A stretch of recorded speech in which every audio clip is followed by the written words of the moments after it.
Lu Xing, tomorrow is the day to contract a beast. Have you decided which beast to contract? In the classroom of Guangshi, no. One high school, a chubby boy couldn't help asking his deskmate. I don't know, we'll see when the time comes. Lu Xing fell into deep thought. He had been in this world for some time. Like most transmigrators, he started with the orphan template. However, fortunately his parents left him several houses, allowing Lu Xing to live off the rental income. This world is a place where spirit beasts run rampant. To stand out, one must work hard to become a powerful beast tamer. Lu Xing, Su Peng, what are you two whispering about over there? On the podium, a woman with thick glasses roared. If you don't want to attend my class, you can get out now. Hearing this, Lu Xing and Su Peng immediately sat up straight. The woman at the podium was the homeroom teacher of the two, resolutely appearing like a Miju Shirtai. She was over 30 and still didn't have a partner. However, given her temper, it was normal she had no partner. With a personality like hers, what man could tolerate it? Miju Shirtai saw Lu Xing and Su Peng had shut up. She gently pushed up her thick glasses and continued, tomorrow is the day you contract your beasts. I hope you will listen to what I just said. Act within your abilities. Also, don't be late. The words had just fallen when Miju Shirtai picked up her books and turned to leave the classroom. As she left, the originally quiet classroom suddenly became noisy.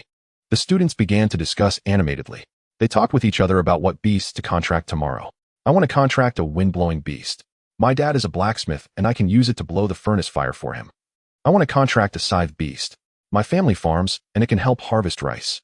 I want to contract him for a bunch of country bumpkins. Just as everyone was discussing, a guy suddenly spoke up. You people have such low ambitions. He scanned the crowd with contempt. Gao Bo is about to insult people again. Su Peng beside him was already used to this. Let me tell you all, my dad has asked someone to find me a very powerful beast. That beast will arrive tonight and then I can contract it.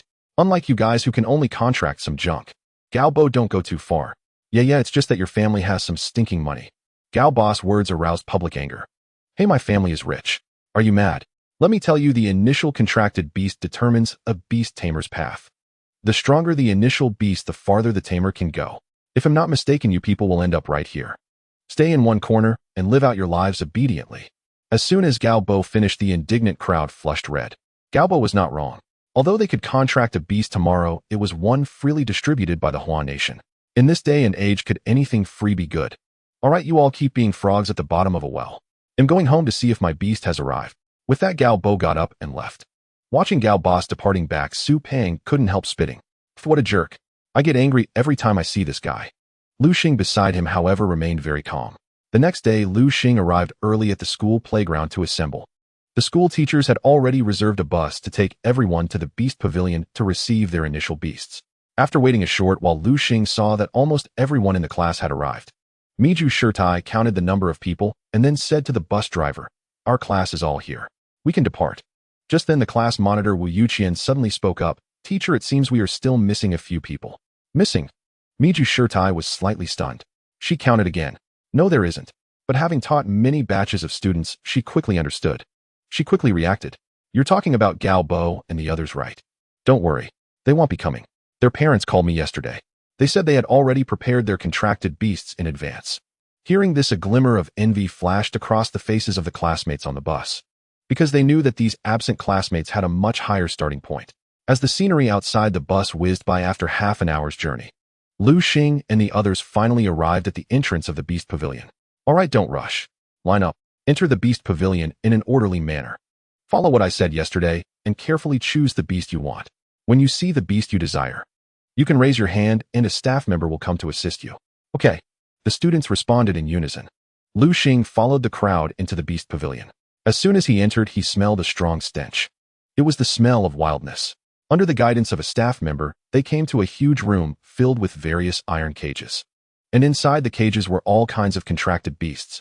Ugh! A classmate couldn't hold it in and vomited. The stench was unbearable. Several other students, upon seeing the terrifying-looking beasts, retreated, fear on their faces. The staff members saw the students, who looked like startled birds, and shook their heads. They couldn't help muttering, kids nowadays are getting worse. Can't even bear a little bit of this.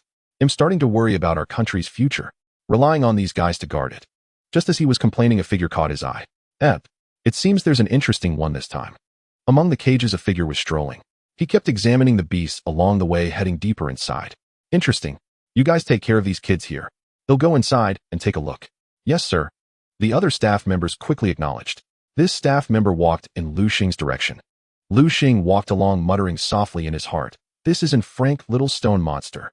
This isn't Frank Trumpet Flower. This isn't Frank Pangolin Mouse. Like many transmigrators, Lu Xing carried the beast-taming system with him. With just his naked eyes, he could see through the attributes of any beast. Under the system's classification, beast quality was divided into 9 ranks: F, E, D, C, B, A, S, SS, and SSS. The quality of a beast represented its potential. The higher the rank, the faster its strength grew, and correspondingly the stronger its combat power.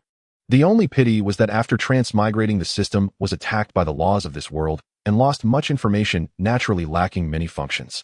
Lu Xing thought, never mind, the system's functions are only temporarily missing. The system spirit said it is working hard to repair them.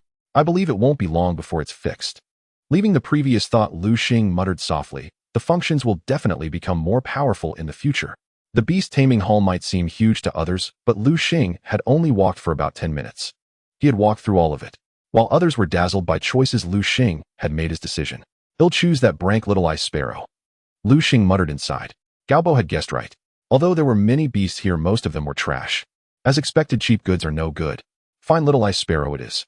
At least it's brank, which is already better than most people.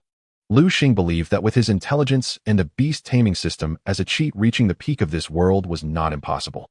Moreover, a beast-tamer could contract more than one beast in a lifetime. The tamer ranks were divided into black, iron, bronze, silver, gold, platinum, diamond, master king, and transcendent king. Each stage was divided into 10 levels, and each time one broke through a stage, one more beast slot was unlocked. That meant if one became a transcendent king, that person could have 9 beasts. Transcendent king, huh? Lu Xing subconsciously clenched his fist, a gleam flashing in his eyes. My beast-taming journey starts with you. Lu Xing looked at the little ice sparrow not far away, just as he was about to compromise with reality and choose that brank little ice sparrow. Roar! A low growl caught Lu Xing's attention. He turned his head toward the sound and saw a small, entirely black creature appear before his eyes. It was in the shape of a puppy. Black wolf dog. Element evil. Gender. Level black iron, first stage. Talent S. Skills tearing claw bite. P.S. It seems to contain a terrifying bloodline within the specifics require the host to discover. Black wolf dog. A look of joy spread across Lu Xing's face. Since there is an rank black wolf dog who would still want that brank little ice sparrow. Lu Xing immediately raised his hand to indicate that he wanted to tame the black wolf dog in front of him as his first beast. The staff member standing aside saw Lu Xing raise his hand. He hurried over. His eyes were full of curiosity, wanting to know what kind of beast this Lu Xing fellow would choose. When he got closer, disappointment immediately appeared on his face. Black wolf dog. As far as he knew, black wolf dogs had limited talent. Its strength could at most reach bronze. That meant Lu Xing's beast-taming path would likely stop at bronze. Bronze is fine then. Although the staff member felt regret out of duty, he couldn't help reminding Lu Xing, are you sure you want this black wolf dog as your initial beast? Yes, I'm sure. Lu Xing declared firmly. This was an rank black wolf dog, and the system had told him that this creature had a strange bloodline within. If nothing unexpected happened, this guy was probably some big shot's illegitimate child. All right, then I'll help you, the staff member said while beginning to chant a mantra. Soon he drew a magic array on the ground. Inside the iron cage beneath the black wolf dog's feet, a magic array also appeared. Drop a drop of blood into the magic array and you can begin the contract. Okay. Lu Xing took out a small knife he had prepared earlier, gently cut his finger, and blood flowed out instantly. He dropped the blood onto the magic array. Instantly, the array radiated brilliant light. As a beam of light shot into the black wolf dog's brow, Lu Xing felt a connection with it. Is it that simple? The staff member was slightly stunned. He was somewhat familiar with this black wolf dog. It was unruly and usually bared its teeth at the keepers. It was an ungrateful beast that couldn't be tamed. He had expected it to struggle fiercely, but unexpectedly, it was tamed so easily by Lu Xing. All right, you can try to take this black wolf dog into your beast space. Great. Lu Xing quickly formed hand seals according to the technique he had learned. The black wolf dog in the iron cage transformed into a stream of light and vanished into thin air. Lu Xing felt the black wolf dog enter his beast space. The beast space was constructed from Lu Xing's beast-taming power. After entering it, the black wolf dog did not make any noise, but quietly lay on the ground and fell asleep. What a pity, such a pity. The staff member's face showed even more regret. He thought Lu Xing was a talented guy, but it was a pity to waste a slot on a black wolf dog. If only he had a better background, the staff mused. Then maybe he wouldn't have come to this place. Lu Xing had tamed the black wolf dog, and now he only wanted to do one thing. That was to go home, then summon the black wolf dog, and properly foster their bond. After all, in the world of beast taming, beasts must follow their tamer's commands. If the relationship between tamer and beast was not good, it could lead to the beast escaping or even turning on its master. Lu Xing turned to leave. Just then a sharp scream rang out. Everyone turned to look toward the source of the sound.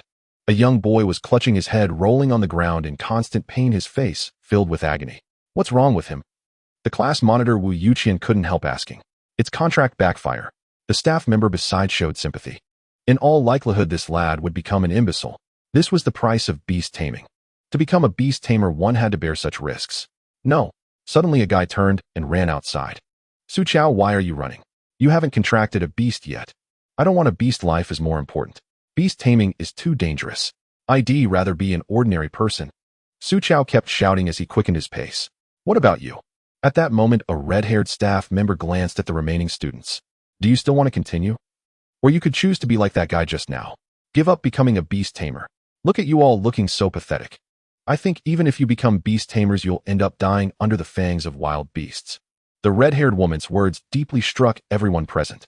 Give up. There's nothing wrong with being an ordinary person. The red-haired woman's words were like the final straw that broke the camel's back. Many students chose to follow Su Chaos' example and left the place. What about you? You can also choose to leave. The red-haired woman addressed the class monitor Wu Yuqian.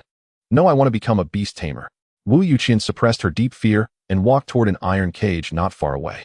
A glimmer of appreciation flickered in the red-haired woman's eyes at Wu Yuqian's actions. She liked such strong-willed girls. Lu Xing glanced at Wu Yuqian, said nothing, and left on his own. Moi. The red-haired woman looked at Lu Xing's retreating figure, a strange expression crossing her face. Someone has already completed the contract. And he's a handsome young man. But why does he look so familiar, as if I've seen him somewhere? The red-haired woman suddenly froze on the spot, her eyes wide open, as if she had thought of something incredible. Interesting, isn't it? At that moment, the person who had helped Lu Xing with the contract walked over to the red-haired woman. I find him interesting too. And if you knew he contracted his beast in just a few seconds, you'd be even more astonished. What? A few seconds? Really? Zhou Fan, you're not fooling me, are you? Zhou Fan rolled his eyes at the red-haired woman upon hearing this. Who would dare to fool you, Phoenix? Phoenix snorted coldly. I trust you wouldn't dare. By the way, about that young man who just left. What beast did he contract? Why did it only take a few seconds? After all, a beast was also a living being with emotions. No one was willing to be contracted by another and become their servant. Therefore, every beast would struggle fiercely when someone tried to contract them. That was why that guy just now suffered the backlash of the contract when he tried to contract the little stone golem, because the golem didn't want to become his beast. What a pity. A hint of regret also crossed Phoenix's face. As Zhou Fan said, if Lu Xing's background were better, he would have received a better initial beast. Then Lu Xing's path as a beast tamer would have been much smoother. Lu Xing left the beast tamer hall and arrived at the main entrance just as he ran into the merciless nun. At that moment, the merciless nun had a dark face and was relentlessly scolding the few students in front of her. The opportunity to receive a free beast from the nation was only given once, and these brats had actually given it up. The merciless nun felt a sense of frustration, as if iron could not be forged into steel. She had taught them so many times, yet at the critical moment these brats had still lost their nerve. Enough. The path is yours to choose. Don't blame me if you suffer in the future. Take a cab back yourselves. Yes. A few students wiped their tears, lowered their heads, and quickly left. Lu Xing glanced at the merciless nun, intending to leave directly. The merciless nun was in a rage, and Lu Xing didn't want to be in the line of fire. Stop. The merciless nun was very familiar with her students. She was already quite angry, and when she noticed that Lu Xing didn't even greet her and tried to sneak away, she became even more furious. Oh. Just as the merciless nun was about to explode, she was surprised to find that Lu Xing was now a Black Iron Tier 1 beast tamer. As long as one contracted the first beast, they could step into the Black Iron Tier 1 rank. And Lu Xing's body was clearly exuding the aura of Black Iron Tier 1. You brat, you contracted a beast and didn't even report it to your teacher. Do you have no respect for me as your teacher? Teacher, how could I dare? Lu Xing immediately put on a fawning smile toward the merciless nun. Good, as long as you don't. All right, come over and stand properly. Moi. What? Did you forget what I told you? Lu Xing was momentarily stunned upon hearing this. It wasn't that he had forgotten the merciless nun's words, but that he had been distracted in class chatting with Su Pang, so he hadn't heard her advice. Don't think that just because you contracted a beast you can act all high and mighty. Come over and stand properly, waiting for the other students to come out. Then I'll take you somewhere. I know you're eager right now. You want to sneak home and release your newly contracted beast. Let me tell you that behavior is extremely dangerous. Dangerous? Yes, your beast was just contracted. Your strength is weak and your control over it isn't high enough.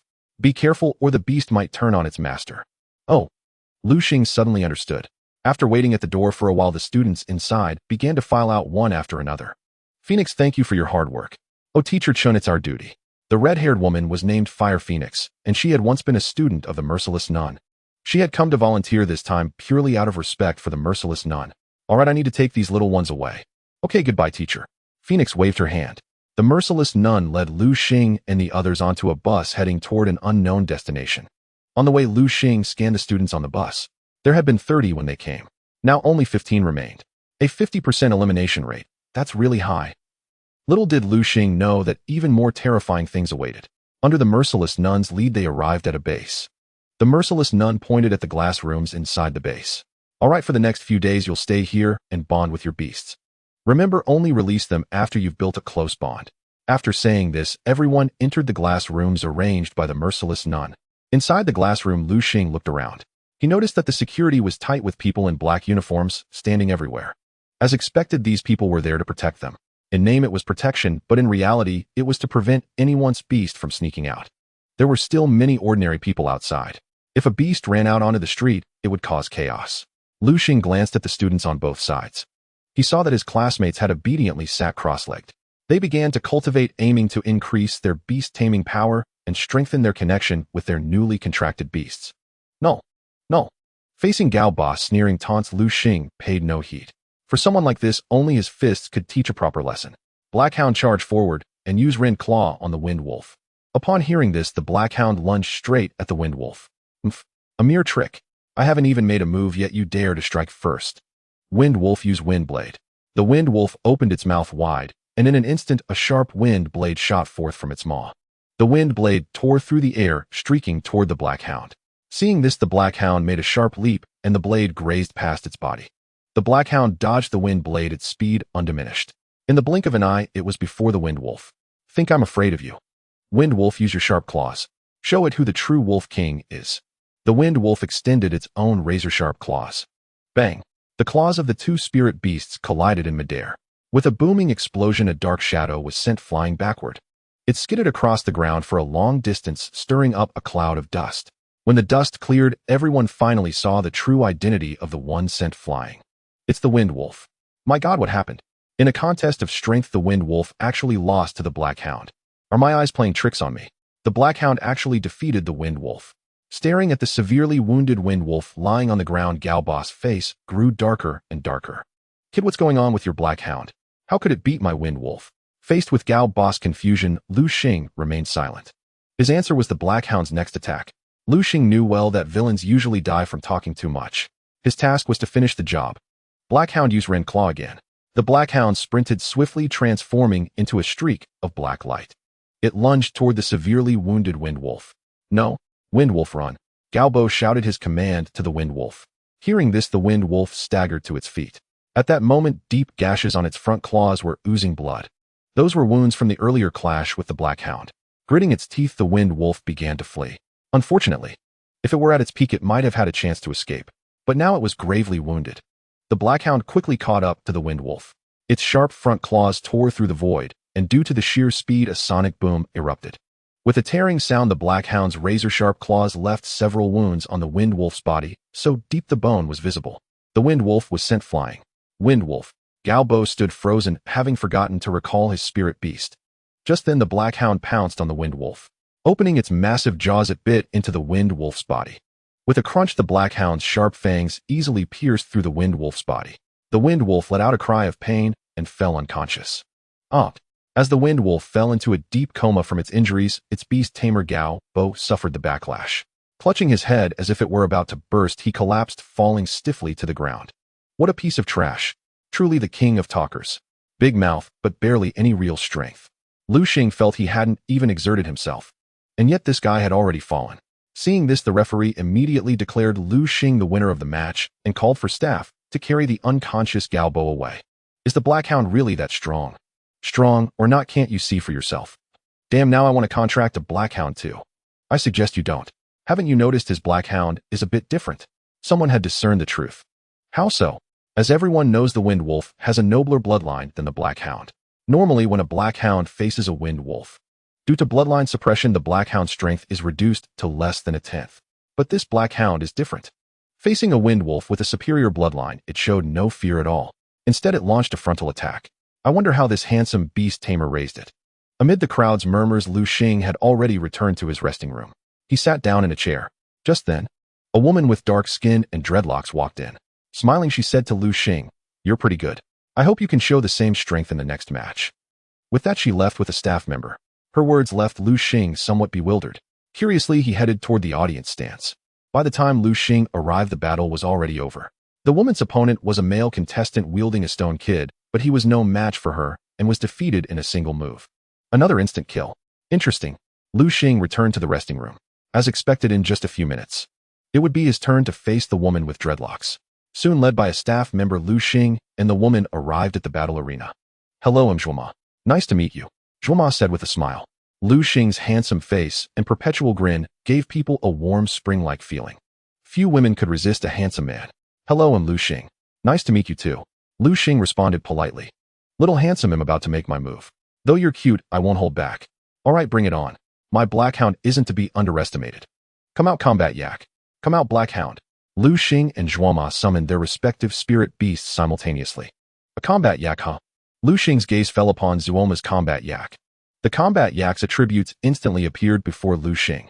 Combat yak attribute: fighting gender, male, level black iron, rank 6 talent, B learned skills, savage charge, B talent, black iron, rank 6 combat yak.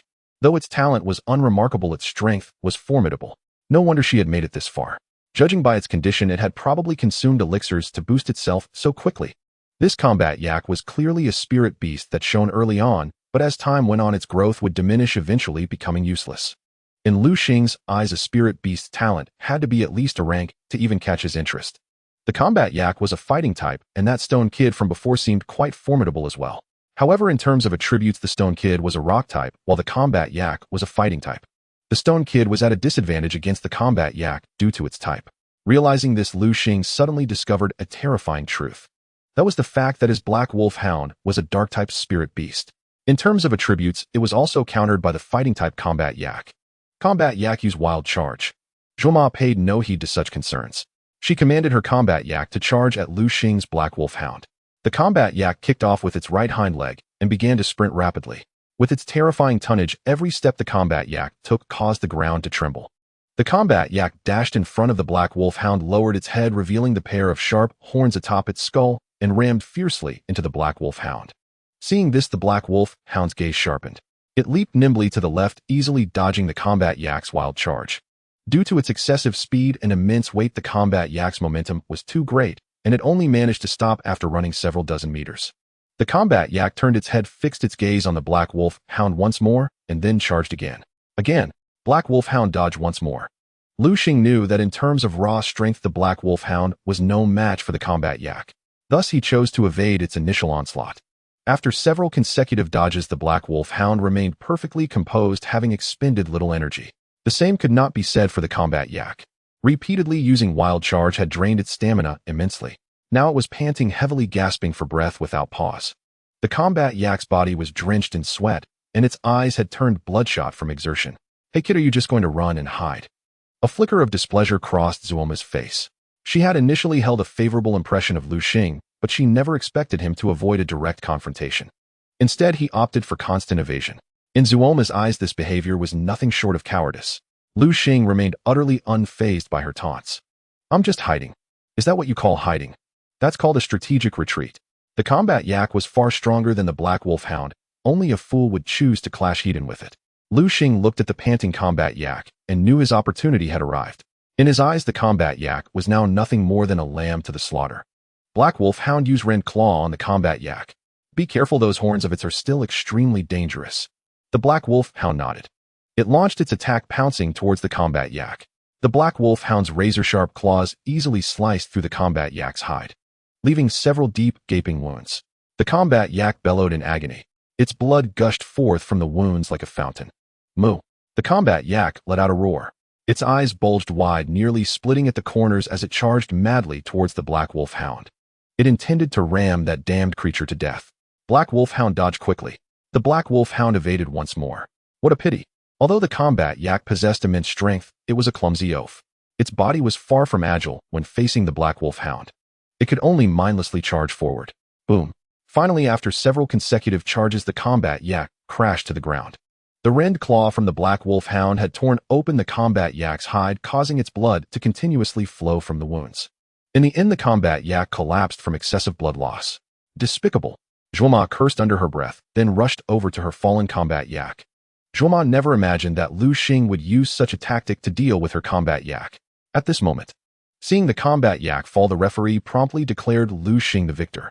This also meant that Lu Xing had become the overlord of Zone A, advancing to the semifinals to compete with the overlords of other zones for the ultimate championship. At the judges' table, an old man with snow-white hair nodded repeatedly. Not bad, not bad, this kid is quite impressive. Is he now? An elderly woman beside him, however, wore a look of disdain. She clearly disapproved of Lu Xing's methods. Even if he's impressive, his initial spirit beast is just a Black Wolf Hound. What's wrong with a Black Wolf Hound? What's wrong with a Black Wolf Hound? Don't you know that a Black Wolf Hound's potential maxes out at the bronze rank at most? The old woman's words struck a chord with the old man. Ah, that is indeed a pity. Many might think choosing an initial spirit beast is trivial. One can always contract better ones later. However, one must know that a person can only contract a maximum of 9 spirit beasts in their lifetime.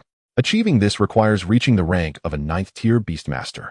When a Beastmaster engages in battle, they release all their contracted spirit beasts simultaneously rather than sending them out one by one in a war of attrition. This made each contract slot incredibly precious. Although Lu Xing possessed considerable talent, his first contracted beast was the Black Wolf Hound. As he grows stronger and faces opponents of the same rank, Lu Xing would effectively be at a disadvantage from the start, lacking 1 spirit beast compared to his rivals. In the eyes of these experts, the Black Wolf Hound was a thoroughly worthless spirit beast. In their minds, it didn't even count as a combatant. In a real fight, it would be nothing more than cannon fodder. Losing a spirit beast was a terrifying prospect. At this moment, Lu Xing remained oblivious to these concerns. He glanced at Zhuoma, then turned and walked away. Just as he stepped out of Zone's battle arena, he bumped into someone. Isn't that Fatty Su? Lu Xing noticed that Fatty Su looked unusually dejected today. The guy was drooping his head like a wilted plant. What's wrong with you? Lu Xing couldn't help but ask Fatty Su. Did your parents scold you? No, I lost my match. You lost your match? Lu Xing frowned. He knew that Fatty Su's initial spirit beast was in a grade Iron Tier 4 wild gorilla. He never expected him to lose. Just how strong was his opponent? Just as Lu Xing was pondering this, a graceful figure suddenly appeared. She wore a pink long dress, a faint smile lingering on her slightly chubby face. "Oh, little Fatty, you're still here." The girl greeted Fatty Su cheerfully. Upon seeing her, Fatty Su's expression turned even more sour, as if he had swallowed something foul. Lu Xing, it's this person. I lost to her. Her. Lu Xing glanced at the girl. He never imagined that Fatty Su would lose to such an adorable-looking girl. The woman glanced at Lu Xing. She was momentarily stunned. She never imagined that Fatty Su would have such a handsome friend. "Hello, nice to meet you. I'm Lu Xiaoming. You can call me Ming Ming." Lu Xiaoming, being naturally outgoing, extended her hand toward Lu Xing. There was no helping it. Lu Xing was simply too handsome. Such is the privilege of a handsome man. "Hello, I'm Lu Xing. He's my friend Fatty Su." "I know we just met." "The loser. You?" Just as Fatty Su was about to retort, Lu Xiaoming skipped away. "All right, I have things to do. Talk to you later." With that, Lu Xiaoming left. Watching her retreating figure, Fatty Su fumed with indignation. He had worked so hard for today. He had envisioned himself shaking the world, seizing the championship for all to see. Never did he expect to lose to this Lu Xiaoming. All right, don't be angry. Come on, I'll treat you to roast chicken today. Consider it compensation for your wounded spirit." "Really?" At the mention of roast chicken, Fatty Su's face lit up with joy. This fellow had few hobbies in life. His greatest passion was eating. "Really? Let's hurry." On the way, Fatty Su suddenly remembered to ask Lu Xing about the competition. "Lu Xing, I lost. How about you? Don't tell me you also bit the dust." Lu Xing couldn't help but roll his eyes at Fatty Su. "Do you think I'm like you?" Fatty Su was taken aback at first, then leaped abruptly, throwing his arm around Lu Xing's shoulder. "Whoa, bro, you're something." Fatty Su never imagined Lu Xing could go this far. "Just so-so. It's not that I'm too strong, but my opponent was too weak." Hearing Lu Xing's boastful words, Fatty Su was left speechless. "Give you an inch, and you take a mile. Can't you stop bragging for once?" All right, to celebrate your advancement, I'm going to eat to my heart's content tonight." He'll devour 2 roast chickens, all by myself. Lu Xing nodded. Sure, he had just come into some money yesterday and could afford this meal of roast chicken. After a hearty meal, Lu Xing took Fatty Su home. Fatty Su looked at Lu Xing with a hesitant expression. What's wrong? Nothing, I just hope you'll do your best tomorrow. Defeat that arrogant brat for me. Don't worry, I will. Lu Xing patted Fatty Su on the shoulder, giving him a reassuring gesture. All right, I'm off to sleep. Fatty Su, seemingly accustomed to staying over at Lu Xing's, turned and walked into the bedroom prepared for him. Lu Xing, however, fell into deep thought. He pondered over Fatty Su's words. A psychic type, 5-colored phantom butterfly, huh? That 5-colored phantom butterfly was Lu Xiaoming's initial spirit beast. Well, no use thinking about it now. We'll find out tomorrow. The next day, Lu Xing arrived at the arena as promised. Today, Lu Xiaoming, just like yesterday, wore a pink long dress. She seemed to have a particular fondness for pink skirts. The rules of this assessment competition were the champion of Sector A would battle the champion of Sector B. The champion of Sector C would battle the champion of Sector D. Finally, the winners of these 2 matches would compete for the ultimate championship. Lu Xing was pitted against Lu Xiaoming. Come forth, 5-colored phantom butterfly. Lu Xiaoming released her initial spirit beast. Upon seeing the 5-colored phantom butterfly's attributes, Lu Xing finally understood why Fatty Su had lost. That guy's defeat was not unjust. At the same time, Lu Xing grew curious about Lu Xiaoming's family background. A family capable of using and scrayed 5-colored phantom butterfly as an initial spirit beast must be incredibly powerful. Hey, what's wrong? Are you dazzled by my beauty? Seeing that Lu Xing had yet to summon his own spirit beast, Lu Xiaoming couldn't help teasing him. Lu Xing smiled wryly and shook his head. He quickly formed hand seals. A magic circle appeared on the ground, and from it emerged the Black Wolf Hound. Oh, whoa! After several days of battle, Lu Xing's Black Wolf Hound had grown stronger and larger. At this moment on the judges' panel, the judges began to comment on Lu Xing's Black Wolf Hound. Oh, this Black Wolf Hound seems unusual. Indeed, its size appears larger than ordinary Black Wolf Hounds. It seems this lad has spared no expense on it. What a pity wasting money on such a spirit beast. Isn't that just throwing money away? By the way, Granny Yang, you favor that girl, don't you? Do you think she'll win this time? Of course. Granny Yang's face bore a confident expression. That's a 5-colored phantom butterfly, a very rare existence. Dealing with such a common Black Wolf Hound, it'll be more than enough. Is that so? Old man's son, however, held a different view. Hey, old son, why do you always argue with me? Every time I say something, you have to contradict me. What have I done to offend you all these years? Isn't that enough? Old man's son felt exasperated. Are you saying I can't speak up when you're wrong? Didn't you claim that girl would win? I, on the other hand, think that young lad will prevail. Even if you're being stubborn, you can't just talk nonsense with your eyes open. I'm not being stubborn. If you don't believe me, let's wait and see. The match between Lu Xing and Lu Xiaoming began. 5-colored phantom butterfly used psychic. Lu Xiaoming issued the command to her spirit beast. The 5-colored phantom butterfly's eyes emitted a rainbow radiance, which shot toward the Black Wolf Hound in the distance. Oh no! Fatty Su, seated in the audience, cried out. Although he had warned Lu Xing, Lu Xiaoming's unpredictability caught them off guard. She had launched an attack right from the start. Seeing the attack, Lu Xing's lips curled slightly. He remained remarkably calm. He didn't even issue any command to the Black Wolf Hound. Has this guy gone crazy? Was the roast chicken last night poisoned? No way. After this match, I'm going to find that roast chicken shop owner and give him a piece of my mind. He's made my bro lose his mind. He'll make him pay a hefty compensation for mental distress. Just as Fatty Su was muttering to himself, the scene that unfolded left him dumbfounded. What's happening? Fatty Su never imagined that the 5-colored phantom butterfly's psychic attack upon striking the Black Wolf Hound would be devoured by it. The Black Wolf Hound's entire body now radiated a black glow, rendering the psychic attack utterly ineffective. Huh? See that? Old man's son burst out laughing. Granny Yang's expression grew increasingly grim. Hey, you old fool, did you know this all along? I did, and it's not just me. You knew it too, didn't you? Granny Yang and old man's son's cryptic exchange left the onlookers bewildered. Hey, have you all forgotten that the Black Wolf Hound is a dark type? Old man's son's words instantly brought clarity to everyone. Dark type was the bane of psychic type. Dark type spirit beasts were immune to psychic type attacks. This was the most basic knowledge. Likewise, it seemed everyone had overlooked the fact that the Black Wolf Hound was a dark type. Lu Xiaoming watched the Black Wolf dog standing before Lu Xing. At this moment, the Black Wolf dog sat docilely on the ground, wagging its tail incessantly. Lu Xiaoming bit her lip, a hint of grievance spreading across her face. She had never imagined that her colorful phantom butterfly would be suppressed by the Black Wolf dog before her. Bad dog, wicked dog. Lu Xiaoming began to curse. What's wrong? Why aren't you attacking anymore? Lu Xing said to Lu Xiaoming with a smile. Lu Xiaoming shot him a fierce glare. Though she was furious, she hadn't lost her senses entirely. Damn it, I should have bought some beast cores for my colorful phantom butterfly to use. A beast core was a crystal produced within a magical beast's body. It contained all the beast's energy.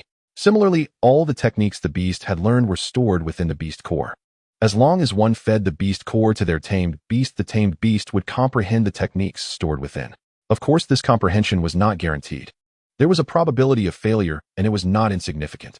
At the same time, another daunting truth confronted everyone. In its lifetime, a tamed beast could only learn 4 techniques through beast cores. The rest had to be comprehended on its own. Thus, using beast cores required careful consideration. Using a beast core also depended on luck, as it might contain other techniques. If one's tamed beast ended up learning a worthless technique, it would be disastrous.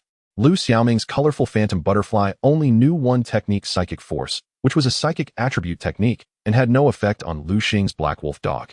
That was why Lu Xiaoming deeply regretted not using a beast core to give her colorful phantom butterfly a new technique. I concede.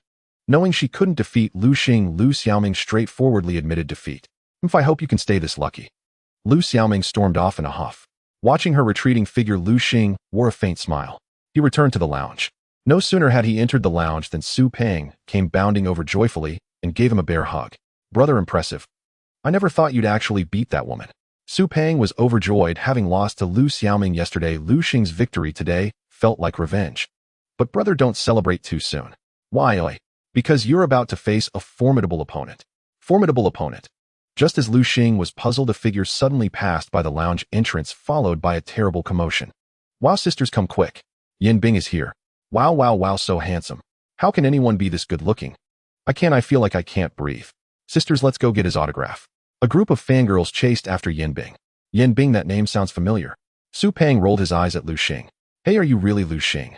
Su Peng reached out and touched Lu Xing's forehead. No fever either. Get lost, Lu Xing said, pushing Su Peng's chubby hand away. You actually don't know Yin Bing. He's one of the top heartthrobs in our school. The class monitor of Class 1. Young and wealthy, a classic, tall, rich, and handsome. The dream lover of countless girls. Watching Su Peng's lecherous expression, one might think he was ogling a beauty. If Lu Xing hadn't known Su Peng's orientation was normal, he would have fled. Ah, brother, you're not bad either. I think you're even more handsome than Yin Bing. But the reason your popularity doesn't match his is that your background isn't as good. And you're way too low-key. Otherwise, you wouldn't only have me as a friend. Su Peng analyzed the differences between Lu Xing and Yin Bing. That's rare for you to say something nice. Damn, I didn't realize you were this narcissistic. Su Peng couldn't help but launch a tickle attack on Lu Xing. After resting in the lounge for a while, a staff member arrived. Looking at the beautiful female, staffer Lu Xing understood. The finals were coming. Yin Bing, huh? Let's have a duel and see who the ultimate victor is. Lu Xing arrived at the battle arena. Yin Bing was already waiting there. Upon seeing Lu Xing, he furrowed his brow slightly. Clearly, he had never expected his opponent to be such a country bumpkin. Born into an upper-class family, Yin Bing naturally knew all the children of noble houses. Obviously, among them, there was no one named Lu Xing. A bunch of losers losing to a plebeian. I'll have to handle this myself. Come forth, Frost Lion. Yin Bing snapped his fingers, and a blue magical array appeared on the ground. A lion entirely blue in color materialized on the battlefield. Roar. The moment the Frost Lion appeared, it let out a long howl proclaiming its dominance. This guy is pretty cocky. Lu Xing saw through the Frost Lion's attributes at a glance. Frost Lion. Attribute Ice. Gender unknown. Level Black Iron 6 stage. Grade A. Learned skills Frost Arrow, Frost Claw. And a grade Black Iron 6 stage Frost Lion. No wonder he made it to the end. A Black Iron 6 stage strength appearing before a group of novice tamed beast masters was like a pro fishing in a pond. It was just bullying the weak. But unfortunately, he had met Lu Xing. Come forth, Black Wolf Dog. Lu Xing summoned his Black Wolf Dog. A Black Wolf Dog. Yin Bing's disdain deepened. Even his security guards wouldn't use such a tamed beast. It was the most worthless of all. Black Wolf Dog, it looks like he's looking down on you. Show him some bite. Use Rending Claw on the Frost Lion. Oomph. Yin Bing snorted coldly. He had never expected Lu Xing to initiate the attack. Frost Lion used Frost Arrow. Hearing this, the Frost Lion opened its mouth and spat out a sharp frost arrow shooting straight toward Lu Xing's Black Wolf Dog. Seeing this, the Black Wolf Dog swiftly dodged, evading the Frost Lion's frost arrow, and continued lunging toward the Frost Lion. Oh, it can dodge. In that case, Frost Lion used Frost Claw.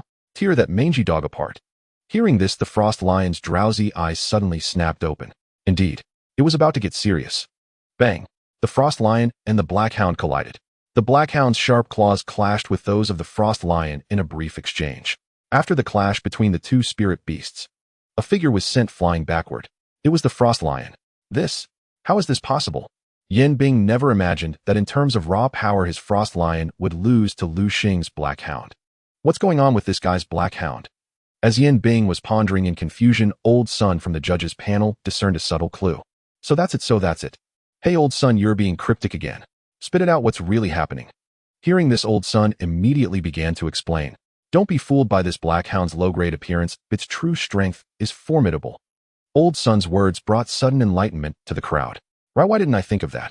In spirit beast battles, aptitude merely plays a supporting role. Although instances of overcoming higher ranks exist, in most cases the one with superior strength holds the advantage. Clearly Lu Xing's Black Hound possessed immense power. Lu Xing turned his gaze toward his Black Hound. Black Hound attribute dark gender level Black Iron 7th stage aptitude S learned skills Tearing Claw Bite Shadow Ball PS its body seems to harbor a terrifying bloodline. The specifics await the host's discovery. By now the Black Hound had already reached the Black Iron 7th stage, and its aptitude was not the frank everyone perceived but a fearsome strength. In both strength and aptitude the Black Hound completely overshadowed the Frost Lion. If it couldn't defeat the Frost Lion under these circumstances, it might as well go find a block of tofu to crash into in shame. Brat, whatever trick you're pulling, you've successfully angered me. Frost Lion, use Frost Arrow. Yan Bing issued another attack command to his Frost Lion. The Frost Lion staggered to its feet. The previous collision had inflicted considerable damage upon it. Having shed its earlier contempt, it opened its jaws and shot a bone-chilling Frost Arrow toward the Black Hound. Black Hound dodged it, then charge in and use Tearing Claw again. Lu Xing commanded. The Black Hound evaded the Frost Lion's arrow and lunged forward once more. As the Black Hound drew nearer, panic seized the Frost Lion. The earlier clash had made it realize it was no match for its opponent. If it clashed again, it would be the one to fall. The Frost Lion dared not linger and began to retreat. Frost Lion, what are you doing? Counterattack with Frost Claw. Yan Bing, witnessing his beast's flight, felt a surge of humiliation. He couldn't help but roar at the Frost Lion. Until now, he had never seen it flee. How could this be? Yan Bing, make your Frost Lion fight back. Yes, don't let it run anymore. Hurry, or it'll be too late. Yan Bing's fans grew anxious for him. Frost Lion, do you hear me? Counterattack now. Yan Bing continued to bellow, a predatory gleam in his eyes. A chill ran through the Frost Lion as it recalled how Yan Bing had treated it before. The Frost Lion shuddered involuntarily. Forced into a corner, it steeled itself and halted. Extending its sharp claws now wreathed in layers of frost, it swiped at the pouncing Black Hound. Bang! The claws of the two spirit beasts clashed once more. The outcome mirrored the first encounter exactly. With a pained cry, the Frost Lion's massive body was sent flying, skidding across the ground for a long distance before finally coming to a stop. Gazing at the severely wounded, barely breathing Frost Lion, Yan Bing felt a throbbing headache, but gritted his teeth and persevered. Forcing himself to speak, he said, I concede. He knew Lu Xing was not one to show mercy. If he didn't surrender, his Frost Lion might be crippled by Lu Xing's Black Hound. That was not something he wished to see. Lu Xing never expected that the proud Yan Bing would actually admit defeat. Brat, just you wait. This isn't over. With those words, Yan Bing withdrew his Frost Lion and turned to leave. Lu Xing had defeated Yan Bing and claimed the championship of this assessment. Yet to his surprise, the crowd seemed far from pleased. Lu Xing paid them no mind as he raised the pure gold trophy, also securing the competition's prize, 1 million Chinese yuan. His somewhat depleted wallet instantly swelled. After the award ceremony, Lu Xing returned to the lounge, expecting to find countless Spirit Beast University mentors waiting for him. Instead, only Su Peng and another plump man were there. The stranger wore a perpetual faint smile and round glasses. His thinning hair fluttered in the breeze. Hello, student Lu Xing. I am a recruitment mentor from Jiangnan Spirit Beast University. My name is Wu Yong. I see great potential in you. Would you like to join Jiangnan Spirit Beast University? Wu Yong. Useless. Lu Xing wasn't particularly fond of the name. Jiangnan Spirit Beast University, He fell into contemplation. Lu Xing had expected an olive branch from the Chinese Academy or the Demon Capital Academy. To his surprise, neither school had taken an interest in him. Oh, Lu Xing, what's there to think about? Su Peng draped an arm over Lu Xing's shoulder. Jiangnan University is no worse than those two. And I've already agreed with mentor Wu Yong. I'm signing up for Jiangnan Spirit Beast University directly. Don't hesitate. Come with me. We can be best buddies there. Though Su Peng spoke so grandly, he had his own motives. Inside, he was already overjoyed. Haha, Jiangnan Spirit Beast University. Legend has it it's the school with the most beauties. Su Peng longed for a sweet romance in college, so he naturally wouldn't miss the chance to join Jiangnan University. All right. Lu Xing agreed. Great. Wu Yong was visibly excited as Lu Xing accepted. He immediately pulled out an application form from his pocket. Here, fill this out now. He acted as if afraid Lu Xing might change his mind. Wait. Just as Lu Xing was about to write, he smiled and asked Wu Yong, what benefits do I get for joining your Jiangnan University? As the champion of Guang City, Lu Xing naturally expected certain privileges upon joining Jiangnan University. Yes, there are benefits, Wu Yong said as he pulled out a card. This card contains 500,000 Chinese yuan. Consider it the university's beast-taming fund for you. Moreover, I have a gold-grade beast core here. You can use it for your black wolfhound. A gold-grade beast core. Lu Xing instinctively reached out and took the beast core into his hand. He activated his system eye to examine it. Shadow Panther Beast Core after use allows the Black Wolfhound to learn Shadow Claw and Shadow Strike. Lu Xing nodded. It seems this mentor Wu Yong isn't as useless as his name suggests. He's clearly done his homework. So how about it? Are you satisfied, Lu Xing? Lu Xing, of course, kept his true thoughts to himself. It's just so-so. He pocketed the Shadow Panther Beast Core and also accepted the bank card from Wu Yong. With a flourish, he filled out the application form in Wu Yong's hand. Seeing this, Wu Yong's heart began to pound uncontrollably. Done, it's done. Those idiots let such a good prospect slip away. All the better for me. Others dismissed Lu Xing's initial beast, the Black Wolfhound. But Wu Yong was different. To outsiders, Wu Yong seemed like a bookworm, a bit dull. In truth, he was anything but. He had invested immense effort into beast-taming knowledge. What others failed to see, Wu Yong did not. Seeing the deed was done, Wu Yong couldn't help but ask Lu Xing, your Black Wolfhound's potential can't possibly be just grade, can it? Wu Yong's words sent a chill through Lu Xing. This was the first person to see through him. All right, everyone has their secrets. I respect that. Remember to report to Jiangnan University on time. I have other places to recruit. They'll leave you now. With that, Wu Yong turned and left. Watching his retreating figure, Lu Xing felt that this slightly balding man was not as simple as he appeared. All right, he's gone now. Su Peng slung an arm around Lu Xing again. To celebrate us both getting into Jiangnan Beast-Taming University. Let's go for a barbecue buffet. But this time you're paying. Why me? I paid for the roast chicken last time, so it's your turn. No way, you got the benefits from Jiangnan Beast-Taming University, didn't you? Actually, I didn't. Su Peng shot Lu Xing a glance. You didn't think everyone gets those perks, did you? Lu Xing realized he had a point. If they gave a gold-grade beast core to every new student, Jiangnan Beast-Taming University would have to be incredibly wealthy. Stop overthinking. My stomach is growling.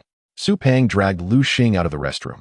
That night, Lu Xing stood on the second-floor balcony of his home, gazing at the sky. The weather was fine with a cloudless expanse. A bright moon hung high in the sky, casting its silvery light upon the earth. Lu Xing glanced at the Black Wolfhound beside him. Sensing his gaze, the Black Wolfhound grinned, its pink tongue lolling out, its eyes curving into crescents. All right. Seeing the Black Wolfhound reminded Lu Xing of the gold-grade beast core Wu Yong had given him that day. Here, I've got something good for you, Lu Xing said, handing the gold-grade beast core to the Black Wolfhound. The core seemed to exert a peculiar pull on it. The Black Wolfhound swallowed the beast core in one gulp. Ding. System notification. Detected Black Wolfhound consuming a beast core. System evaluating. Evaluation complete. A system interface appeared before Lu Xing. Please select a skill to learn from the list below. Shadow Claw wraps dark energy around claws, striking fiercely at the opponent to inflict dark-type damage. Shadow Strike, lurk for a distance, then burst forth to ambush the enemy. Lu Xing pondered the two skills. Which one should I choose? After a brief thought, he made his decision. I choose to learn Shadow Strike. Ding. Selection complete. Congratulations, host. Your Black Wolfhound has learned Shadow Strike. Lu Xing immediately checked the Black Wolfhound stats. True enough, the skill Shadow Strike had appeared in its skill list. Black Wolfhound. Let's go. Lu Xing led the hound downstairs to the courtyard. Black Wolfhound used Shadow Strike on that big tree. Upon command, the hound pushed off with its hind legs lunging forward. Its entire form vanished. Bang. By the time Lu Xing reacted, the attack had already landed. Sharp claws raked across a nearby tree trunk, leaving deep gouges in the bark. So powerful. Lu Xing once again felt the thrill of having an advantage. He never imagined his beast-taming system could offer such capabilities. This meant Lu Xing could teach his beast powerful skills with a perfect success rate. While others agonized over whether they'd learn useless abilities, Lu Xing could freely choose. The only drawback was that a beast could only learn 4 skills through beast cores. This was a law of this world, one even his system couldn't override. Oh well, Lu Xing knew the danger of greed. having the beast-taming system already put him ahead of others. Moreover, his black wolfhound had great potential, a lifelong companion. And with the powerful bloodline within it, perhaps it might even undergo a mutation later on. Black wolfhound time for bed. Lu Xing yawned. After a day of battling and a hearty meal with Su Pang, he was full and drowsy, ready for a good sleep. Lu Xing stretched and headed to his room. The night was silent. A shadowy figure darted under the moonlight. It went straight to Lu Xing's house, vaulted over the wall, and landed in his courtyard. With a click, Lu Xing's door was easily pried open. The black-clad figure tiptoed into the room, seemingly having investigated Lu Xing beforehand. He strode straight toward the bedroom on the second floor. Opening the door, he gazed at the bulging quilt, a faint cold smirk curling at the corner of his mouth. Don't blame me, you brat. Blame yourself for offending those you shouldn't have. Just as the intruder was lost in his arrogance, a shadow lunged at him. A flash of silver light streaked by, and the sharp fangs of the black wolfhound easily tore through the intruder's right arm. A blood-curdling scream erupted from the intruder as he collapsed to the ground, clutching the wound on his severed arm, writhing in agonized moans. Whoosh! A shadow pounced toward Lu Xing. He dodged instinctively, then switched on the light. At that moment, a golden tiger-headed wasp hovered not far away. Golden tiger wasp attributes: insect poison, gender, level black iron 9, rank E, skills combo attack. Enter rank black iron 9. Golden tiger wasp. Who'd have thought? With its master wounded by the black wolfhound, the wasp seethed with fury. With strength like that, you dare to come for me? Isn't this like lighting a lantern in a latrine? Pure suicide. Black wolfhound, teach it a lesson. Use shadow strike. At the command, the black wolfhound instantly initiated shadow strike, slipping into stealth. The golden tiger wasp froze momentarily, its large compound eyes scanning the surroundings. Bang! Suddenly, the black wolfhound materialized before the wasp, its razor-sharp claws swiping at it. It sent the wasp flying, crashing heavily against the wall behind. With a single strike, the wolfhound gravely wounded the golden tiger wasp. The wasp finally snapped out of its stupor, panic-stricken, desperate to flee. Thinking of leaving now. Too late. Black wolfhound used slashing claw continuously. The black wolfhound lunged at the wasp again, its claws tearing into it repeatedly until the creature was utterly shredded. Ignoring the scattered remains, Lu Xing turned his gaze to the intruder, who had already fainted from the pain. Black wolfhound, finish him. A cold glint flashed in Lu Xing's eyes. The wolfhound pounced, jaws wide, and tore the intruder apart. Lu Xing approached the body, crouched down, and rummaged through the man's belongings, only to find a single black card. What is this black card? Lu Xing recalled that the previous intruder had also possessed one. Seems I'll need to investigate this thoroughly when I get the chance. But first I need to get rid of this body. With that, Lu Xing moved the corpse under the cover of night. After cleaning up the bloodstains, Lu Xing began to ponder. Who wants me dead? Could it still be that Gao Bo? His initial suspicion had been Yin Bing, but Yin Bing was too proud. His style would be to defeat Lu Xing openly and honorably. Such underhanded assassinations would likely disdain him. It must be Gao Bo. After some analysis, Lu Xing reached a conclusion. Fine, I haven't sought trouble with you, yet you've tried to take my life repeatedly. Since you struck first, don't blame me for striking back. He donned a black outfit and a mask. He set out toward Gao Bo's location. Lu Xing hadn't known where Gao Bo was, but the arrogant fool had posted his hospital check-in on social media, revealing his position. Thus, Lu Xing easily pinpointed him. Gao Bo was smirking triumphantly out the window. You brat, daring to cross me. This time you're dead for sure. To have Lu Xing killed, Gao Bo had spent a hefty sum, 500,000 Chinese yuan. That was the beast-taming fund his parents had given him, yet he squandered it on this. Lu Xing slipped into the hospital ward area under the night's cover. It was 2 a.m, the deepest hour of sleep. The night nurses had dozed off at their desks. No one noticed Lu Xing's presence. Creak. Gao Bo's door swung open. He turned his head and was startled. But upon seeing the black-clad masked figure, he relaxed. It's you. Gao Bo assumed the man was the assassin had hired. How did it go? Is the kid dead? Lu Xing didn't answer. Instead, he dashed forward. With a soft thud, a sharp stinger pierced deep into Gao Bo's abdomen. You? Gao Bo's eyes widened in disbelief. He never imagined the assassin would turn on him. Wasn't he the employer? He slumped to the ground, blood pooling beneath him. His gaze followed the retreating figure, his eyelids growing heavy until he blacked out. Leaving the hospital, Lu Xing found a secluded spot and burned his clothes. He had used the golden tiger wasp stinger to strike Gao Bo. The wasp's stinger was venomous. Once it struck a vital point, even immortals couldn't save him. Phew. Lu Xing exhaled deeply. What a mess. He had no desire to kill, but his enemy sought his death. Thus he had no choice but to fight back. This was a world of survival of the fittest, where the weak were meat on the chopping block. Lu Xing's resolve to grow stronger burned fiercer than ever. He didn't return to his old house, as it was now a death scene. He decided to move to another property, planning to rent out the old one through an agent. He had cleaned up thoroughly. As long as he kept silent, no one would know what had transpired. 2 days later, Lu Xing was roused from sleep by his phone ringing. Blinking groggily, he saw it was Su Peng calling. "Hey Lu Xing, where are you?" Su Peng's voice was urgent. He had a key to Lu Xing's place and had gone to visit. Finding Lu Xing gone, he grew anxious. In Su Peng's eyes, Lu Xing was a homebody who rarely left his house. "I'm at Sunshine Estate." Lu Xing gave his new address. "All right, wait for me. They'll be right there." Over 10 minutes later, a knock came at the door. Su Peng stood outside, panting heavily. "What's up?" "Something wrong." "You're something else, man." Skipping school entirely. Lu Xing was taken aback. Hadn't the exams already concluded? What reason was there to go back to school? Su Peng chuckled as he pulled a courier bag from his pocket and handed it to Lu Xing. "What's this?" "Just open it and see." Lu Xing tore open the bag. Inside lay a piece of red paper. He took it out and saw it was an admission letter from Jiangnan Beast-Tamer University. So, surprised, unexpected. "It's all right." Lu Xing casually tossed the letter onto the sofa. Su Peng frowned at Lu Xing's indifference. "Hey, this is still the third-ranked Beast-Tamer University in Huaxia. And you just fling the admission letter onto the sofa like that?" Lu Xing rolled his eyes at Su Peng. "What do you want me to do then?" "Enshrine it." "Man, I'm starting to think there's something wrong with you. Do you even know what this letter means? Hey, what does it mean?" "It means a bright future for us. Imagine we're about to enter a university full of beauties. Birds singing and butterflies dancing, surrounded by a crowd of beauties, arms full." Su Peng's words grew more absurd and lecherous. All right. Anything else you need?" "Yes." "What is it?" "I need a favor." "What favor?" "Well, my family is planning a graduation trip. Our destination is Tiger Head Mountain in this town.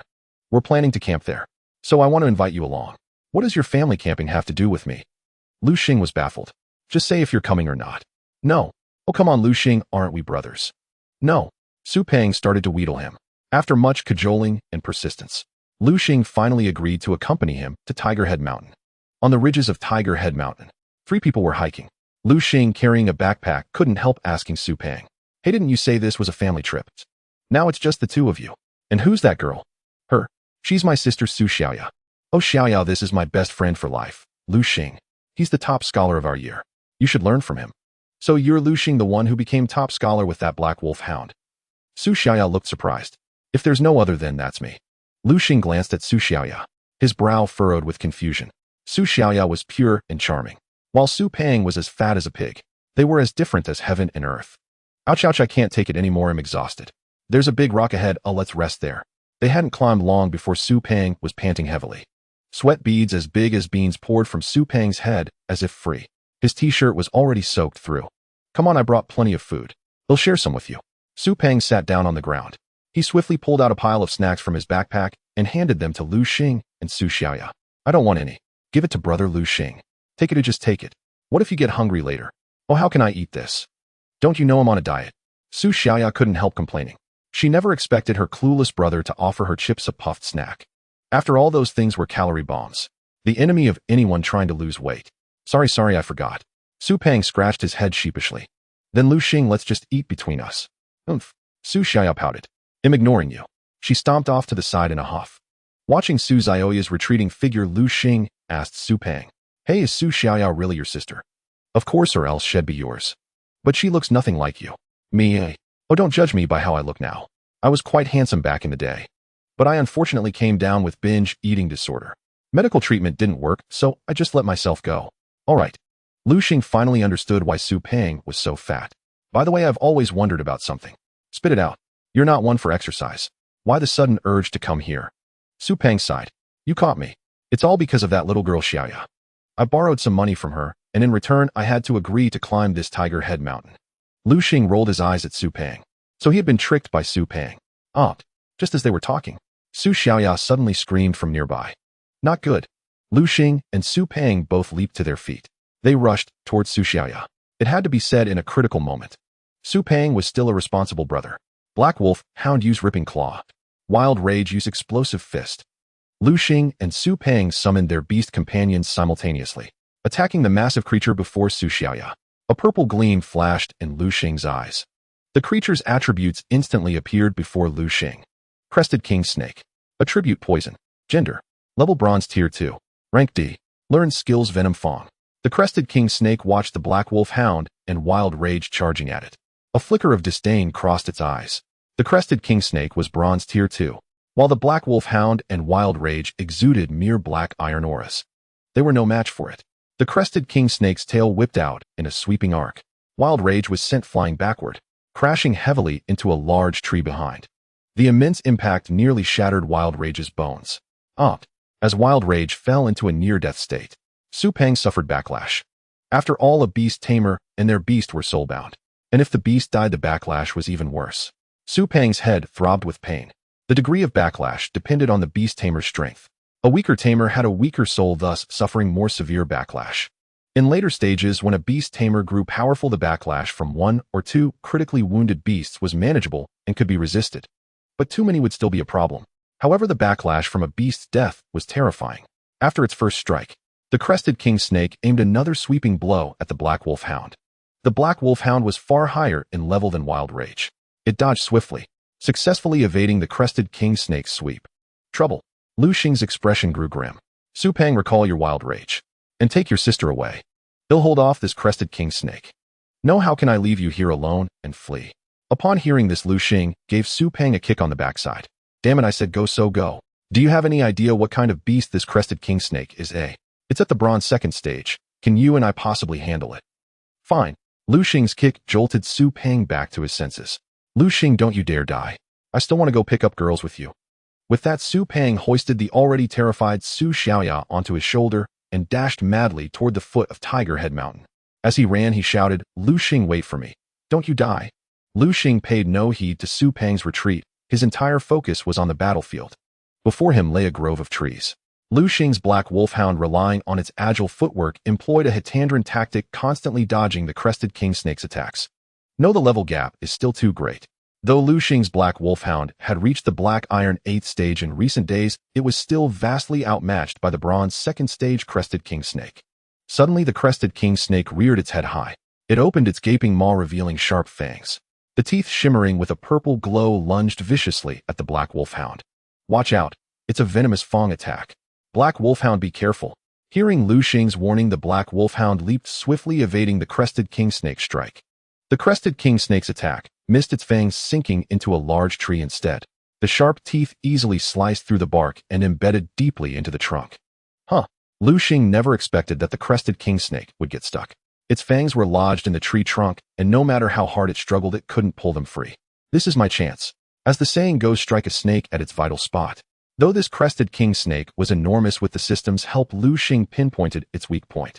Black wolfhound used rending claw on that spot. Hearing this, the black wolfhound pounced toward the crested king snake. Seeing this, the crested king snake swung its tail in a sweeping arc at the black wolfhound. But with its nimble movements, the wolfhound managed to dodge. With a tearing sound, the black wolfhound's sharp claws ripped through the crested king snake's skin. A gush of blood sprayed from the wound. Mixed in was a green fluid. The snake's gallbladder had been punctured by the wolfhound's claws. With a roar, the crested king snake, as if drawing on a surge of immense strength, thrashed violently. It finally wrenched itself free from the tree. Damn, we need to run. Lu Xing knew the crested king snake was making its final desperate struggle. He had no intention of being dragged down with it. Black wolfhound. Lu Xing called out, and the wolfhound ran toward him. Lu Xing vaulted onto the wolfhound's back. Thanks to a steady diet of good food, and its strength now at the peak of black iron 8th stage, the wolfhound was large enough and strong enough to carry him. With Lu Xing on its back, the black wolfhound fled deep into the dense forest. The crested king snake gave chase. After an unknown distance, a thunderous crash rang out. The barrel-thick snake collapsed to the ground. It's finally dead. Lu Xing had the system, so he had no fear of the snake feigning death. I wonder if it has a crystal. Lu Xing approached the snake and began searching. Soon his eyes lit up. There really is one. Not every magical beast had a crystal, so each one was valuable. Especially this one, a bronze 2nd stage crested king snake's crystal. Lu Xing figured it must be worth at least a few $100,000. He pulled out a knife, ready to extract the crystal. But the result disappointed him greatly. Damn, are you kidding me? This is too hard. Lu Xing found that his knife couldn't even cut through the snake's skin. His knife was just an ordinary blade, not a specially crafted one. Black wolfhound, your turn. Lu Xing gave the command. The black wolfhound raised its paw high, a white light gleamed on its claws, the rending claw technique. As the paw descended, a tearing sound echoed. The wolfhound's claws easily sliced through the snake's skin, extracting the crystal. So this is the crested king snake's crystal? Lu Xing saw that the crystal was purple, shimmering brilliantly under the sunlight. Ding! Found a crested king snake's crystal. Use it on the black wolfhound. No. Lu Xing immediately chose no. Though the crested king snake's venomous fang technique was formidable, the black wolfhound was not a poison-type beast and couldn't harness the power of that skill. Using it on the wolfhound would be a waste. After all, a beast could only learn 4 skills from consuming magical beast crystals. So Lu Xing had to be very selective about skills. Alright, time to head back. Just as Lu Xing was about to leave with the black wolfhound, the wolfhound suddenly looked toward a spot not far away. What's wrong? The black wolfhound made a gesture to Lu Xing, indicating it wanted to take him to that place ahead. You want to go there? The black wolfhound nodded emphatically. Lu Xing had no choice but to follow its lead. They soon arrived at a hillside covered in countless vines. Lu Xing frowned, puzzled as to why the wolfhound had brought him here. The next moment, the black wolfhound showed him. It swiftly swung its sharp claws, and soon the vines were slashed away. A dark cave entrance appeared before Lu Xing. The wolfhound made another gesture, its intent clear. It wanted to go inside. Then let's go. Lu Xing led the wolfhound into the cave. Fortunately, he had a headlamp, or he wouldn't have been able to see in the pitch-black darkness. Hey, what's that smell? As Lu Xing ventured deeper, he noticed the cave was damp and gloomy. What good things could be in here? Clearly, the black wolfhound had already sensed something inside. Soon Lu Xing and the wolfhound reached the end of the cave. On a ledge not far away lay a pile of dry grass, and atop it sat 3 eggs. Are these crested king snake eggs? Even Lu Xing, slow as he was, could guess. The black wolfhound nodded vigorously, then happily trotted over to the snake eggs. A crisp cracking sound echoed. The black wolf dog bit open the crested king snake's egg and began to devour it ravenously. Before long, all 3 eggs of the crested king snake had entered the black wolf dog's belly. Its stomach bulged as if pregnant. Ding dong. At that moment, a system notification chimed in Lu Xing's mind. Congratulations, host. Your black wolf dog has consumed the crested king snake's eggs. New skill acquired, venom fangs. My. Lu Xing was overjoyed. He never imagined such a thing could happen. Poison was a formidable substance. Lu Xing had regretted not being able to use the crested king snake's crystal for his black wolf dog. Unexpectedly, by eating the snake's eggs, the black wolf dog had learned the venom fang skill on its own. Using a crystal and learning independently were different. At most, a crystal could teach 4 skills, but self-learning had no limits. Black wolf dog, let's go. Lu Xing activated his system by scanning the surroundings. Finding no treasures left behind, he turned and left with his dog.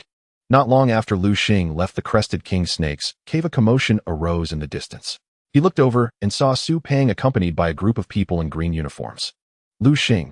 Su Pang spotted him too, his face lighting up with joy as he rushed over and embraced him tightly. Ah, you scare me to death. I thought the crested king snake had eaten you. Su Pang was visibly agitated. Lu Xing was not his blood brother, but he meant even more to him than one. Su Xiaoya ran over as well. Lu Xing was exceptionally handsome, and with Su Pang constantly singing his praises, Su Xiaoya had already developed a fondness for him. This act of rescuing the damsel in distress stirred the young girl's heart. Alright, if you want to catch up. Do it later. It's dangerous here. Come back with us now. A uniformed man stepped forward. His face was stern, clearly a man of the nation. On the way, the square-faced leader couldn't help but ask, "Are you really a student?" "Yes, is there a problem?" "No." The square-faced man shook his head slightly, but his heart was filled with shock. A black iron rank 9 black wolf dog. This young man has such strength at such a young age. Truly boundless potential. These people led Lu Xing and the others to a safe zone and reported to their superiors, designating Tiger Head Mountain as a restricted area. Except for beast tamers, ordinary people were forbidden from entering Tiger Head Mountain. Watching Lu Xing's receding figure, the square-faced man sighed. "Ah, we're old, so old. Truly, each generation brings forth its own talents. Will soon be obsolete." Lu Xing led Su Pang and his sister into the safe zone. Su Xiaoya suddenly spoke to Lu Xing. "Brother Lu Xing, why don't you come to my house? It'll make you my specialty sweet and sour ribs. Consider it repayment for saving my life this time." Sweet and sour ribs. Su Pang's eyes lit up at the mention. Saliva uncontrollably dripped from his mouth. Lu Xing, hurry up and say yes. Su Pang shook Lu Xing's arm incessantly. Only he knew how delicious Su Xiaoya's sweet and sour ribs were. A delicacy that could make you swallow your tongue. Seeing the expectant looks on the siblings' faces, Lu Xing couldn't bear to dampen their spirits. So he agreed. Su Xiaoya immediately hailed a taxi on the road, and they headed towards Su Pang's home. Before long, Lu Xing followed the siblings to their house. "This is your home, Lu Xing was taken aback by the small manor before him. He never imagined Su Peng's family was so wealthy. But then again, what kind of family could afford to raise such a glutton? And also equip him with a wild ape, a beast with immense potential, as his initial tamed creature. Lu Xing followed the siblings into the manor and straight to the living room. Brother Lu Xing, please sit for a while. He'll start cooking now. With that, Su Xiaoya turned and entered the kitchen. Seeing Su Xiaoya's eagerness, Su Peng suddenly looked at Lu Xing with a serious expression. Hey, you rascal, my sister seems to have taken a liking to you. You better treat her well in the future. If I find out you're bullying her, I'll teach you a lesson. Lu Xing found this utterly speechless. This was far too premature, and Su Peng wanted to teach him a lesson. Did he even have the strength? Lu Xing and Su Peng sat in the living room chatting idly. Creak. Just then the door swung open. Lu Xing turned to see a middle-aged couple. Mom, Dad, why are you back? Su Peng shouted at them. Why am I back? You've got some nerve, kid. Taking your little sister to the dangerous Tiger Head Mountain. Well, Su Peng hadn't expected his parents to already know the news so soon after returning. All right, dear, don't be too angry. They came back safely this time, didn't they? By the way, Dad, haven't you always wanted to meet Lu Xing? I brought him along this time. When Su Peng's father Su Sun saw Lu Xing, his previously darkened face immediately brightened with joy. Ah, so you're Lu Xing. I've heard so much about you from that rascal Su Peng. Thank you so much this time. Without you, I don't know what I would have done. Clearly, Su Sun had already learned of Lu Xing's rescue of Su Peng and Su Xiaoya. Su Sun sized up Lu Xing. Not bad, not bad. Truly a man of striking appearance. He also noticed the black wolf dog at Lu Xing's feet. Hiss. Su Sun couldn't help but gasp in astonishment. He asked Lu Xing, how long have you had this black wolf dog? Lu Xing was puzzled by the question. Just the other day, when the school distributed the tamed beasts. I got this black wolf dog then. Hearing this, Su Sun's heart began to race. My heavens, it's only been a short while. Your black wolf dog has already reached black iron rank 9. What black iron rank 9? Su Peng's eyes widened as he stared at Lu Xing as if looking at a monster. So that means you're now a black iron rank 9 beast tamer. Su Peng realized that Lu Xing could control the black iron rank 9 black wolf hound, which meant Lu Xing was at least a black iron rank 9 beast tamer now. Lu Xing, how on earth did you cultivate? Su Peng leaped up from the sofa and rushed to Lu Xing's side in a few quick steps. He grabbed Lu Xing's hand with a grin and said, Lu Xing, tell me, did your parents leave you some advanced cultivation manual? As soon as Su Peng said this, Su Sun's face darkened instantly. Prying into another's cultivation manual was a grave taboo in this world. He never imagined his son could be so foolish. Lu Xing, hearing this, naturally knew what Su Peng was after. It's nothing special, just the most basic beast tamer manual. Fearing Su Peng wouldn't believe him, Lu Xing pulled a manual from his bosom and handed it over. Overjoyed, Su Peng snatched the manual from Lu Xing without a second thought, disregarding his parents' presence. Bound by a bond forged through life and death trials, Su Peng paid little heed to formalities. He licked his right index finger and began flipping through the pages with relish. A surge of excitement coursed through Su Peng's heart as he envisioned himself obtaining a legendary manual and conquering the world. But what followed left him utterly astounded. What? Isn't this the manual issued by the school? This manual was a common commodity distributed by the school, and every student had a copy. Su Peng couldn't help but ask Lu Xing, don't tell me you reached black iron rank 9 with just this. That's right. Lu Xing replied with utter composure. Seeing this, Su Sun stepped in to mediate. All right, Su Peng, stop messing around. Return the manual to Lu Xing at once. Fine. Disappointed, Su Peng handed the manual back, and Lu Xing tucked it away with a smile. Come on, brother Lu Xing, my sweet and sour ribs are ready. Hurry and eat. Just then Su Xiaomei emerged from the kitchen carrying a large platter of sweet and sour ribs. A smile had graced her face, but upon seeing her parents, Su Xiaomei instinctively turned to flee back into the kitchen. Stop right there.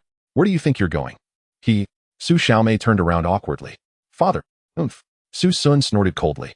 Out of respect for Lu Xing, he held back his anger and said to Su Xiaomei, we'll settle the matter of you sneaking off to Tiger Head Mountain behind our backs. Later. Now bring the sweet and sour ribs over. Yes, father. Su Xiaomei hung her head like a child caught misbehaving. She carried the sweet and sour ribs to Su Sun. The aroma wafting from the dish made him close his eyes and inhale deeply. A wave of intoxication washed over him, and he couldn't help but think, what's gotten into this girl today? Usually when I ask her to make sweet and sour ribs, she always makes excuses saying the oil fumes will damage her skin and make her ugly. But today she's so eager. Soon Su Sun noticed a clue. He caught Su Xiaomei stealing glances at Lu Xing. Sharp as he was, he realized, it seems our precious cabbage is about to be rooted up by this pig Lu Xing. Nevertheless, Su Sun had no intention of stopping their budding relationship. Children will have their own fortunes, he sighed inwardly. Though stern on the surface, he was remarkably open-minded at heart. Otherwise, Su Peng and Su Xiaoyao wouldn't have turned out the way they did. All right, Lu Xing, since you're here, stay for a meal. Okay. Lu Xing nodded. After a hearty meal, Lu Xing left Su Peng's home. Watching Lu Xing's retreating figure, Su Peng asked Su Sun, "Dad, do you think Lu Xing is hiding some powerful cultivation manual from me?" Su Sun shook his head. It doesn't seem like it. Having lived for so many years, Su Sun had developed keen insight. He was an excellent judge of character. Lu Xing's demeanor just now showed no sign of deceit.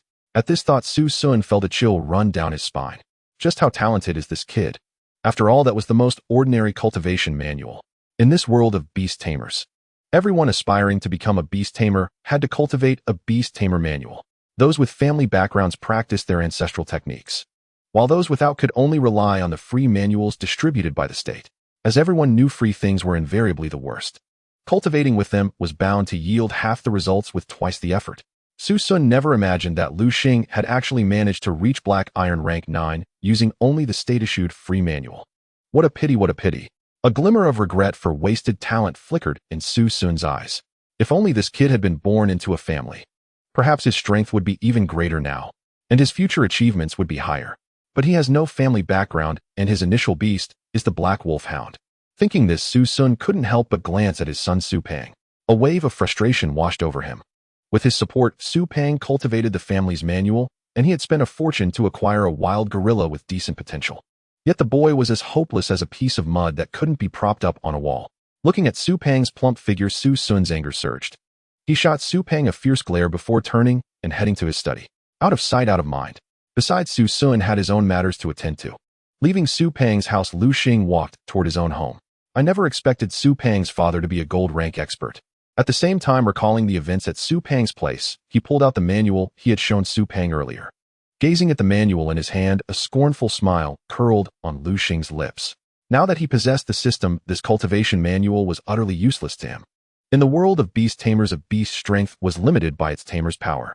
If a tamer was bronze rank 1, his beast could at most reach bronze rank 1. In other words, a beast's strength was always equal to or less than its tamer's. To become powerful, a beast tamer must first strengthen themselves, elevating their own capabilities. Only then can they seek to enhance the prowess of their tamed beasts. Should an inversion of this order occur, the beast tamer risks losing control over their tamed beast, potentially leading to defection or even a revolt where the beast turns upon its master. Thus, ascending to the rank of a top-tier beast tamer is an arduous endeavor.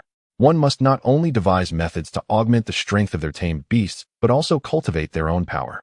Lu Xing, however, was an exception. He possessed a system. With the system's aid, Lu Xing had no need for personal cultivation, it sufficed for his tamed beasts to train. When Lu Xing's Black Wolf Hound attained the 9th rank of Black Iron, Lu Xing himself became a Black Iron 9th rank beast tamer. If his Black Wolf Hound reached the 1st rank of Bronze, he would naturally become a Bronze 1st rank beast tamer. At this thought, anticipation gleamed in Lu Xing's eyes. His Black Wolf Hound was currently at the 9th rank of Black Iron, and the threshold to Bronze 1st rank was not far off. This meant Lu Xing would soon be able to contract a new tamed beast. Unfortunately, he was still bound by the laws of this world. The new beast he contracted could not surpass his current tamed beast's rank. Otherwise, should he stumble upon a stroke of immense fortune, perhaps a severely wounded 9th rank dragon, he could contract it directly and instantly become a 9th rank beast tamer. Though I can't contract anything stronger than what I have now, he mused, I possess the systems which can locate those with extraordinary potential. Since I've become a beast tamer, I might as well savor the journey of nurturing my beasts. His murmured words reached the ears of his Black Wolf Hound, who could not help but roll its eyes at him. Nurturing. Lu Xing had hardly put any effort into nurturing it. He merely took it along for food and leisure. That it had reached its current level of strength was entirely the result of its own hard work. As Lu Xing walked, he pondered, what should I choose as my next tamed beast? Just as he was lost in thought, a piercing cry rang out. A colossal eagle soared across the city sky. It's a thunderclap eagle. Its sharp screech instantly captured Lu Xing's attention. That's it. The moment he laid eyes on the thunderclap eagle, a decision crystallized within him. My next tamed beast shall be something like the thunderclap eagle. It must be capable of flight. For the first time, Lu Xing realized how desperately he desired a flying-type tamed beast. Such creatures possessed numerous formidable advantages. Firstly, they could fly high and see far, serving as scouts and pathfinders. Secondly, should he encounter danger, he could simply ride his flying beast to escape. After all, flight was far swifter than walking. Moreover, flying-type, tamed beasts were not lacking in combat prowess. However, Lu Xing's immediate priority was not to seek out a thunderclap eagle, it was to elevate his Black Wolf Hound's rank.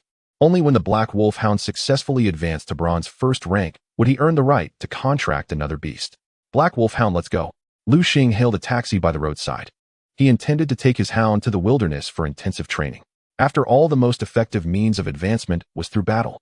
As for relying on pills, could a combat prowess forged through pills ever compare to that honed through real fights? Lu Xing took the taxi to the entrance of a secret realm. He had already gathered information. This realm was the lowest grade one within Guang City. Halt! As Lu Xing was about to enter the secret realm, a man in a green uniform blocked his path. Please present your identification. The man in green gave Lu Xing a military salute. Identification. Lu Xing was somewhat bewildered. Seeing Lu Xing's confusion, the uniformed man promptly reminded him, your beast tamer's license.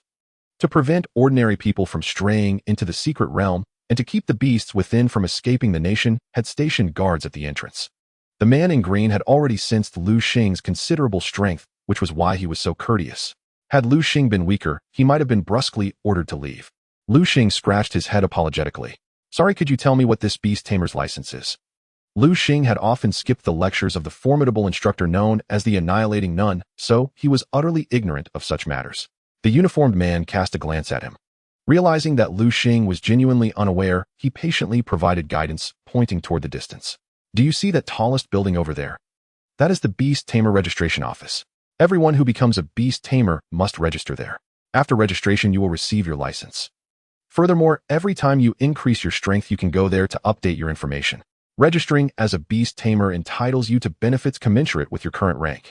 So you should go there quickly, the uniformed man urged. All right, thank you, brother. You're welcome. Lu Xing departed from the secret realm's entrance and made his way toward the Beast Tamer Registration Office. He soon arrived at the grand building. What an imposing structure. Lu Xing had not expected the registration office to be so majestic, resembling a vast cathedral. He entered the office and found it bustling with people coming and going in an endless stream. That one is silver 3rd rank. That one is black iron 7th rank. That one is bronze 5th rank. Under the gaze of his systems, the strengths of these individuals were laid bare. Lu Xing saw through them all clearly. However, his purpose was to register as an official beast tamer, so he did not engage in conversation with them. Instead, he walked directly to a service window. The Beast Tamer Management Office was remarkably user-friendly. Perhaps recognizing the noble status of beast tamers, the office had set up 20 service windows to handle transactions. With 20 windows, there was hardly any need to queue. If only certain places from my past life were run like this, he thought. Instead of having only one window open while the other clerks idly chat, Lu Xing approached a window. Hello, I'm here to register as a beast tamer. Certainly. The young lady behind the counter was quite beautiful. She offered Lu Xing a polite smile. Please place your palm on the screen beside you. All right. Lu Xing placed his palm on the screen. In a moment, his personal information appeared along with his current rank displayed on the electronic screen. Hey, 18 years old. Blah, black iron 9th rank. The clerk gasped in astonishment. The saleswoman had worked here for several years. It was the first time she had encountered someone so remarkable. She couldn't help but steal a glance at Lu Xing. Even though she had mentally prepared herself, she was still taken aback. Lu Xing's handsome face bore a hint of youthfulness, which meant that the information about him being 18 years old was indeed correct. And it was truly him. How extraordinary must his talent be? As the saleswoman stood there in shock, Lu Xing couldn't help but ask her, "Excuse me, is my identification ready?" Oh, I'm sorry. The saleswoman, coming to her senses, belatedly snapped out of her astonishment. She respectfully handed Lu Xing his Beast Tamer certificate. Here is your Beast Tamer certificate. Please keep it safe. With this certificate, you can venture into the mystic realm for exploration. Additionally, you can also pick up some quests here. Pick up quests. Lu Xing hadn't expected that such a feature would be available here. Yes, if you wish to take on quests, you can use the self-service quest machine over there. The machine is located on your right. Of course, if you find that troublesome, you can also log into our official website using your phone. Your account is your Beast Tamer certificate number. The initial password is 6 zeros. If you want to change your password, you can follow the instructions provided. Lu Xing nodded. Thank you. Holding his brand new certificate, he walked toward the self-service quest machine. Just as Lu Xing was about to use the machine to find a quest, someone tapped him on the back. Turning around, he was surprised to see Lu Xiaoming. Lu Xing never expected to run into Lu Xiaoming here. Lu Xing, it's really you. Long time no see. Long time no see. Lu Xiaoming beamed with a cheerful smile. Since one should never strike a smiling face, Lu Xing responded with equal politeness. What are you doing here? Me? I was hoping to see if there were any quests I could take on. Quests? Did you find any? Not yet. Lu Xing shook his head. Hearing this, Lu Xiaoming's eyes lit up. She tentatively asked him, how about it? Want to team up with me? We can do the quest together and look out for each other. Team up, eh? Lu Xing gave Lu Xiaoming a once-over. He was astonished to find that after just a few days apart, Lu Xiaoming had already become a Black Iron rank 8 beast tamer. This guy's talent is impressive. Lu Xing thought to himself. At the same time, he understood. Someone who could have inscribed 5-colored phantom butterfly as their initial beast surely came from an extraordinary family background. She could easily rely on her family, yet she chooses to work hard on her own. That's pretty wise in its own way. So what do you say? Yes or no? Just say something. Lu Xiaoming urged, growing impatient with his silence. Fine, he agreed. Lu Xiaoming's initial beast was the 5-colored phantom butterfly, and she was quite powerful. She would indeed make a good partner for the quest. Great, it's settled then. With that, Lu Xiaoming turned to leave, but noticed Lu Xing wasn't following her. She turned back and called out to him, hey, what are you standing there like a fool for? Lu Xing looked confused. Shouldn't we pick up a quest first? Pick up a quest. Lu Xiaoming laughed and handed him an A4 sheet of paper. Taking it, Lu Xing saw that it was a printed quest.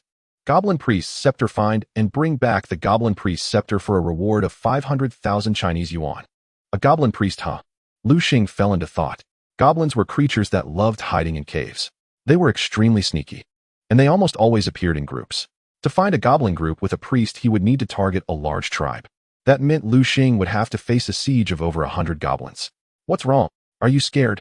Lu Xing hadn't expected Lu Xiaoming to be so bold. She actually dared to take on such a quest. Let's go. He said nothing more. It was just a bunch of goblins. Goblins weren't strong. At most, they were at Black Iron rank 5 or 6. The Goblin Priest, however, would be trickier to handle. As an evolved branch of goblins, its strength was at least at the bronze level. But since Lu Xiaoming wanted to go wild, Lu Xing would join her.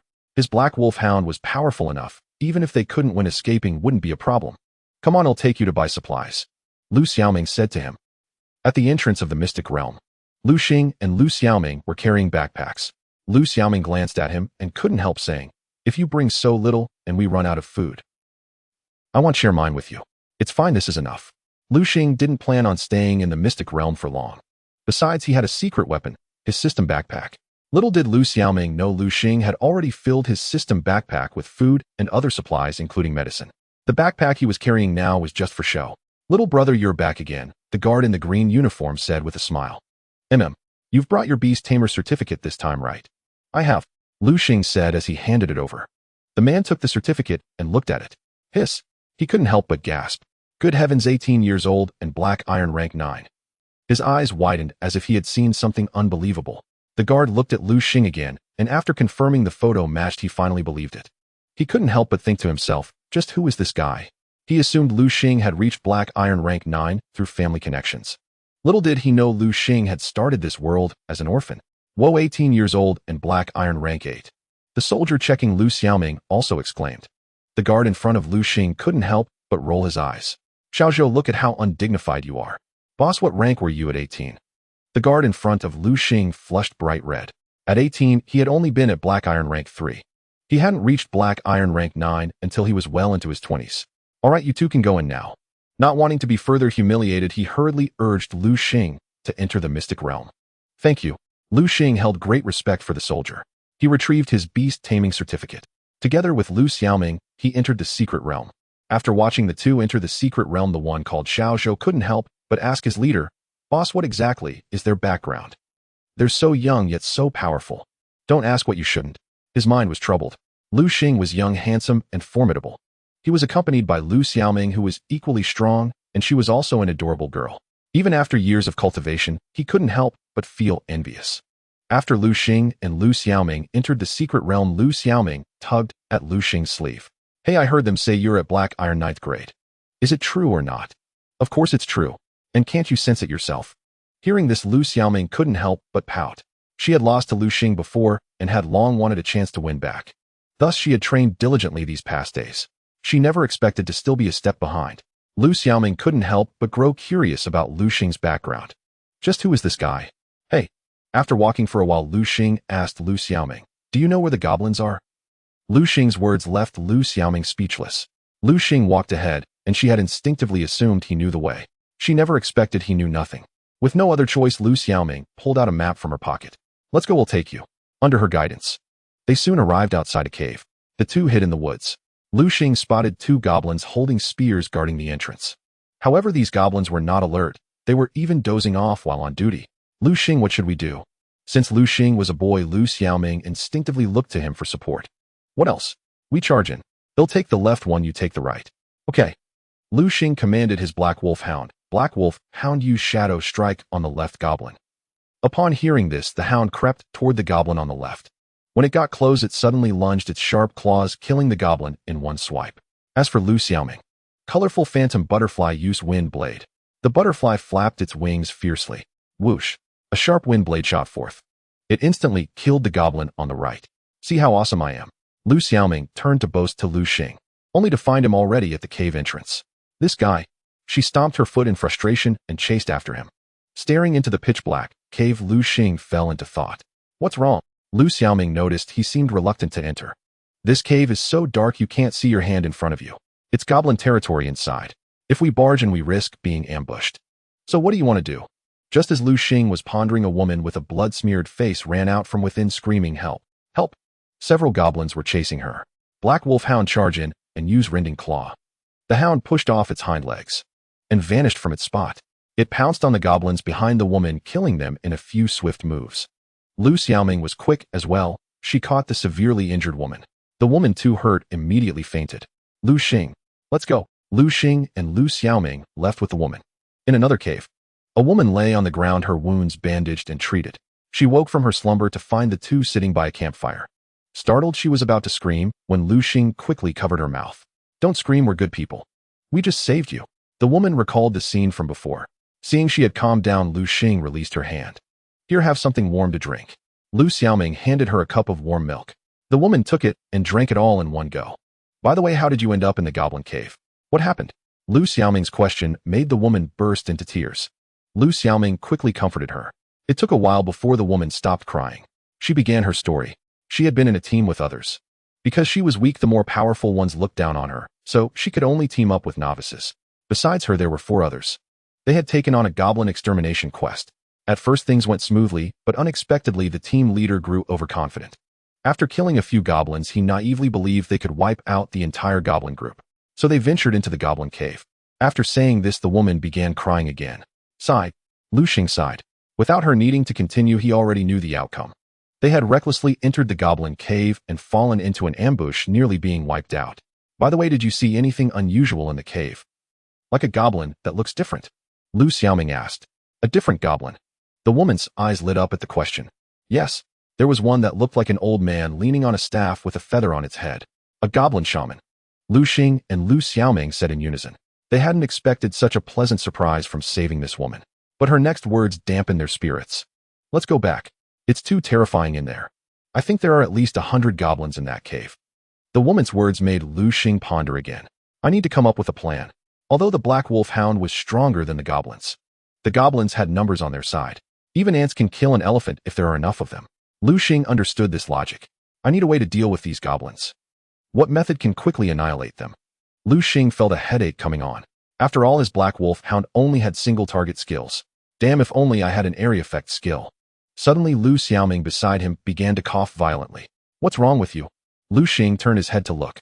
It's nothing, just choked by the smoke. It turned out that a gust of cold wind had just poured back into the cave, causing Lu Xiaoming to be smoked by the campfire. I've got it. Watching Lu Xiaoming coughing incessantly, Lu Xing's eyes lit up. Got what? Lu Xing didn't explain much to Lu Xiaoming. The next day, Lu Xiaoming was surprised to find that Lu Xing had picked up a huge pile of firewood from somewhere. What are you going to do? You'll see in a moment. Lu Xing walked to the entrance of the goblin cave. He noticed that today, as usual, 2 goblins were standing guard there. Compared to yesterday, however, these 2 goblins looked much more alert.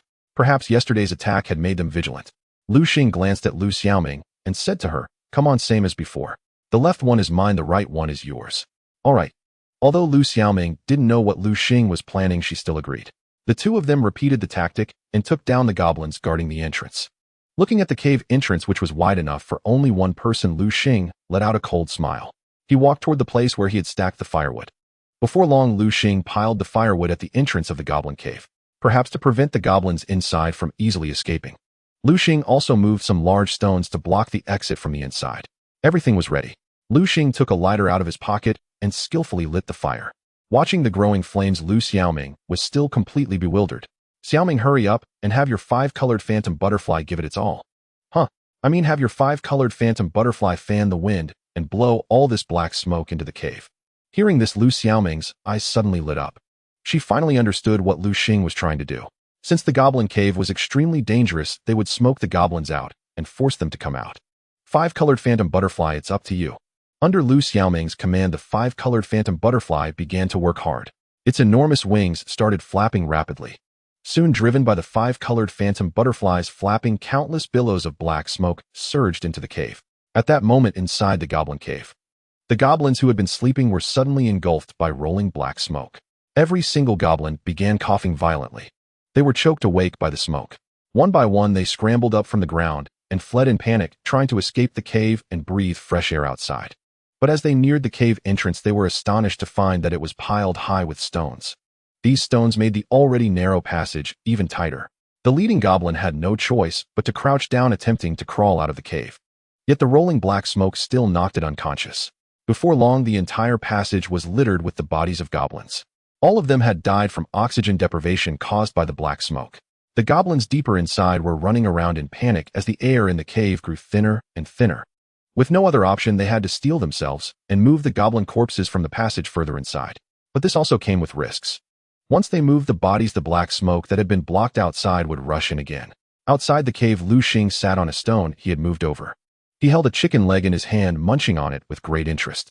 From time to time, he added more firewood to the blaze. Beside him, Lu Xiaoming was getting a bit anxious. How can you still be in the mood to eat, you idiot? Lu Xiaoming was surprised to notice that the black smoke which had been pouring into the cave could no longer enter because the passage was now clogged with goblin corpses. In other words, their efforts were now in vain. What's the rush? Let the bullet fly a little longer. Lu Xing remained remarkably calm. He knew that goblins weren't very smart when it came to construction. This was definitely the only entrance. As long as he held his ground here, the goblins inside would be like fish in a barrel. Once all the air inside was used up, the goblins inside would all die. The fire raged for over an hour before Lu Xing stopped adding firewood. But he didn't rush into the goblin cave. It was still filled with black smoke, and he needed to wait until the smoke cleared before entering. What do we do now? What else can we do? Of course, we go back first and see if Xiao Yi is okay. Xiao Yi was the girl they had rescued. All right. Just as the two were about to leave, a loud bang echoed. The stones blocking the goblin cave entrance were blasted apart. What's happening? Everyone watch out. Lu Xing immediately became alert. The black wolfhound beside him also turned its head, lowered its body, and assumed an attacking stance. Black smoke billowed. A figure emerged from within the smoke. The creature holding a staff staggered out shakily. The main event is here. Lu Xing never expected that this goblin shaman would survive until the very end. Goblin shaman. Attributes: spirit. Gender unknown. Level bronze, rank 3. Talent C. Skills: fireball, inspire. This guy is pretty tough. But unfortunately for it had run into Lu Xing. The recent black smoke had left it dizzy and disoriented. Black Wolfhound used Shadow Strike on the Goblin Shaman. Although the Goblin Shaman was at bronze rank 3 after being smoked by the black smoke, its strength was less than a tenth of its full power. Strike while the iron is hot. Take its life while it's weak. Lu Xing wasn't about to wait for it to recover. The Black Wolfhound lunged at the Goblin Shaman. Its sharp claws instantly raked across the Goblin Shaman's body, leaving several deep gashes. Horrifying green blood gushed out from the wounds. The Goblin Shaman let out a painful howl, and the attack jolted it back to temporary clarity from its daze. It raised its staff high, and a massive fireball began to condense at the tip. Then, with a swift wave of its right hand, the enormous fireball shot toward the Black Wolfhound. Black Wolfhound dodge. The Black Wolfhound made a sudden leap, evading the Goblin Shaman's fireball attack. The terrifying fireball landed exactly where the hound had been standing. With a deafening boom, an explosion occurred. Dust and smoke filled the air. When the dust settled, a large crater had been blasted into the ground. This showed just how powerful this Goblin Shaman was. Lu Xing felt a bit relieved that he had used a dirty trick to deal with it. Rainbow Phantom Butterfly used Psychic. Lu Xiaoming finally snapped out of her daze and commanded her spirit beast. The Rainbow Phantom Butterfly shot forth a beam of iridescent light, striking the Goblin Shaman. The Goblin Shaman was then seized by the Rainbow Phantom Butterfly Psychic and hurled violently against the rock wall nearby. A resounding thud echoed as the Goblin Shaman slammed into the cliff face, sustaining grievous wounds once more. Black Wolfhound, now is the time. Use Shadow Ball. Shadow Ball was a skill the Black Wolf Hound had mastered on its own. It opened its maw wide and a massive orb of dark energy materialized before its jaws. The Black Wolf Hound jerked its head, sending the colossal sphere of shadow hurtling toward the Goblin Shaman. Boom! Another thunderous explosion resounded. As the smoke cleared, Lu Xing gazed at the Goblin Shaman. He realized that by now the creature was utterly dead. The Goblin Shaman was a spirit-type magical beast, and the dark-type Shadow Ball would inflict catastrophic damage upon it. Lu Xing prepared to approach the Goblin Shaman. But Lu Xiaoming grabbed his arm.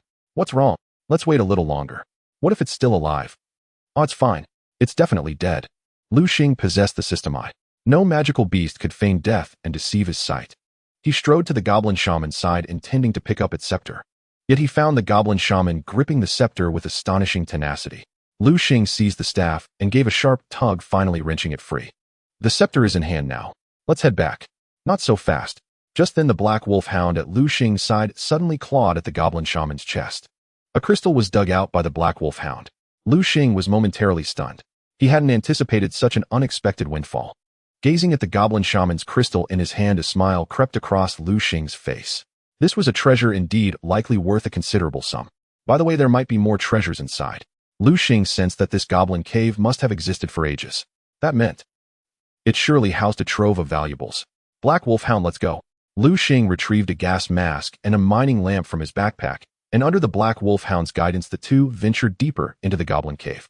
Lu Xiaoming hadn't expected him to risk delving further. Clutching the Goblin Shaman's scepter, she wavered in hesitation. Should I go in? She knew danger might lurk within. If she left now, the mission objective was already secured, and she would have fulfilled her task. Yet Lu Xiaoming chose otherwise. She bit her lip and at last led her rainbow phantom butterfly in pursuit of Lu Xing. The group soon reached the cavern's depths. Along the way, Lu Xing saw countless goblin corpses, and he grew even more grateful for his strategy of using fire. Had they fought heat in, so many goblins would have given Lu Xing a hard time. Lu Xing, what's that? Following her gaze, Lu Xing looked toward where Lu Xiaoming pointed. Not far away, a campfire blazed with roasted meat upon it. But at the sight of the meat's shape, Lu Xing's brow furrowed deeply. Even with his strong psyche, a wave of nausea washed over him. Indeed, it was a human, a living person, roasted and devoured by these goblins. Without a doubt, that unfortunate soul was Xiao Ye's companion. Ugh! Lu Xiaoming could no longer contain her churning stomach. She turned and fled toward the cave entrance. She yearned for a gulp of fresh air to soothe her revulsion. Lu Xing watched her retreat, but did not follow. Instead, he continued his search. After a thorough hunt, Lu Xing finally struck gold. He discovered a pile of items heaped in the right corner.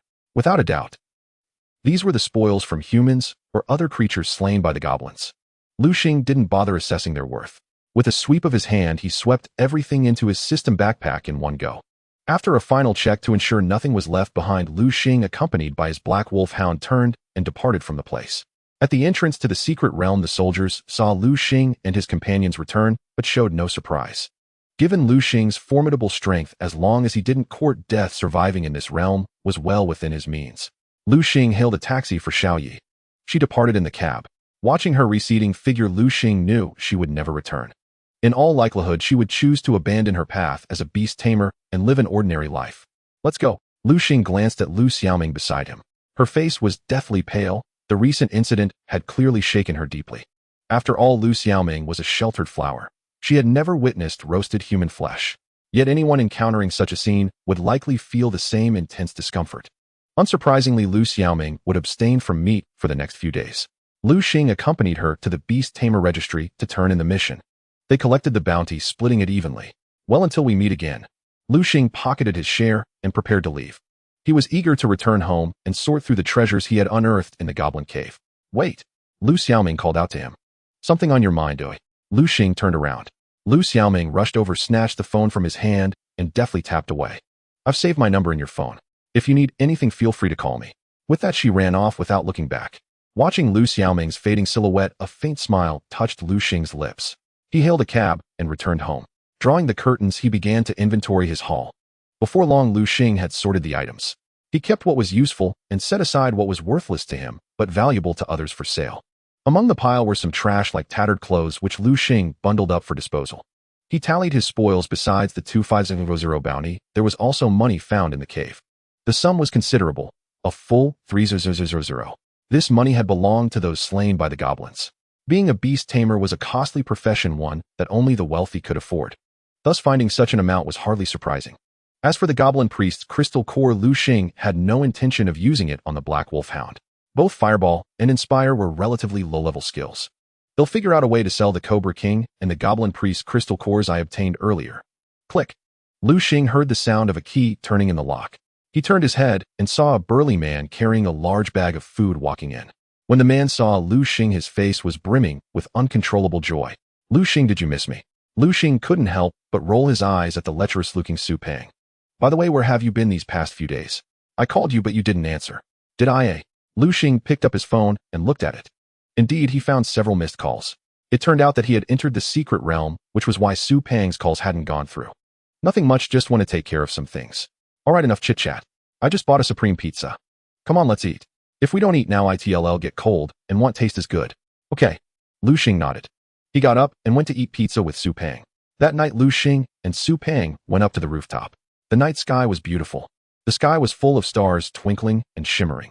So beautiful. Su Peng couldn't help but sigh in admiration. Oh, whoa. Suddenly, Lu Xing's black wolfhound leaped onto a high platform and howled at the night sky. Spiritual energy from the surroundings began to converge toward the hound. Holy crap. No way. Your black wolfhound is about to break through. Su Peng was so stunned by the terrifying fluctuations of spiritual energy that he could barely speak. The spiritual energy surged madly toward the black wolfhound. Before long, it broke through its strength, advancing from black iron tier 9 to bronze tier 1. Looking at the black wolfhound after its breakthrough, Su Peng couldn't help but swallow hard. Lu Xing, be honest with me. Is your black wolfhound really just a black wolfhound? I feel like it's a black wolfhound king. Lu Xing's black wolfhound was more than twice the size of an ordinary one. Terrifying. It was truly terrifying. A fearsome pressure emanated from its body, and Su Peng's legs began to tremble uncontrollably. Looking at the upgraded black wolfhound, a smile spread across Lu Xing's face. Finally reached bronze tier 1. This meant Lu Xing was now a bronze tier 1 beast tamer. He could now contract a second beast. Black wolfhound. Lu Xing called out. The black wolfhound retracted its pressure, wore a docile expression, and gleefully pounced toward Lu Xing.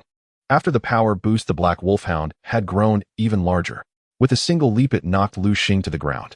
Its pink tongue began licking Lu Xing's face. This was its way of showing affection. Alright. Lu Xing managed to free himself. He stroked the black wolfhound's head, his mind already planning how to find his second beast. Whoa, you scared the hell out of me. Once the black wolfhound retracted its pressure, Su Peng breathed a sigh of relief. He felt his entire body drenched in sweat. I can't take this anymore. I need to take a shower. With that, Su Peng bolted downstairs without looking back. Little did Lu Xing know the black wolfhound's intimidation had scared Su Peng so badly he had wet himself. That was why he was in such a hurry to shower. When Su Peng came out of the shower, he found Lu Xing sitting on the sofa. Lu Xing, is something on your mind? Su Peng noticed that Lu Xing seemed to be waiting for him. Yes, Su Peng, do you know where I can buy a beast? A beast? Su Peng was momentarily stunned. Why are you asking? Don't you already have the black wolfhound? Unless... Su Peng's eyes widened in shock. Holy shit, you animal. Don't tell me you've already broken through to bronze tier 1. And you're ready to contract a second beast. What else did you think? Su Peng felt his worldview crumbling. Lu Xing, be honest, have you been possessed by some big shot? Lu Xing rolled his eyes at him. What nonsense are you talking about? And about the beast, do you know anything or not? Of course. Su Peng immediately replied. Great, you're leading the way tomorrow. Having spent several days in the secret realm, Lu Xing hadn't slept well. He got up and went to his room to sleep. Watching Lu Xing enter his room, Su Peng was inwardly astonished. He couldn't help but mutter under his breath, Dad really knows what he's talking about. His judgment of people is spot on. Su Peng's father Su Sun had repeatedly urged him to maintain a good relationship with Lu Xing and never to have a falling out with him. Being friends with Lu Xing might be the best choice Su Peng ever made in his life. So this is the place you mentioned for selling beasts? Yeah. Su Peng couldn't help but say. Lu Xing hadn't expected the beast-selling shop to be in such a remote location. Oh, don't worry. When have I, Su Peng, ever let you down, eh? Sure, it looks run down, but this is where I bought my Wild Rage Gorilla. Hearing this, Lu Xing nodded. Su Peng's Wild Rage Gorilla had decent aptitude, proving that this place had quality goods. Under Su Peng's guidance, the two entered the beast-selling shop. Since it was still early, there were no customers. The owner spotted them and immediately greeted them with a smile. Once he recognized who it was, he was momentarily taken aback, then cheerfully said, Oh, my master Su, what brings you to my humble shop today? Su Peng had spent a considerable sum here to buy the Wild Rage Gorilla, so the owner naturally knew him. Alright, Boss Gene, I want beat around the bush. My buddy here is looking to contract his second beast. Hurry up and show us your best stock. What? A second beast? Boss Jean looked at Lu Xing in astonishment. He noticed that Lu Xing looked very young, even a bit immature. Boss Jean couldn't help but ask Lu Xing, "May I ask for your esteemed surname, young master?" "It's Lu. Lu. Could it be?" Boss Jean assumed Lu Xing was the child of some big shot. With Lu Xing's strength and Su Peng's company, Boss Jean became even more enthusiastic. "Oh, my master Lu has honored us with his presence. My humble shop is truly blessed. Since you, Master Lu, are here, I naturally will show you the finest beasts I have. But what type of beast are you looking for, Master Lu?" "Flying-type beasts. I wonder if you have any here." "Flying-type." Boss Jean paused briefly, then said with a smile, "Yes, of course we do." "Then follow me." Under Boss Jean's lead, Lu Xing and his companion arrived at an underground chamber. Lu Xing swept his gaze around, noticing that the area was filled with iron cages. Inside the cages were various winged spirit beasts.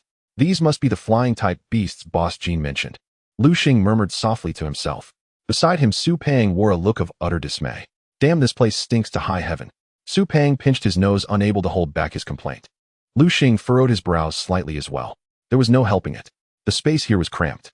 These flying-type beasts ate, drank, and eliminated right where they were. The stench was unavoidable. "Young Master Lu, take a careful look. See if any of these beasts catch your fancy." Lu Xing nodded. He began to stroll around the underground chamber. After a thorough inspection, Lu Xing was surprised to discover that the beasts here were of decent quality. The lowest were grade C. It seems Boss Jean wasn't lying to us after all.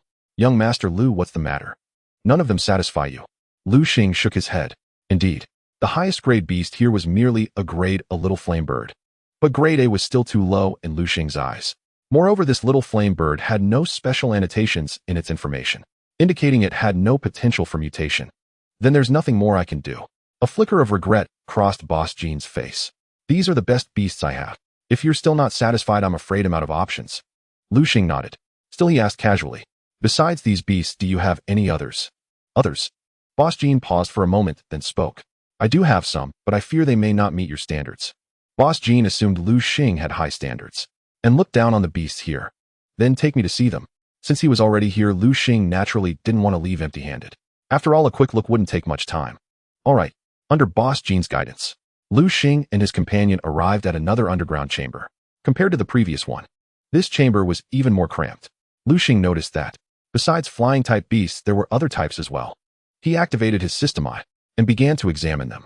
As Lu Xing had anticipated, the quality of the beasts here was far inferior. Grade F beasts were everywhere. After a thorough inspection, Lu Xing sighed. "Alas, it seems finding a hidden gem is impossible." Lu Xing muttered quietly to himself. "Boss, there's a little electric sparrow over there.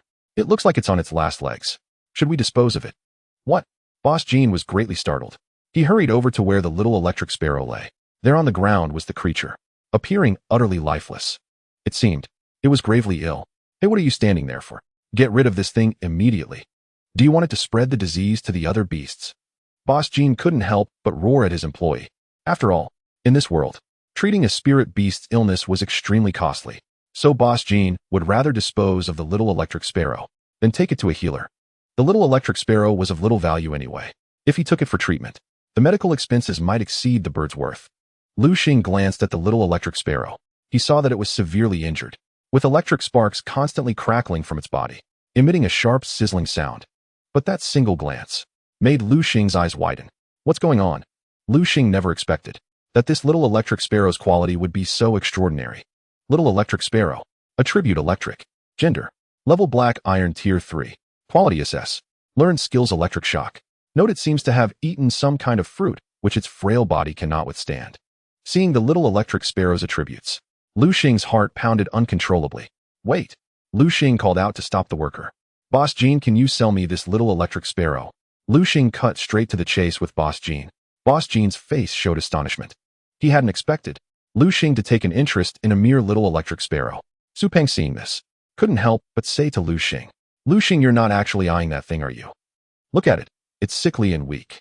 If nothing changes, it'll probably kick the bucket soon." "Don't be foolish." Boss Jean frowned at this. Could this little electric sparrow be unusual? Has this kid noticed something? That can't be. I've hired professional appraisers. The highest quality among these beasts is grade C. Boss Jean was a shrewd man. In his spirit beast business, He always hired professional appraisers to assess the beast's quality first. Then he divided them into zones based on their grades. Higher quality naturally commanded higher prices. Lower quality ones were simply piled together. Su Peng, don't you think that little electric sparrow is pitiful, eh? Lu Xing put on a show of sympathy. His acting was convincing enough to fool even Su Peng. Lu Xing, I know you have a kind heart, but please don't be stupid. Oh, just drop it. That creature is still alive after all. Their entire exchange reached Boss Jean's ears. In Boss Jean's eyes, Lu Xing became a compassionate young master, typical of a rich family's son. Boss Jean simply thought Lu Xing was a flower raised in a greenhouse, full of pity for these beasts. What a pity. This was a world of survival of the fittest. Compassion was the most worthless thing. Boss Jean couldn't help but marvel at Lu Xing's fortunate birth. Even with his pity, he could still thrive in this world. As for himself, he had hardened his heart, climbing step by step, from the bottom. So now Boss Jean only cared about profit, not personal ties. Since young Master Lu wants it, he'll sell it to you for 100,000. What? Su Peng was shocked. Boss Jean, are you robbing us? That's outrageous. Lu Xing, however, didn't mind. 100,000 it is. He agreed immediately. He had to play the part fully. In that instant, he had already aroused Boss Jean's suspicion. If he haggled over the price, what if the man caught on? After all, Boss Jean was no fool. So Lu Xing decided to cultivate the persona of a complete sucker, making Boss Jean believe he was nothing more than a wealthy, foolish young master. Lu Xing took out 100,000 Chinese yuan and purchased the little electric sparrow. Watching Lu Xing leave with the bird, Boss Jean couldn't help but sigh. Ah, these rich young masters, they really are all fools with money to burn. Boss Jean thought he had made a killing selling a sickly little electric sparrow to Lu Xing for 100,000 Chinese yuan. Seeing Lu Xing carrying the cage, Su Peng was instantly filled with indignation. Lu Xing, why won't you listen to reason? What's so good about this little electric sparrow? Aren't you just wasting your money? Lu Xing didn't bother explaining much to Su Peng. If he knew this was an S-grade little electric sparrow, he'd probably faint from shock. Lu Xing quickly brought the little electric sparrow to his home. He entered his bedroom and immediately locked the door. I'm going to tame it now. Don't disturb me. Lu Xing's words left Su Peng frozen in place. Fine, do what you want. Su Peng turned and left. He decided to drown his sorrows in good food. Inside the room, Lu Xing, following the method taught by the merciless master, used spiritual energy to draw a contract formation on the floor. As the contract formation was completed, it radiated a dazzling light. The little electric sparrow in the cage realized Lu Xing's intent to contract it and immediately resisted. But due to its weak strength and severe illness, it had almost no strength left to resist. It was effortlessly contracted by Lu Xing. The little electric sparrow transformed into a stream of light and was absorbed into Lu Xing's beast-taming space. As it entered, the spiritual energy within the space surged toward it. Enveloping the little electric sparrow, the vast spiritual energy began to heal its injuries. However, its wounds seemed quite severe, and under the treatment of this energy, they healed only slowly. It seems I'll need to find a healer tomorrow to help the little electric sparrow recover, Lu Xing murmured to himself. A healer was a branch of beast tamers, referring to those who possessed healing-type beast companions. The next morning, Lu Xing opened the door and found Su Peng sitting at the dining table eating voraciously. He saw Lu Xing and wanted to say something, but still harboring some resentment from yesterday, he simply snorted coldly and continued eating on his own. This guy? Lu Xing smiled slightly. He never expected Su Peng to have it sunder aside. Approaching the table, he found a breakfast laid out at his seat. It seemed that despite Su Peng's anger, he still remembered to bring breakfast for him. After finishing the meal, Lu Xing couldn't help asking, "Hey Su Peng, do you know where I can find a healer?" "A healer? What do you need that for?" Su Peng, now full, was in a much better mood. "To treat my little electric sparrow, of course." "Your little electric sparrow?" Su Peng's eyes widened. Lu Xing, no way. Did you really contract that little electric sparrow? Yes. Su Peng felt speechless. Though he knew Lu Xing had talent, contracting such a beast was surely a waste of his beast-taming potential. As Su Peng was about to continue, Lu Xing interrupted him. "Just tell me, do you know or not? Stop with the nonsense. Who am I? Of course I know a healer. Come on, I'll take you now." Since the deed was done, Su Peng couldn't change it. The priority now was to take Lu Xing to a healer to properly treat his little electric sparrow. They couldn't let this illness leave any lasting damage. Under Su Peng's guidance, Lu Xing arrived before a magnificent building. "This is where the healer is." "Yeah, it's quite impressive. Of course you know. Healers are a very sacred profession and also quite rare." "Why?" "Because beast companions with healing abilities are extremely rare. Whenever a beast with healing skills appears, it's immediately snatched up by major powers." Lu Xing nodded in agreement. Indeed, since he had obtained his beast companion, Lu Xing had yet to see one with a healing skill. "All right, enough talk. Let's go in." Lu Xing led Su Peng into the building. As soon as they entered, a beautiful young lady greeted them. "Hello, how may I assist you?" The young lady wore a polite smile. "We're here to get a beast companion treated." "Is Master Zheng in?" Su Peng asked directly. Upon hearing this, the young lad's face showed a hint of difficulty. "I'm sorry, Master Zheng has just stepped out. Do you know when he'll be back?" "I'm not sure." The young lad's words were like a bucket of cold water, dousing Lu Xing and Su Peng. They never expected to have made a wasted trip. Since they couldn't see Master Zheng, there was no point in staying. Lu Xing and Su Peng turned and walked out of the building. Lu Xing asked Su Peng, "Do you know any other place?" Su Peng shook his head. Healers were far too scarce. Whenever one appeared, they were recruited by major powers. Master Zheng was the only healer Su Peng knew of who was open to the public. What should we do then? Though the beast-taming space could heal the little electric sparrow, the process was far too slow, just as Lu Xing was at a loss. "Lu Xing," a voice called out. Lu Xing turned to see a woman in a red long dress standing not far away. Her fiery red hair gleamed brilliantly under the sunlight. "Sister Phoenix, what are you doing here?" "Phoenix." The moment Su Peng saw her, his heart began to race. "Lu Xing, you know Phoenix?" Su Peng whispered in Lu Xing's ear. "Yeah, damn, you're something. Tell me, how did you meet her?" "What? Do you know her too?" Su Peng rolled his eyes at Lu Xing. "Phoenix is the leader of the Phoenix Mercenary Corps. Do you know what the Phoenix Mercenary Corps means? It's a legendary gathering of beauties." Lu Xing felt speechless. He hadn't expected Su Peng to be so knowledgeable in this area as well. "Sister Phoenix, long time no see." Lu Xing walked toward Feng Wang. "I'm just taking a stroll around here since it's not far from our camp. But where have you been lately? I haven't seen you around." "Hee, nothing much, just went to cultivate." "Cultivate?" Feng Wang glanced at Lu Xing. She was stunned by what she saw. "My God, don't tell me you've already reached bronze rank, 1st grade. Lu Xing nodded. "Your talent is incredible. It's only been a short while, and you're already bronze rank, 1st grade. If this keeps up, you might even surpass me. Sister Feng Wang, you flatter me. How could my talent ever compare to yours? Oh, haven't seen you in days, and now your tongue's as sweet as honey." Lu Xing wasn't just being polite. Feng Wang had already reached platinum rank. It would take him a very long time to catch up, and during that time Feng Huang's strength would also grow. "All right, enough chit-chat. Spill it. Have you run into some trouble?" Feng Wang noticed a hint of worry between Lu Xing's brows. "Hee, nothing escapes you, Sister Feng Wang. I really am in a bind. Yesterday, I just contracted a spirit beast, but it's badly injured and needs treatment. Only problem is the healer here seems to be out."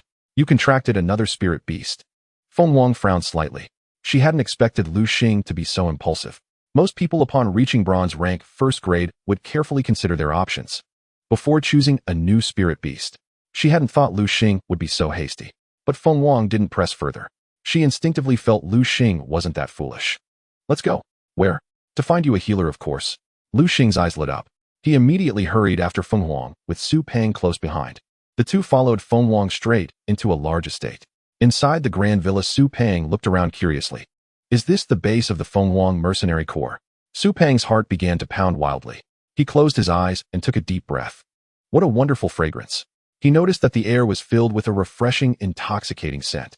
Just then, click-clack, a woman in a green dress descended the stairs. "Sister Feng Wang, who needs treatment?" Lu Xing turned to see a woman with full green hair standing at the stairway. Another beauty, Lu Xing thought. Him. Feng Wang pointed at Lu Xing beside her. "All right, little brother, go ahead and release your spirit beast." The woman in green yawned. She looked languid as if she had just woken up. "Okay." Lu Xing quickly formed hand seals and summoned his newly contracted little electric sparrow. The little bird fluttered in the air a few times before plunging toward the ground. Seeing this, Lu Xing dashed forward in a flash. He caught the little electric sparrow just before it hit the ground. The woman in green was taken aback at the sight of Lu Xing's spirit beast. Then she chuckled. "I never expected your little bird to be so tiny." Her words carried a double meaning. Lu Xing knew exactly what she was implying, but he ignored it and said with a smile, "I'd be truly grateful if you could help treat it, miss." Seeing how polite Lu Xing was, the woman in green decided not to tease him further. "All right, for Feng Huang's sake, he'll help you this once." As she spoke, she formed hand seals. "Come out, my little sweetheart." In a moment, a small green fairy appeared before everyone's eyes. A real fairy. "Green sprite, it's up to you. Use heal on that little electric sparrow." The green sprite nodded. Its delicate, translucent wings fluttered gently as it flew straight to the little electric sparrow. The green sprite's entire body glowed with a green light. It reached out and placed its hand on the little electric sparrow. Soon the little bird was enveloped in a green radiance. After the treatment, Lu Xing noticed the little electric sparrow's injuries were healing rapidly. A healing-type spirit beast is truly wonderful. Lu Xing thought he should get a healing-type spirit beast of his own. After all, better to rely on oneself than on others. Maybe I should tame a green sprite too.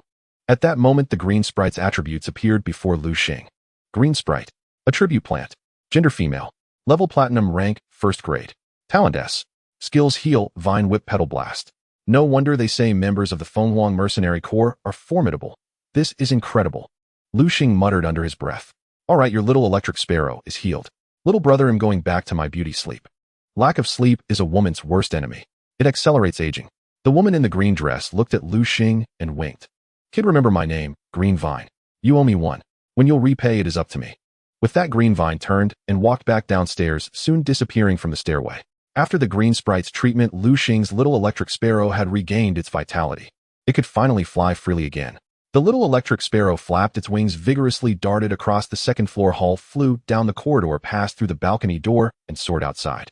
Seeing the little electric sparrow fly away, Su Peng couldn't help but say to Lu Xing, this is bad. Your little electric sparrow has run away. But Lu Xing remained perfectly calm. With his system, he knew the little electric sparrow would never desert him. It just hasn't had the chance to fly freely in a while. Let it fly around for a bit. When it's tired, it'll come back on its own. You're way too laid back. What if it really does run away? Then I'd like to see you cry. Su Peng couldn't help but warn him. Feng Huang, who was listening nearby, was also curious.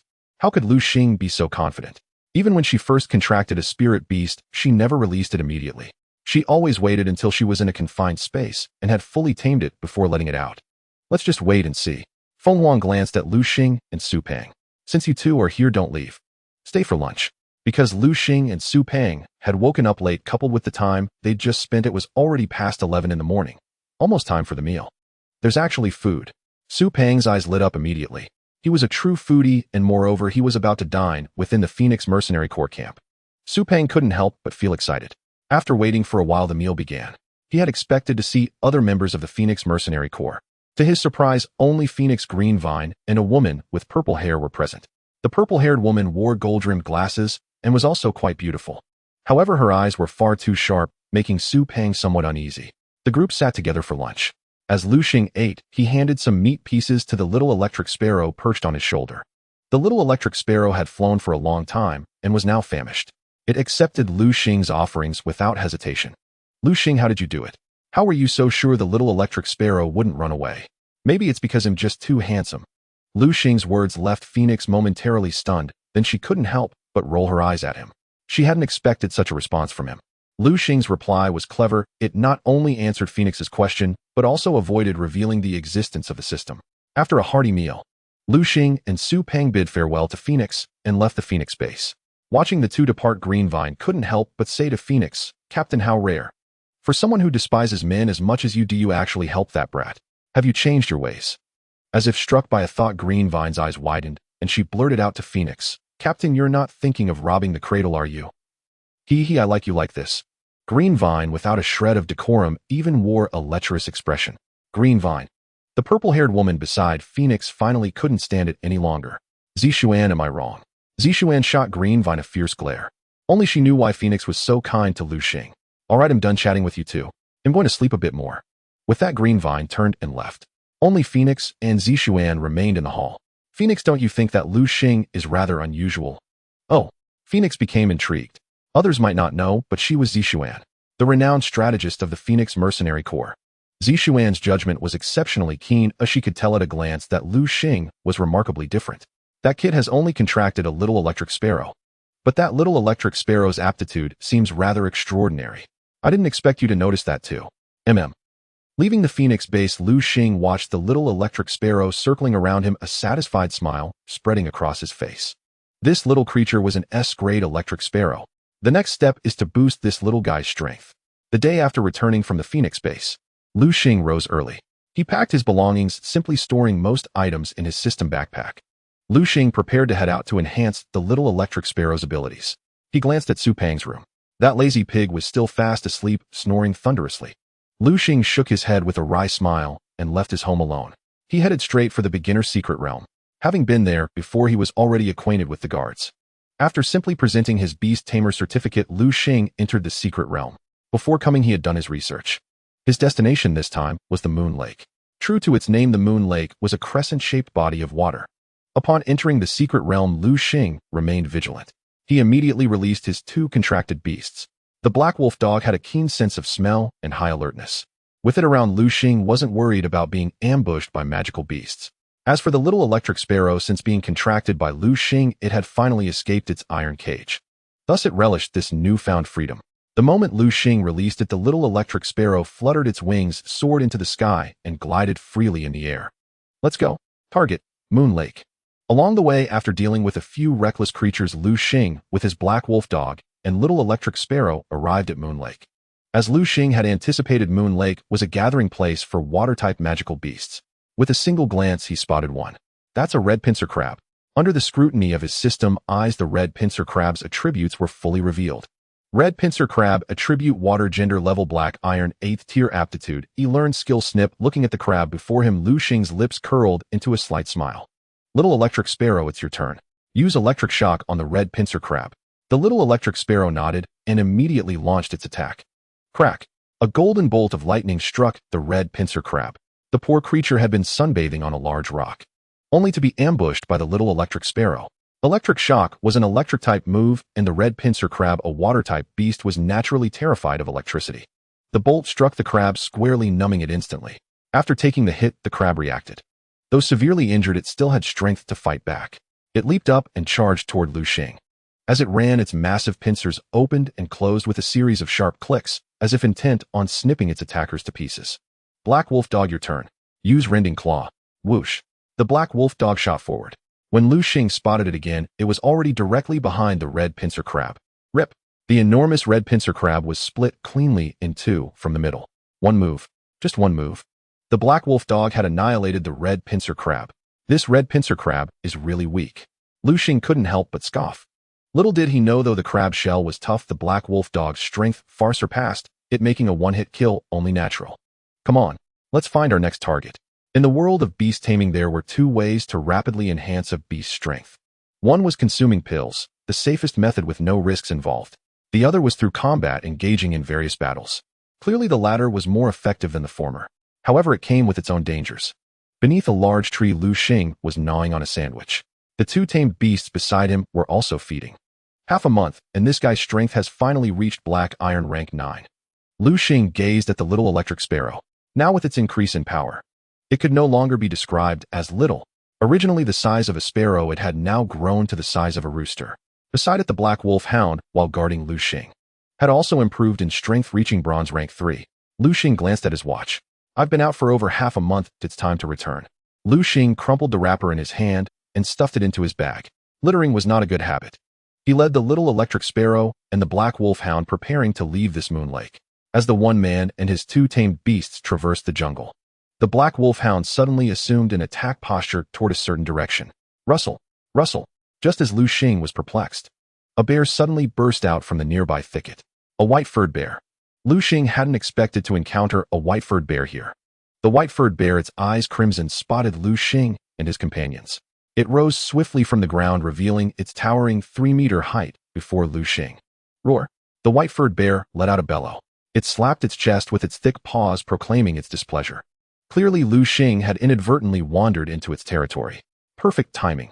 Lu Xing discerned the bear's strength at a glance. White-furred bear, attribute fighting, gender level bronze rank 1, talent D, learn skill slam. Little electric sparrow, it's your turn. Without much direction from Lu Xing, the little electric sparrow launched an attack at the white-furred bear. Crack! A bolt of golden lightning struck the bear. With the little electric sparrow's increased strength, its electric attack had grown more powerful. The poor white-furred bear never anticipated the sudden assault. Caught completely off guard, the white-furred bear was hit by the little electric sparrow's lightning. Instantly, the bear's entire body glowed with a golden radiance. When the light faded, the bear's once pristine white fur had turned pitch black, exuding a foul odor of burnt protein. What a pity. Lu Xing had originally planned to hunt this white-furred bear, skin it, and make a coat from its pelt. Roar! After being struck by lightning, the white-furred bear was severely wounded. Yet being robust, it endured its grievous injuries and lunged toward Lu Xing. Seeing this, the black wolf hound prepared to strike down the bear, but Lu Xing stopped it. Black wolf hound, leave this one entirely to the little electric sparrow. As the bear charged, crack, the little electric sparrow attacked again, successfully hitting the running beast. This time the white-furred bear was not so fortunate. The lightning bolt struck its body, killing it instantly. Thud! The bear's massive frame collapsed. Seeing this, the little electric sparrow began to dance joyfully in midair. Just then, the surrounding spiritual energy began to converge toward the little electric sparrow. Here it comes, here it comes. Lu Xing knew the sparrow's strength was about to increase again. After a dazzling flash of light, a completely transformed little electric sparrow appeared before Lu Xing. Previously the size of a rooster, it was now as large as an ostrich. It seems my dream of riding this creature isn't far off. Lu Xing felt that if the little electric sparrow's strength advanced a few more levels, he could ride it into the sky. All right, it's time for us to go back. Having spent some time in this secret realm, Lu Xing had been surviving on dry rations, fearing attacks from magical beasts. He dared not sleep too soundly at night. This time back, he resolved to have a hearty meal and then sleep blissfully. He left the secret realm, hailed a taxi, and arrived home. But the moment he entered, he saw Su Peng sitting at his dining table, eating voraciously. This guy. Lu Xing glanced over and noticed Su Peng had bought a family bucket from Kaifeng restaurant. He kicked off his shoes, walked straight to the table, and grabbed a drumstick to nibble on. Lu Xing, you're back. Yeah. By the way, your home is so nice. Why do you like hanging out at my place so much? Sigh. Su Peng let out a sigh. You wouldn't understand. Seeing Su Peng's mournful expression, Lu Xing could guess the gist of it. The guy had probably been scolded by his parents again. Lu Xing, I've been trying so hard. Why are my parents still not satisfied? Trying hard. Lu Xing frowned slightly. Isn't Su Peng just about eating and drinking? He couldn't resist using his system eye to glance at Su Peng. What he saw shocked him. While the sun must be rising from the west, Lu Xing never expected Su Peng to have reached Black Iron rank 8. It seems this guy has indeed been working hard lately. By the way, Lu Xing, where have you been these days? You've been so elusive lately. And what's your current level? Take a guess. Lu Xing couldn't resist teasing Su Peng. You rascal. All right, I'm tired. Lu Xing grabbed another drumstick, eating as he headed to his bedroom. His room had an in-soot bathroom. Lu Xing just wanted a hot shower and then a good sleep. Lu Xing woke from his dream. He picked up the alarm clock and was surprised to find it was already 6 in the evening. He looked out the window. The sky was dark. Growl, growl. Having only eaten 2 drumsticks from Su Peng, his stomach was already rumbling. He'll go out and see.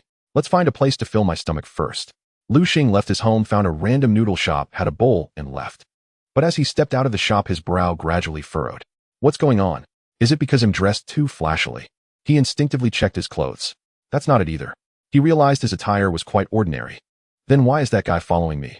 Lu Xing noticed a middle-aged man trailing him. He narrowed his eyes, a cold smirk curling at the corner of his mouth. Lu Xing deliberately stepped into a narrow alley. He walked swiftly, soon concealing himself around a corner. The middle-aged man followed closely behind him. As the man passed the corner, Lu Xing threw a punch. The middle-aged man instinctively blocked, yet the sheer force of Lu Xing's blow sent him staggering back several steps. Who are you?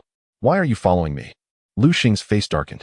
Oomph. The middle-aged man removed his sunglasses. Do you know Gao Bo? Gao Bo.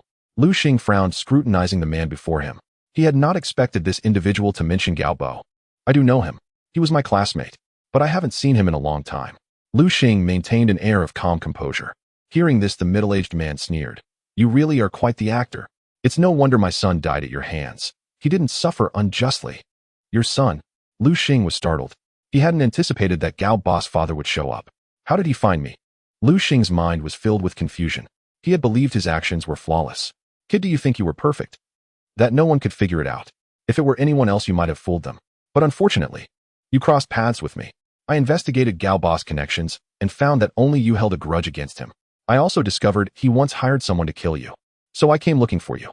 I had some doubts earlier, but now based on your reaction, I'm certain you're my son's killer.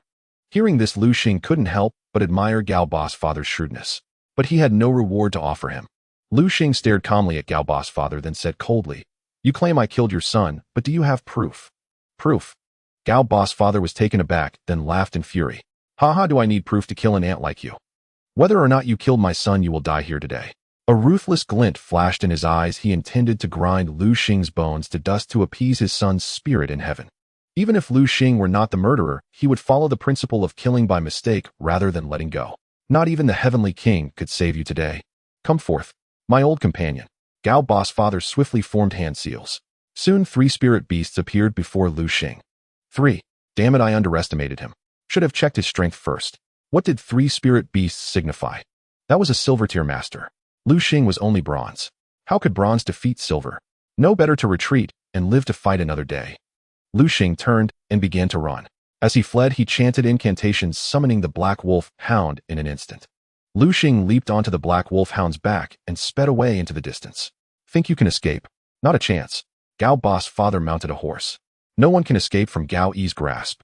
Gao Yi pursued relentlessly. What should I do? Lu Xing bit his lip. He was trapped in a dead end. Should I head to the Beast-Tamer Patrol? The Beast-Tamer Patrol was an organization dedicated to policing crimes among beast-tamers. No. Lu Xing immediately dismissed the idea.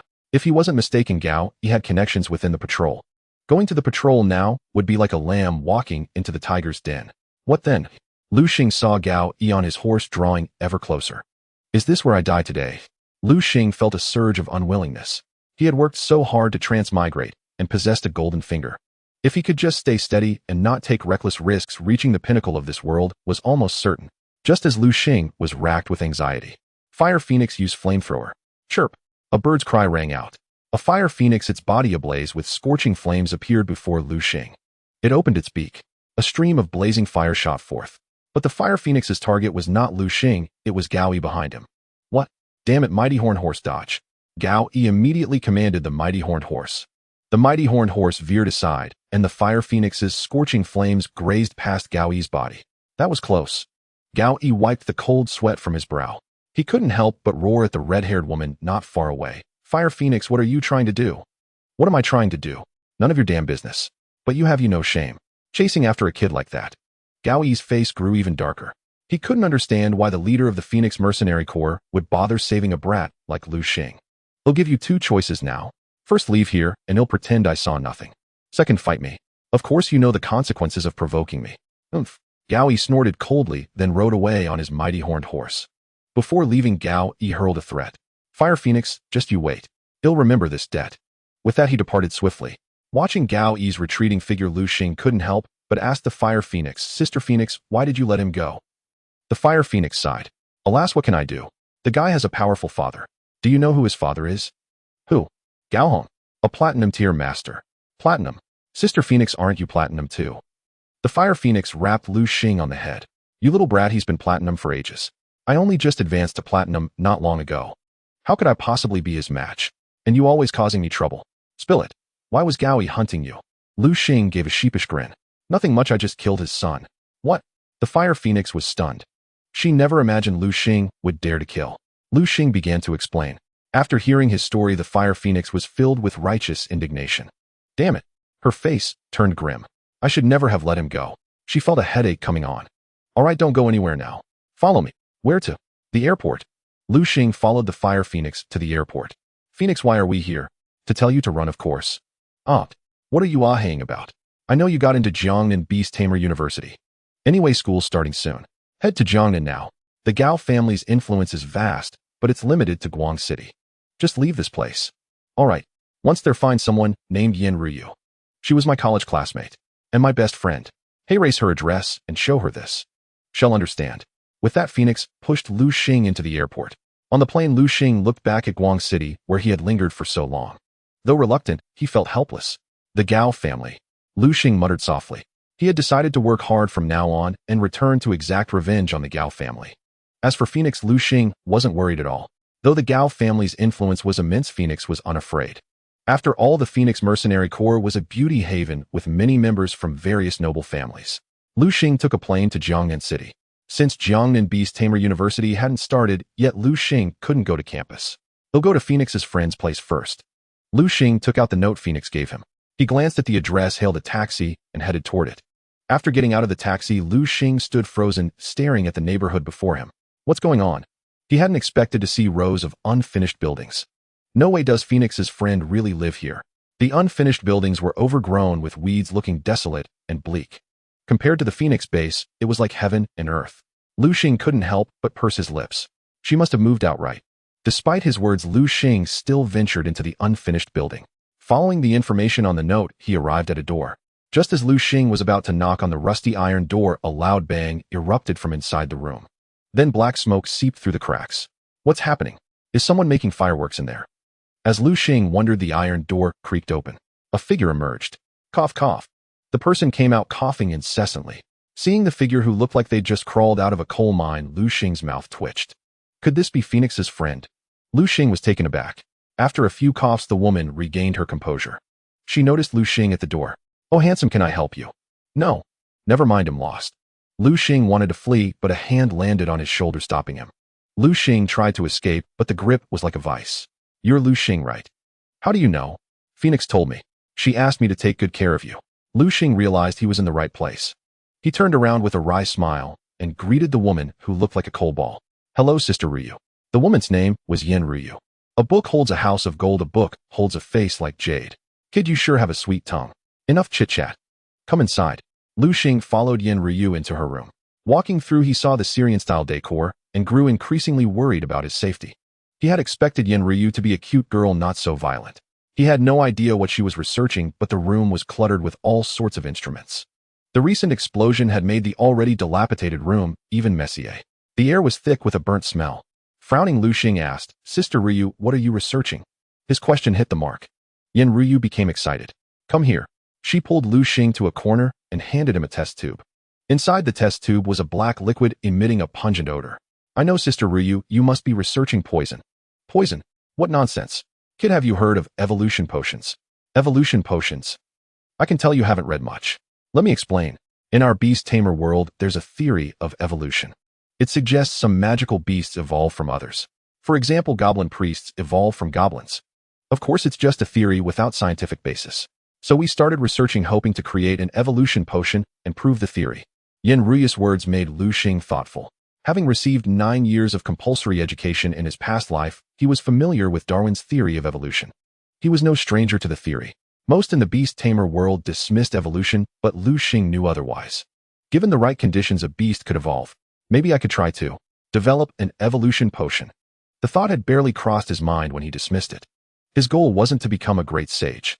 Lu Xing only wanted to be a king-level beast-tamer standing at the pinnacle of this world. Only then would he no longer be at anyone's mercy. "All right, enough talk. See that room? That's yours from now on. I'm going back to my research. As for the rest, you're on your own." "Okay." Lu Xing didn't hesitate and walked straight into the room. As he opened the door, he was surprised by the decor. Inside and outside were two different worlds. The room was clean and tidy, clearly prepared for him, while outside was a mess. Test tubes and beakers were scattered everywhere. Maybe Sister Ryu isn't all bad. Lu Xing realized she had cleaned a room for his arrival. He entered the room and closed the door behind him. Ah, how wonderful. Lu Xing lay down on the bed. Exhausted from the long journey, he breathed in the fresh scent of the clean quilt. Unknowingly, Lu Xing drifted off to sleep. He had no idea how long he had slept when, bang, another thunderous crash. The entire house began to shake violently. Lu Xing sprang up from the bed in an instant. Is it an earthquake? He quickly realized what was happening. It must be Yin Ryu conducting her experiments again and failing once more. Damn, that woman is going to blow herself up one day. Lu Xing couldn't help but grumble. Rubbing his bleary eyes, he stepped out of the room. There stood Yin Ryu. Her hair was a mess like a bird's nest, her face blackened with only her eyes and teeth visible. The problem was she was still grinning at Lu Xing. Her gleaming white teeth stood out starkly. "You're awake." Lu Xing nodded. "Sorry for waking you." "It's fine." Gurgle, gurgle. Just then, an untimely rumble echoed through the air. "I'm hungry," Yin Ryu said, a little embarrassed. "It's all right. Since you're hungry, let's go eat." Lu Xing glanced around. No need to guess. There was certainly no food here at Yin Ryu's place. "Okay." Yin Ryu nodded. "But wait for me, I need to shower and change." After waiting over 10 minutes, creak. Yin Ryu's door swung open. A graceful figure emerged. As he watched her step out, Lu Xing froze, his mouth slowly falling open. So big. My God, how is this so astonishing? What are you talking about?" Yin Ryu couldn't help but ask. Nothing. I was just wondering what we'll eat tonight." "Let's have malatang. I haven't had it in ages." "All right, malatang it is." Lu Xing secretly wished he could say, "How about I treat you to malatang, the 6 yuan kind?" The two headed downstairs toward the market. Along the way, Lu Xing's eyes kept stealing glances. Was this girl raised on milk and papayas? Just then Yin Ryu suddenly stopped. Oh no, did she notice? Lu Xing felt a bit awkward. Just as he was about to apologize, Yin Ryu exclaimed, "Damn, I forgot my wallet." Lu Xing breathed a sigh of relief upon hearing this. "No worries, I've got it. Today's on me." "Deal. You really are as reliable as Feng Wang said." Stepping out of the malatang shop, Yin Ryu patted her slightly bulging belly. "I'm so full today." Seeing Yin Ryu like this, Lu Xing was utterly amazed. He never imagined that such a beautiful girl could be so carefree. And her behavior was nothing like a girl's.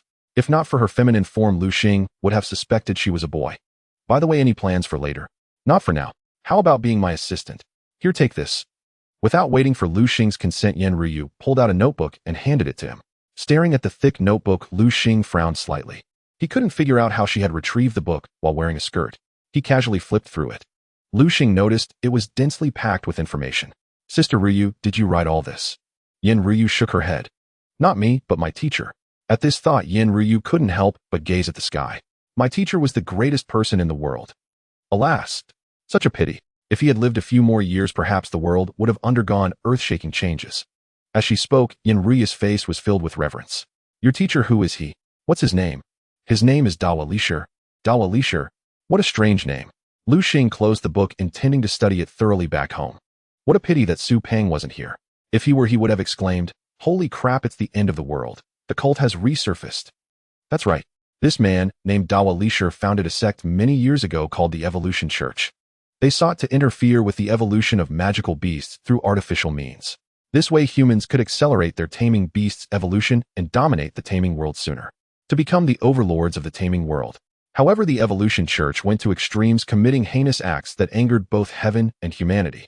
Eventually, they were annihilated by a united force. Of course, these extremes were just isolated cases. The main reason was that it threatened the interests of certain high-ranking individuals. After all, no one wanted an organization that could jeopardize their own interests to exist. Unfortunately, Lu Xing was unaware of these secrets. After returning to Yan Ruyu's home, she yawned. All right, I'm going to sleep. You should rest early too. With that, Yan Ruyu turned and headed to her room. Lu Xing also entered his own room. Unable to sleep, he took out the notebook Yan Ruyu had given him and began to read. Gradually, Lu Xing became engrossed without realizing it. When he closed the last page, Lu Xing saw that the sun was already high in the sky. A good book, truly a good book. If what's written in it is true, it might really change the world. I wonder where Sister Ruyu got this book. Lu Xing was now eager to try. From reading, he had learned the method for evolving the little electric sparrow. One electric-type magic crystal and one lightning fruit could evolve the little electric sparrow into a thunder eagle. To further evolve the thunder eagle into a thunder dragon eagle, a lightning-type seed was needed, plus a drop of dragon blood. According to the book, lightning-type seeds are born in places where thunder frequently strikes. As for dragon blood, thinking about this, Lu Xing felt a headache coming on. Those were dragons. In this world, dragons represented the pinnacle of combat power. Almost all dragons were king-level beings. First, let's find the electric-type magic crystal. As for the lightning fruit, Lu Xing had already communicated with his little electric sparrow. The little guy had fallen ill before because it had greedily eaten a lightning fruit, which turned out to be a blessing in disguise. Otherwise, the little electric sparrow wouldn't have its current combat prowess. A meal is eaten one bite at a time. Haste makes waste. Lu Xing planned to first evolve the little electric sparrow into a thunder eagle. He'll go inquire in Jiangnan City tomorrow. But Lu Xing still had one regret: a few pages were missing from the book. Could the evolution data for the black wolf hound be hidden in those missing pages? Lu Xing murmured to himself. He had encountered many spirit beasts in the book, yet the black wolf hound was conspicuously absent. Initially, he thought the author deemed it too inferior. Now it seemed the truth might indeed lie within those lost pages. Forget it. Lu Xing felt his black wolf hound was exceptionally unique. It seemed to harbor the bloodline of some mighty being. Thus, Lu Xing decided not to deliberately cultivate it, believing that letting nature take its course was best. The next day, Lu Xing arrived at the beast-tamer registration office in Jiangnan City. He had two purposes for coming here. One was to inquire about the whereabouts of lightning-attributed magic crystals. The other was to update his beast-tamer profile. Lu Xing was now a bronze rank tier 3 beast-tamer, yet his records still showed him as black iron rank tier 9. He walked straight to a counter at the registration office. Hello, I'm here to update my beast-tamer information, Lu Xing said politely to the young clerk behind the counter. Certainly, esteemed beast-tamer. Please hand me your beast-tamer certificate and place your right hand on the touchscreen to your right. All right. Lu Xing handed his certificate to the clerk and placed his hand on the touchscreen. The clerk prepared to process his request. However, upon seeing Lu Xing's profile, she froze in place. She wondered if her eyes were playing tricks on her. She couldn't help but rub her eyes. It's correct. Could the system be malfunctioning? The clerk's brows furrowed deeply. Xiao Wei, what's wrong? Just then a man in a suit approached. Manager Wang, my computer system seems to be broken. Is that so? Step aside, let me check. Manager Wang sat down. He was highly experienced. After a thorough inspection, he raised an eyebrow. Xiao Wei, if you have any grievances with me, you can speak directly. There's no need to beat around the bush. Manager Wang, I don't. Still denying it. Since the system isn't broken, why did you lie and say it was? Isn't that deceiving me? Upon hearing this, Xiao Wei's eyes instantly reddened. With a tearful voice, she said, It's because his information seems off.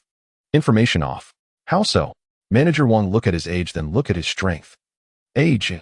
Strength. When Manager Wang saw Lu Xing's age and strength, my heavens. 18 years old, bronze rank, tier 3. Despite being a seasoned professional, Manager Wang couldn't help but exclaim in shock. His outburst drew the attention of those nearby. Manager Wang immediately apologized to everyone. Sorry. My apologies for disturbing you. He bowed and scraped, offering apologies. The others simply thought he had a sudden spell and paid no further attention. Manager Wang was a shrewd man.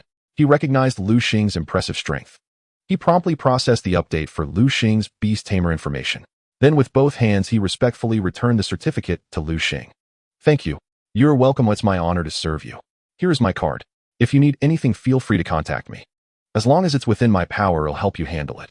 Lu Xing took the card, glanced at it, and immediately understood Manager Wang's identity. This man was named Wang, been the director of this beast-tamer registration office. Lu Xing wasn't naive. He had already guessed most of the reasons behind Wang Bin's sudden warmth.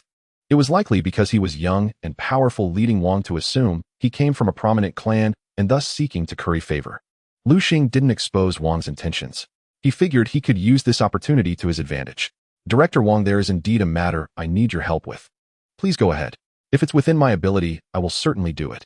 I'd like to ask, do you know where I can find lightning-attributed crystal stones? Lightning-attributed crystal stones. Director Wang pondered for a moment. The material Lu Xing inquired about was quite obscure. Please wait a moment, we'll check for you right away. Director Wang began using the computer to search for information. Director Wang lived up to his title. His access privileges were higher than most. Before long, he located the whereabouts of the lightning crystals. The material you seek is very rare. Fortunately, we happen to have information on it. Lu Xing's heart leaped with joy upon hearing this. Coming to this beast-tamer registration office was indeed the right decision. And he was lucky to have met Director Wang, who directly helped him find the location of the lightning crystals. This saved Lu Xing from taking a detour. Leaving the registration office, Lu Xing eagerly set off towards a secret realm. Upon entering the secret realm, Lu Xing immediately summoned his 2 spirit beasts. The realm was fraught with danger. No one knew what might happen in the next moment, so caution was paramount. So this is Thunderclap Canyon. Lu Xing looked up at the sky. At that moment, the sky was covered with dark clouds, rolling and oppressive, instilling a sense of suffocation. In the distance, thunder rumbled continuously. The air was damp and the ground was muddy, clearly after a recent rain. We'll have to wade through. Lu Xing, along with Little Electric Sparrow and the Black Wolf Hound, advanced into Thunderclap Canyon. After traveling some distance, a deafening clap of thunder suddenly echoed across the sky. Then a strong wind arose, rustling the leaves all around. A heavy rain is coming. We need to find a cave to take shelter. The sharpie Black Wolf Hound quickly spotted a mountain cave. Let's go inside. The Black Wolf Hound led the way, with Lu Xing following behind and Little Electric Sparrow bringing up the rear. Just as they entered the cave, a torrential downpour began to fall outside. That was close. We nearly got soaked through. Due to the strong wind, rain was being blown into the cave entrance. Lu Xing had no choice but to lead his 2 beasts deeper into the cavern. What luck! Upon reaching the inner chamber, Lu Xing found the cave to be quite pleasant. He had explored caves before, but those were dark, damp, and filled with a foul stench. This cave, however, was remarkably dry and comfortable. Lu Xing had initially expected to find some creature dwelling inside, but it turned out to be a natural, uninhabited cave. Patter, patter. The rain outside kept falling without pause. It seems it won't stop anytime soon. Come, let's all have something to eat. Lu Xing retrieved some food from his system backpack. The Black Wolf dog had a particular fondness for chicken legs, while the Little Electric Sparrow showed great interest in fried rice. Watching his 2 spirit beasts feasting joyfully, a gratified smile spread across Lu Xing's face, especially as he observed the noticeably larger Little Electric Sparrow. This location was not far from the address Director Wang had provided. It wouldn't be long before Lu Xing could reach that place. As long as he successfully obtained the electric crystal, the Little Electric Sparrow could evolve into a Thunder Eagle. The wind howled fiercely outside. Lu Xing took a blanket from his system backpack. He had already decided to spend the night in this cave. As for keeping watch, that task naturally fell to their Black Wolf dog. As night fell, the rain continued to pour outside. The Black Wolf dog's eyes, glowing with a green light, stared intently at the cave entrance, sensing everything that transpired beyond.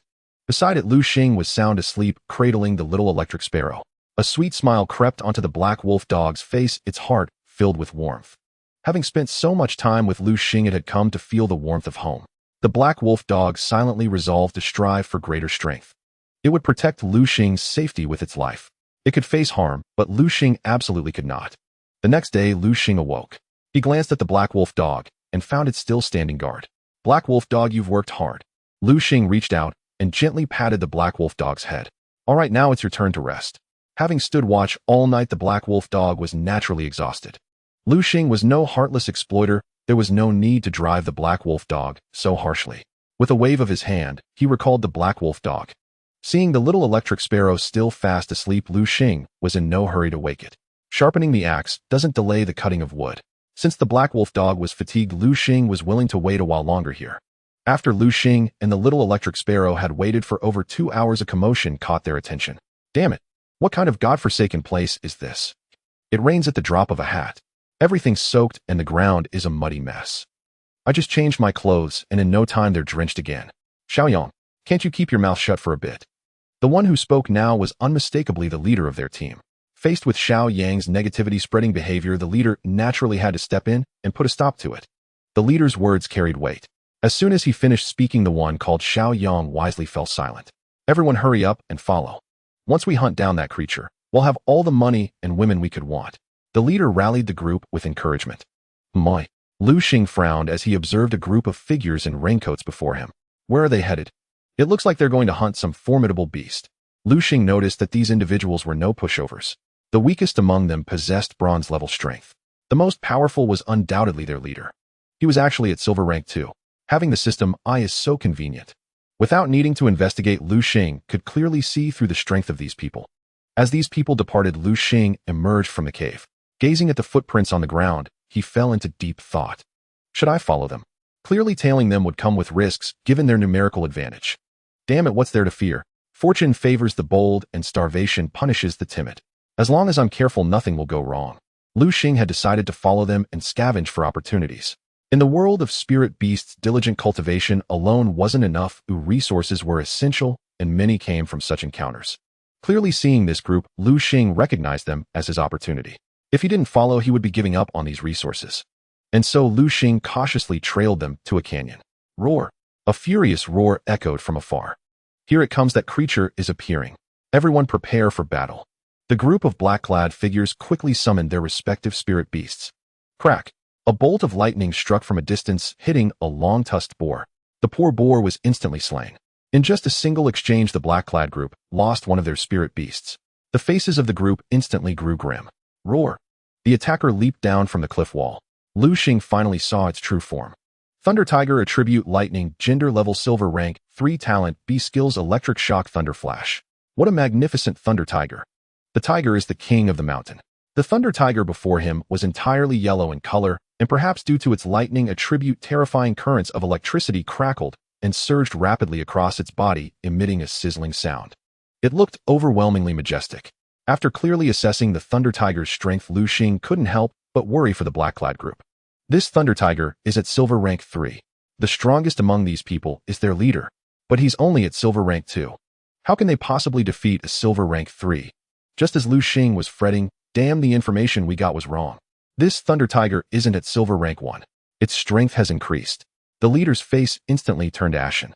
Unfortunately, there's no such thing as regret in this world. They were now in a dilemma, unable to advance or retreat. If they chose to flee, they couldn't outrun the Thunder Tiger. If they didn't flee with their strength, they were no match for this Thunder Tiger. Boss, what do we do? Everyone turned their gaze to the leader. He was their chief, their pillar of strength. In this critical moment, they looked to him for a decision. The leader gritted his teeth. Damn it, let's fight. He knew they were caught between a rock and a hard place. Rather than wait for death, it was better to take a gamble. What if they won? With the leader's command, the group launched an attack on the Thunder Tiger. Roar! The Thunder Tiger let out a furious roar before counterattacking.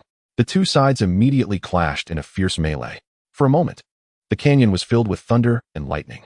The Thunder Tiger rampaged like a tiger among sheep, charging left and right relentlessly. However, due to the sheer number of black-clad fighters, they still managed to inflict considerable damage on the Thunder Tiger.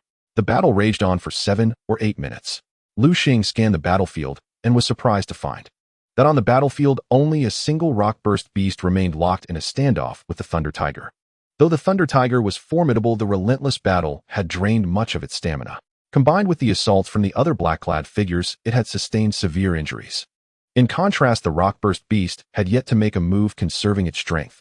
Lu Xing cast a sidelong glance at the rock-burst beast. Rockburst Beast, he noted. Attribute Rock. Gender unknown. Level Silver Tier 2.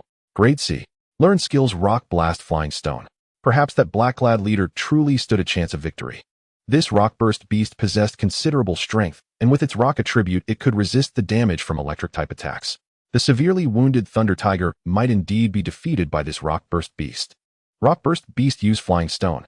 The Rockburst Beast clenched its right hand into the void and a massive boulder materialized in its grasp. It swung its arm with immense force, hurling the boulder toward the Thunder Tiger. Seeing the incoming stone, the Thunder Tiger instinctively tried to dodge. Yet just as it prepared to leap to the right, a sharp pain shot through its leg. The injury it had sustained earlier flared up at that moment. Bang! The Rockburst Beast's boulder struck the Thunder Tiger squarely with unerring precision. The sheer impact sent the Thunder Tiger hurtling through the air. Huh! The black-clad leader erupted into a fit of wild laughter upon witnessing this. What was truly ironic was that all his underlings had perished, yet he showed not a shred of sorrow. He didn't seem the least bit grieved. Rumble. Just as the black-clad man was reveling in his triumph, a flash of white light streaked by. Bang! The Thunder Tiger, swift as lightning, appeared directly before the Rockburst Beast. Its razor-sharp claws lashed out fiercely at the beast. How is this possible? The black-clad leader's eyes widened in disbelief. He had never imagined the Thunder Tiger still had the strength to fight back. But Lu Xing, observing from a distance, held a different perspective. Is this Thunder Flash? He murmured, equally astonished. Perhaps I could have little Electric Sparrow learn it. Although using Thunder Flash produced a resounding boom, the speed of the technique was unparalleled. By the time the opponent reacted, the attack had already been unleashed. Bang! The Thunder Tiger's sharp claws dug into the Rockburst Beast's body, sending the creature flying backward. The Rockburst Beast crashed violently into the cliff wall behind it, sustaining grievous wounds as well. Struggling, it rose from the dust and debris. Being of rock attribute, its body was covered by a thick layer of stone, granting it a defense far superior to that of ordinary tamed beasts. Rockburst Beast used Rock Blast. The black-clad leader immediately issued another command. The Rockburst Beast raised both hands high, and a colossal boulder began to form above its head. It thrust its hands forward with tremendous force. The gigantic boulder hurtled toward the Thunder Tiger. Rumble! Another clap of thunder echoed. The Thunder Tiger vanished from its spot. The Rockburst Beast's attack struck nothing but air. How can this be? The black-clad leader began to regret his actions. He couldn't fathom why he had provoked the Thunder Tiger in the first place. The Thunder Tiger teleported to the Rockburst Beast's left and swiped at it with another claw. The Rockburst Beast was sent flying once more.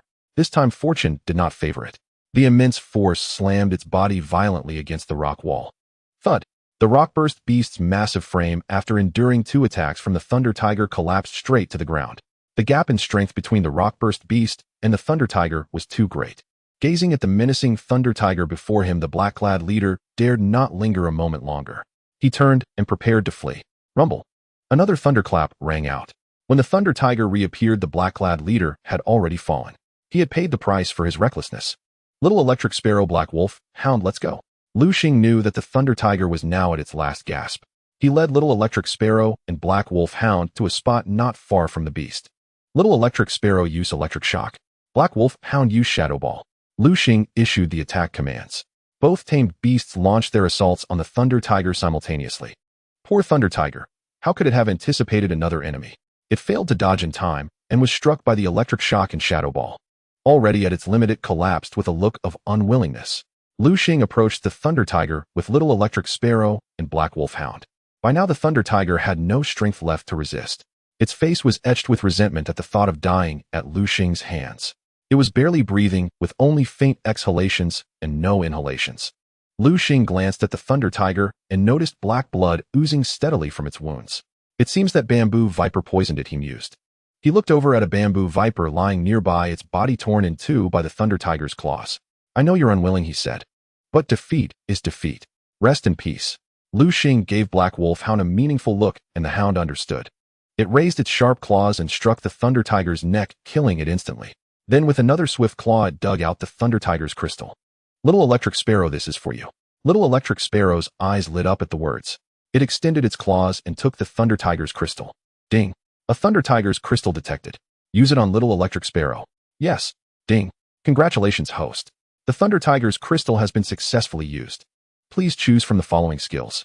Electric Shock releases a bolt of lightning to attack enemies with a chance to paralyze them.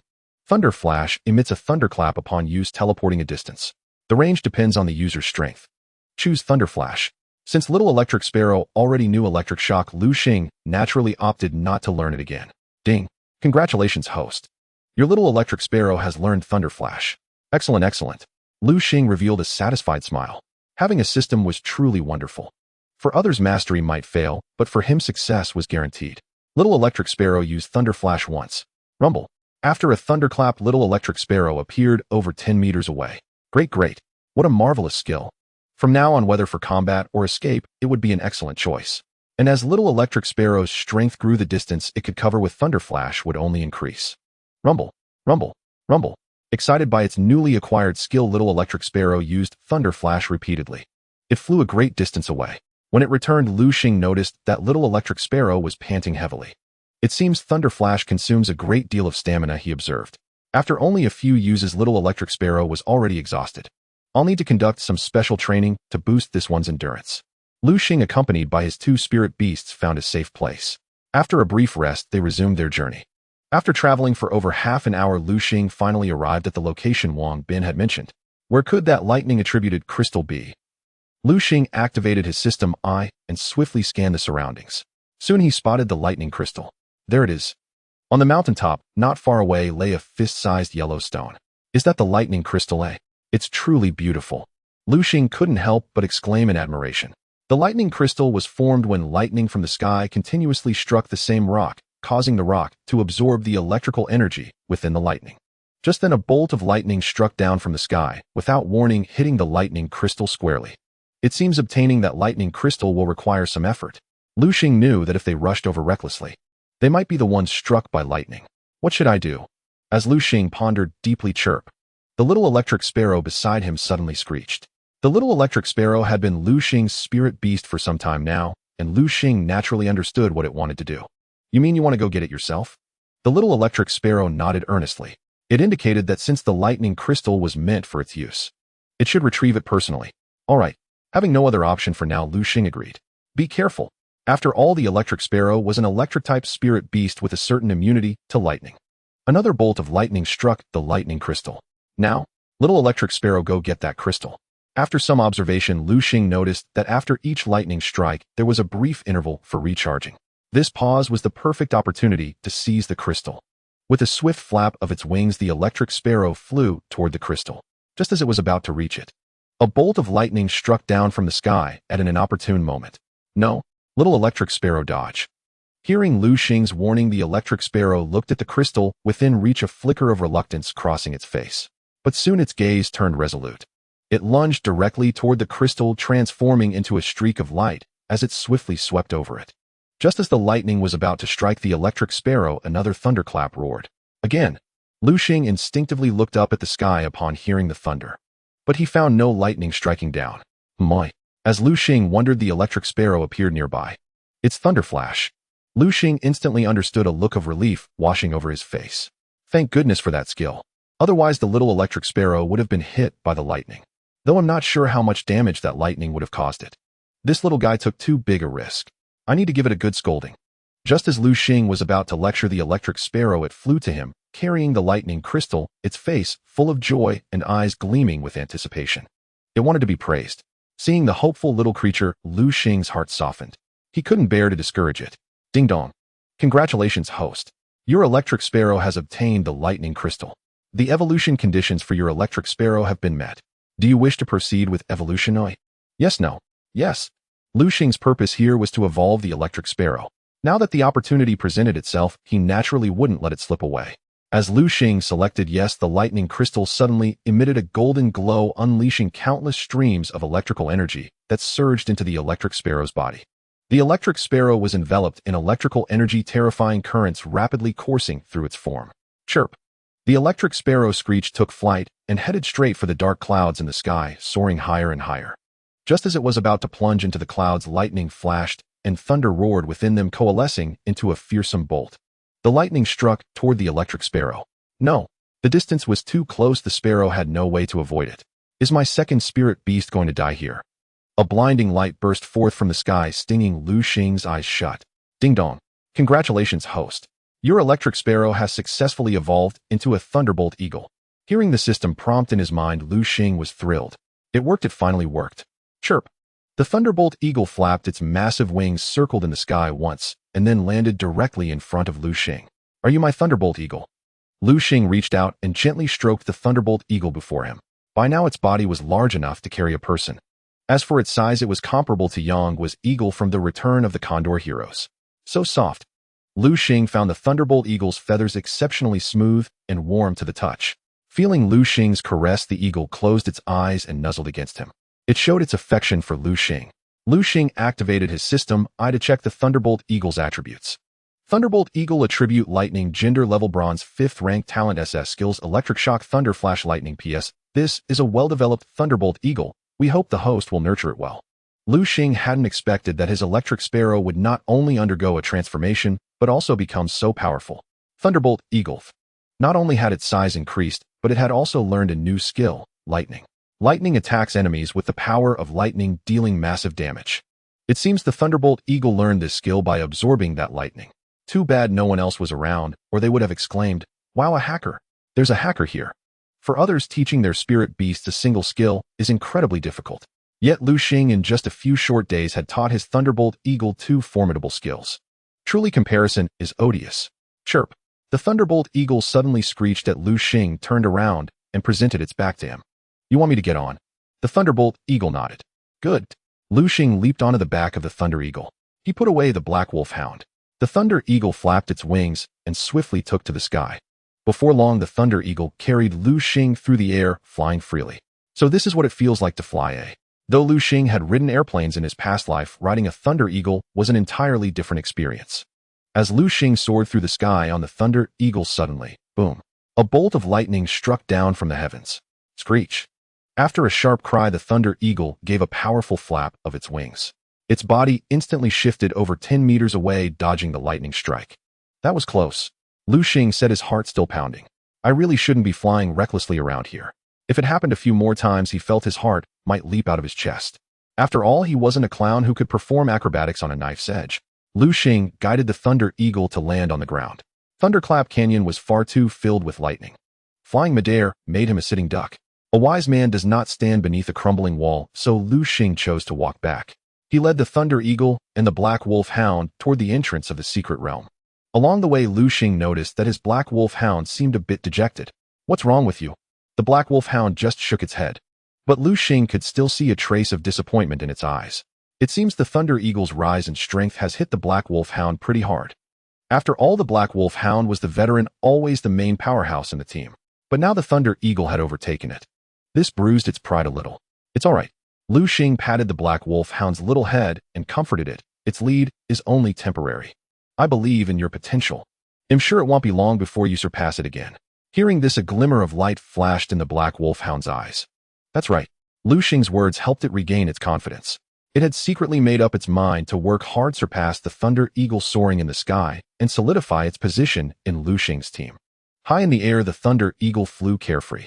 Lu Xing's Thunder Eagle had a simple heart and was fond of playing. Naturally, it hadn't sensed that the Black Wolf Hound had already seen it as a rival. Of course, this competition was a healthy one. Lu Xing arrived at the entrance of the secret realm. He passed through it and left directly. He hailed a taxi and returned to Yan Rui's home. Lu Xing pushed open the door, and when he saw the interior, he froze. What's going on? He was astonished to find that the originally messy home had been tidied up. All the instruments that had been piled on the floor were now neatly arranged on the table. Could the owner of this house have changed? Just as Lu Xing was puzzled, creak. The bathroom door opened, and a graceful figure stepped out. It was Yan Rui. She was vigorously drying her hair with a towel. So magnificent. Lu Xing swallowed. No matter how many times he saw her, he found Yan Rui always breathtakingly stunning. Especially right after her bath, she appeared to him like a lotus emerging from water. He was momentarily mesmerized. He hadn't expected that his strong self-control would crumble before Yan Rui. Indeed, there's nothing quite like a mature beauty. Yan Rui noticed Lu Xing standing there dazed. She looked somewhat surprised. Lu Xing, you're back. Where have you been these days? Honestly, you could have told me before you left. You had me worried sick. Sorry, Sister Ryu. It's fine, just glad you're back safe. Little did Lu Xing know how many people Yan Ryu had mobilized over the past 2 days searching for him. Bang! Just then Yan Ryu's door was kicked open. A red-haired woman rushed in urgently from outside. Yan Ryu, tell me honestly, where did Lu Xing go? It turned out that after Lu Xing entered the secret realm, Yin Ryu had searched for him for ages, but found nothing. Left with no choice, Yin Ryu could only tell Fire Phoenix, Lu Xing has gone missing. And so Fire Phoenix had rushed over in a panic. Wait a minute. Isn't your brother right here? Yin Ryu dodged Fire Phoenix's embrace. Huh, Lu Xing, you little brat, where the hell have you been? Do you have any idea how worried I was? Fire Phoenix had originally thought Lu Xing would be perfectly safe under Yin Ryu's protection. She never expected this guy to go running off. Sorry, Sister Phoenix. Oomph. Fire Phoenix snorted coldly, but with that snort much of her anger dissipated. Fire Phoenix looked at Lu Xing. She couldn't believe her eyes. Lu Xing, what's your current cultivation level? Bronze rank 5th stage. What? Is there a problem? Faced with Lu Xing's casual tone, Fire Phoenix was left speechless. You fool, don't you know what bronze rank 5th stage means? Fire Phoenix couldn't help but think of herself. She had been called a prodigy. How old was she when she reached bronze rank 5th stage? It was just about 19. But this guy Lu Xing had reached it at 18. Only a little over a month had passed. He had advanced from iron rank 1st stage to bronze rank 5th stage. Even cheating couldn't be this blatant. Looking at Lu Xing, who was like a monstrous prodigy, Fire Phoenix couldn't help but wonder if he was the reincarnation of some ancient powerhouse. All right. Seeing that Lu Xing was unharmed, Fire Phoenix stopped dwelling on it. As long as he was safe and sound, that was enough. Just then she finally noticed Yin Ryu's home. Ryu, you've done a nice job tidying up. Of course. Yin Ryu swallowed hard. Her eyes darted away and she seemed particularly afraid of Fire Phoenix.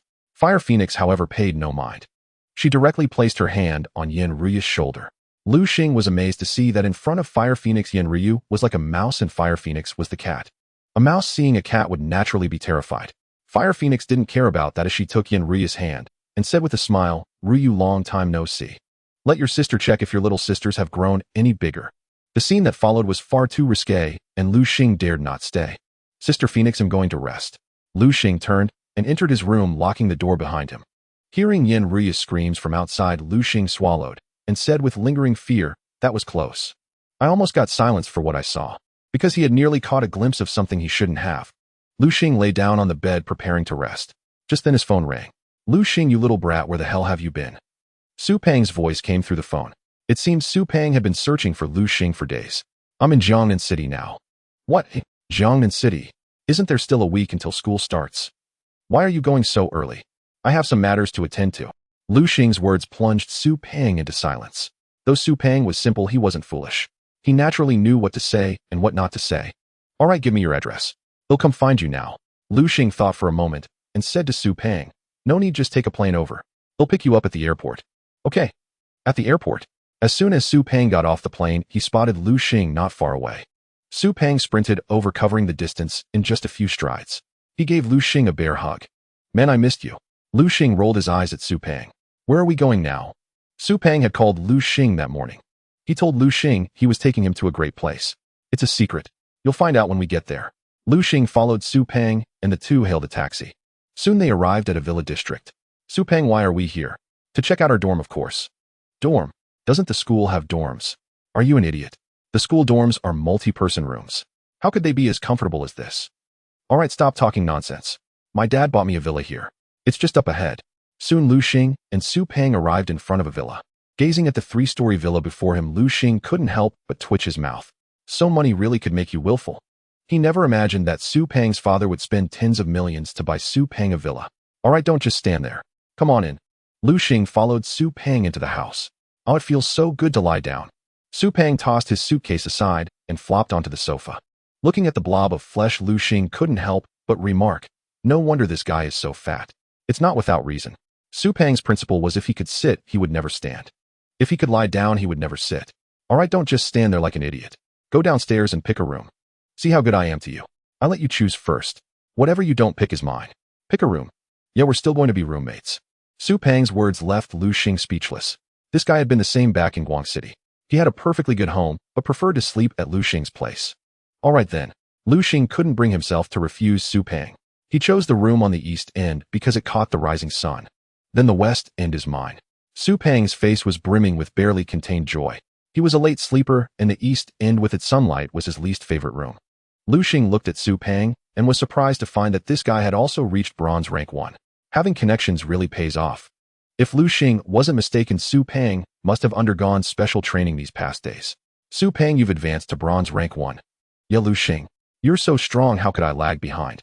Su Peng said with a simple, honest smile. Lu Xing nodded. By the way, Lu Xing, I still haven't contracted a second spirit beast. How about you come with me to the spirit beast shop? Spirit beast shop? Yeah, the kind that sells spirit beasts. I took you there when we were in Guang City, remember? Lu Xing suddenly understood. But he was curious. Since Su Peng had already advanced to bronze rank 1, why hadn't he contracted one back in Guang City? As if reading Lu Xing's confusion, Su Peng said with a smile, Actually, I broke through on the plane to Jiangnan City. Su Peng's words left Lu Xing speechless. That actually worked. Come on, let's go. Su Peng pushed Lu Xing's back, urging him forward. But Lu Xing didn't move. Instead, he instinctively asked Su Peng, you've broken through to bronze rank 1. Are you sure you don't want to tell your family? Lu Xing knew Su Peng's family background well. If he just said the word, his father would rush over immediately to take him to find a spirit beast with good aptitude. No need. Su Peng said nonchalantly. I have money. If I want a spirit beast, I'll just buy one. All right then. Lu Xing decided not to dwell on such trivialities. They prepared to go to the spirit beast shop to help Su Peng choose a new spirit beast. With his system, Lu Xing could definitely find a suitable one for Su Peng. The two hailed a car and headed straight for the spirit beast shop. Upon entering, Lu Xing noticed that the shop in Jiangnan City was much larger than the one in Guang City. He scanned the store and found it was also much livelier. Hello, how can I help you?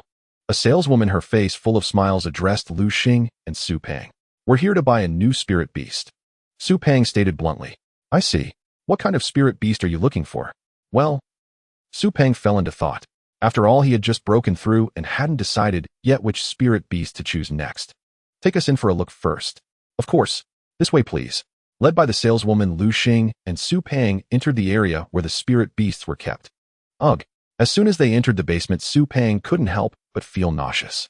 Damn, no matter how many times I come to a place like this, it's always this disgusting. All right, stop complaining. Let's move on. As they walked, Lu Xing activated his system eye. He quickly scanned the spirit beasts.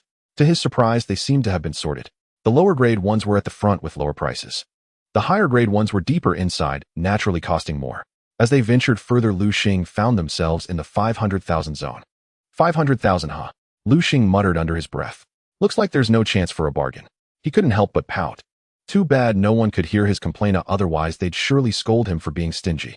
Even when buying a spirit beast, he was so tight-fisted. Actually, Lu Xing wasn't being cheap.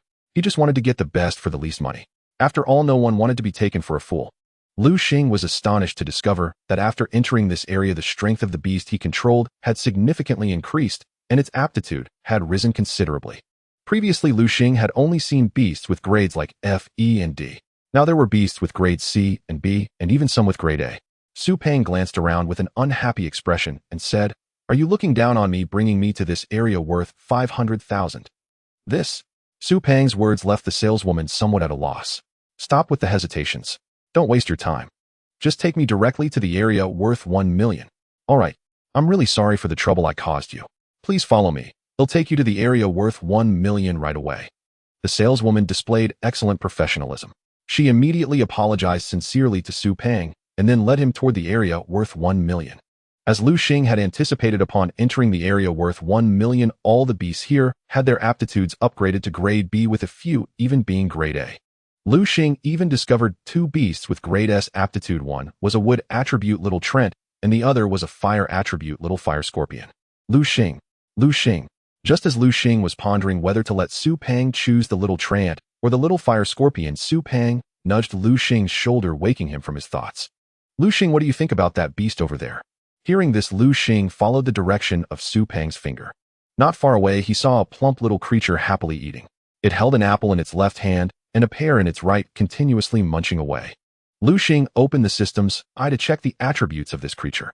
Little glutton attribute, ordinary gender level, black iron, tier 5 aptitude, SS skills learned, heavy strike. P.S. This creature has an enormous appetite, so if you don't have a mine at home, don't choose it as your beast.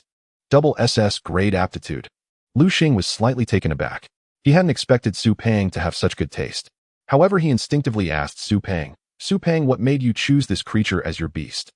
Su Peng chuckled and said, I just find this little guy quite pleasant. His words suddenly made Lu Xing realize it was likely that this creature and Su Peng, both being food lovers, would naturally attract each other.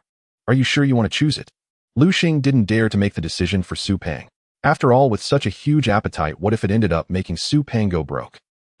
It's the one. Su Peng made up his mind and asked the saleswoman beside him, "Excuse me, how much is this beast?" Upon hearing Su Peng's question, the saleswoman's eyes lit up. She never expected that Su Peng would choose this creature as his beast. 70,000. The saleswoman was so excited that she accidentally revealed her bottom line. 70,000. Alright, I'll buy it. Let's swipe the card. Su Peng generously took out his card. Until the payment was completed, the saleswoman's mind was still in a daze. I actually sold that creature. Her face was filled with surprise. As she recalled something in her mind, she couldn't help but shiver.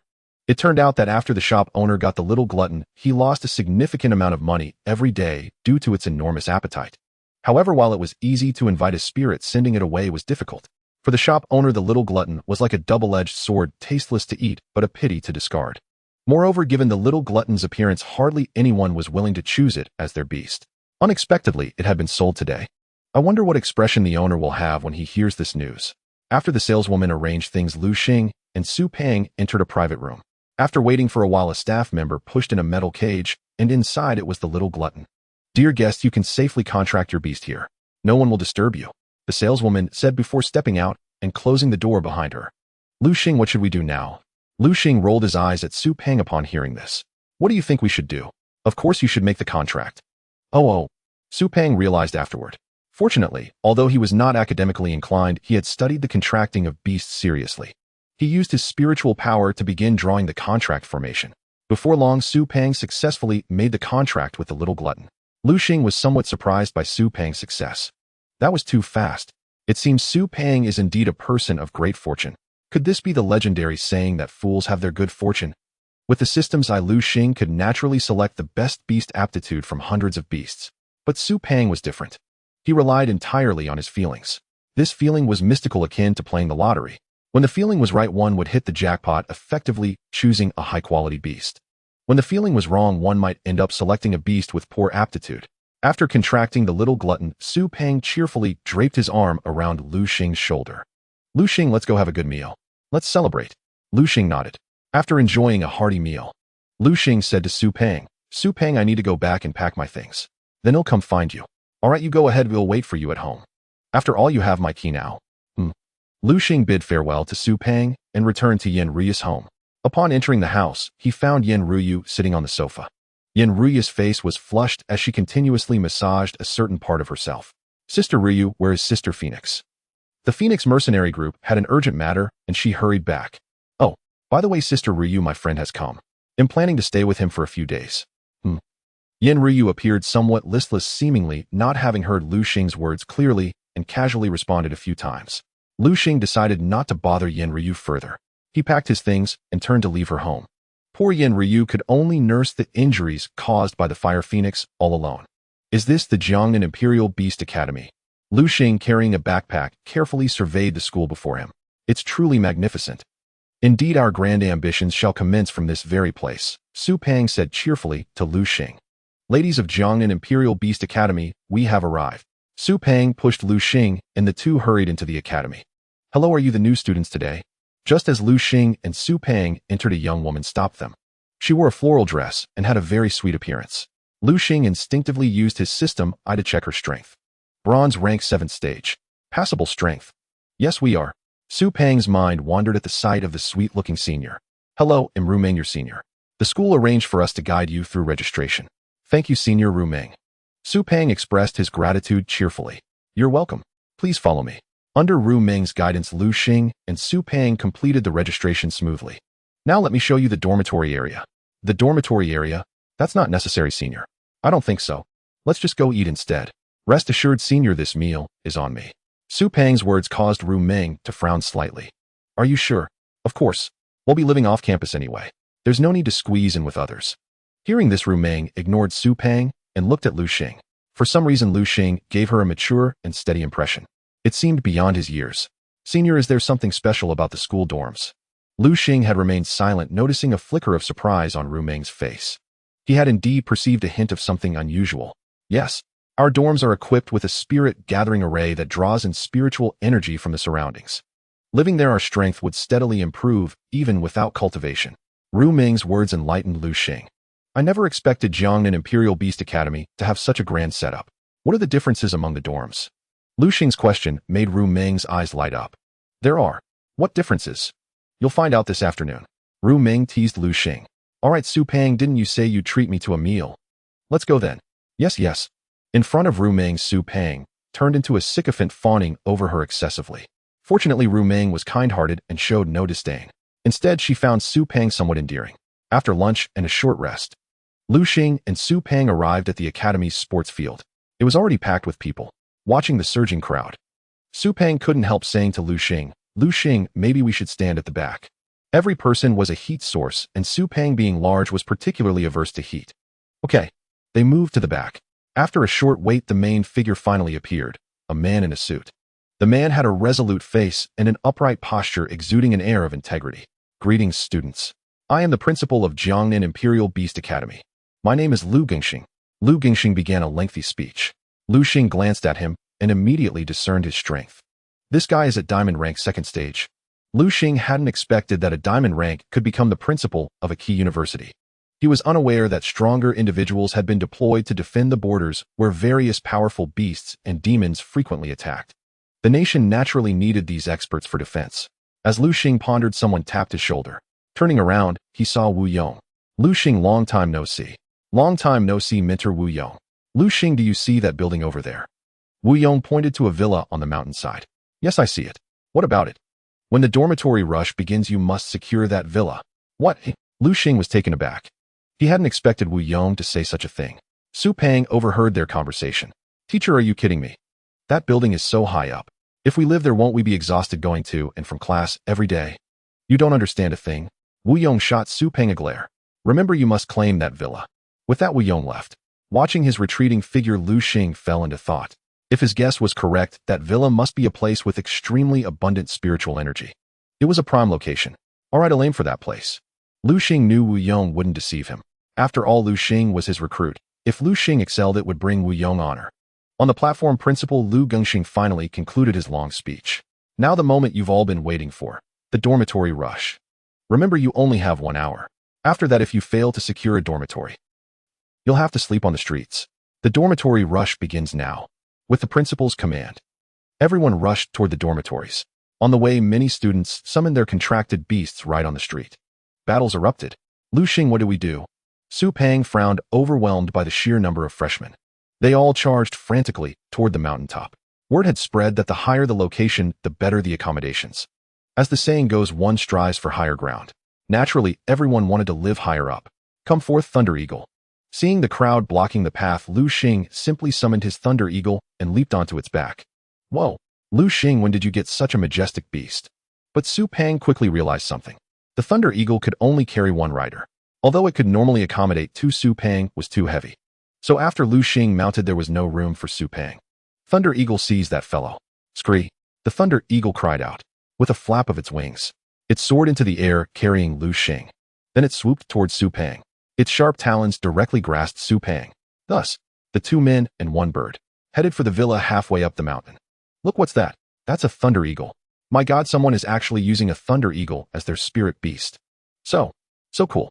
Lu Xing and Su Pang's actions drew everyone's attention. Envy glittered in their eyes. Of course, Lu Xing's flamboyance also caught the notice of the higher-ups at Jiangnan Spirit Beast University. Xiao Wu, that fellow is the student you recruited, right? I heard he was the champion of Guang City this year. You did well this time. Principal Lu Gingxing praised Wu Yong. Lu Gingxing's praise greatly pleased Wu Yong. For the first time, Wu Yong held his head high in public. In the past, the students he recruited had always been at the bottom. The Thunder Eagle brought Lu Xing and Su Pang before the villa. It landed in front of the building. Lu Xing glanced at Su Pang beside him. He hadn't expected that this guy was still trembling. Su Pang stopped shaking. Hurry up and release your spirit beast. Those guys will be here any moment. Lu Xing summoned his black wolf hound as well. After waiting for over 10 minutes, the vanguard finally arrived. Leading them was a young man with bleached hair. Seeing someone had gotten ahead of him, he was momentarily stunned. Then he walked toward Lu Xing and the others. Stop! Lu Xing halted the bleached-haired youth. The youth exuded a ruffian aura, and Lu Xing found him somewhat repulsive. What do you want? Don't you know a villa can house 4 people? The dormitories at Jiangnan Spirit Beast University were divided accordingly. Some were single rooms, others were doubles. All were prearranged. The school only allowed fewer occupants. Not more. That is, a double room could hold 2 people or just 1. But squeezing 3 people in was not permitted. The villa behind Lu Xing was a 4-person unit. It could accommodate 4. However, it was clear that Lu Xing did not want to share with the bleached-haired youth before him. I got here first. I don't want to live with you. Lu Xing narrowed his eyes, a playful glint in them. You? The bleached-haired youth was momentarily speechless. His face instantly darkened. Just as he was about to teach Lu Xing a lesson, he noticed 2 spirit beasts standing before Lu Xing. A black wolfhound and a thunder eagle.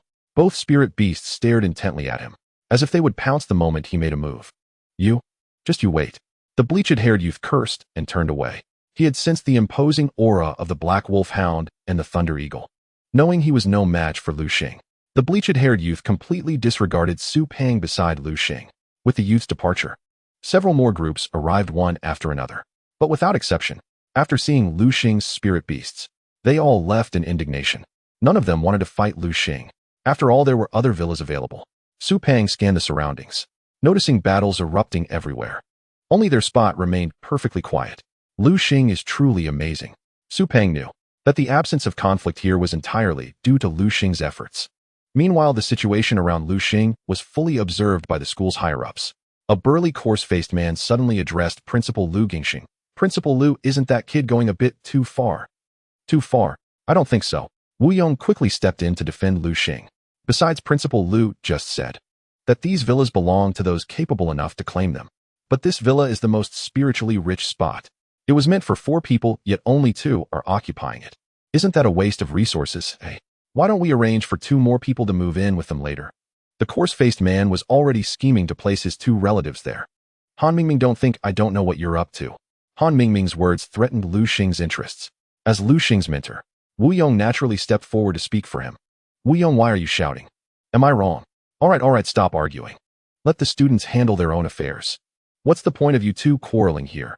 Principal Liu's face darkened instantly. Those 2 never gave him a moment's peace.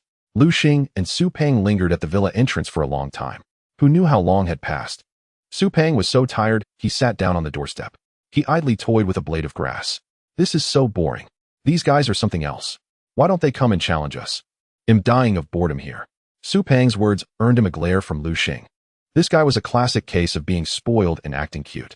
Finally, the hour was up. Lu Xing and Su Peng had successfully defended the villa. That meant, for the next 4 years of university, they would be spending their time in this villa. Lu Xing and Su Peng stepped inside. The villas at Jiangnan Spirit Beast University are truly something else. Su Peng dashed toward the living room sofa and flopped down onto it. Lu Xing remained silent. He closed his eyes and took a deep breath. Instantly, spiritual energy from the surroundings converged toward his body. So comfortable. The spiritual energy here was exceptionally abundant. As it entered his body, it gave him a cool, refreshing sensation. Lu Xing felt a surge of clarity and vigor. Not bad, not bad. A satisfied smile spread across his face. Knock, knock, knock. Just as Lu Xing and Su Peng were enjoying the grand villa, a knock came at their door. Lu Xing opened it and found 4 young women standing at the entrance. Hello, we're your neighbors. We came to say hi. The 4 women beamed cheerfully at Lu Xing. Hello. Hearing the sound of women, Su Peng leaped up from the sofa and rushed to the door. But alas, the women's eyes were all fixed on Lu Xing. They had witnessed everything that had happened earlier. To defend their own villa, these women had fought several battles. But Lu Xing's side had been effortless. It was mainly because Lu Xing's Thunder Eagle was so terrifying that a single glance from it had subdued their opponent's spirit beasts. There was no helping it.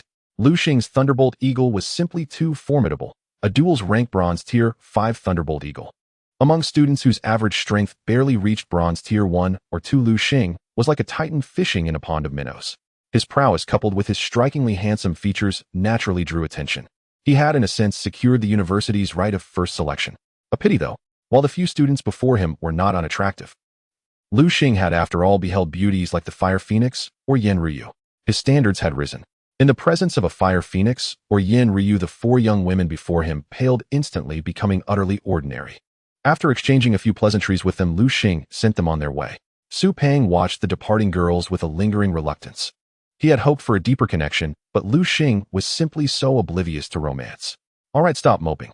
They'll treat you to dinner tonight. You said it. Lu Xing nodded. After the 2 had spent some time in the villa, it was soon 4:30 in the afternoon.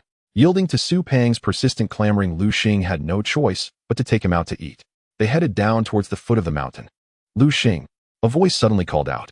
Lu Xing followed the sound and was surprised to find it was Lu Xiaoming. Xiaoming, what are you doing here? I'm surprised too. I didn't expect you to skip the imperial capital or the magic city. You actually came to Jiangnan Beast-Tamer University. I thought I was seeing things. Lu Xiaoming.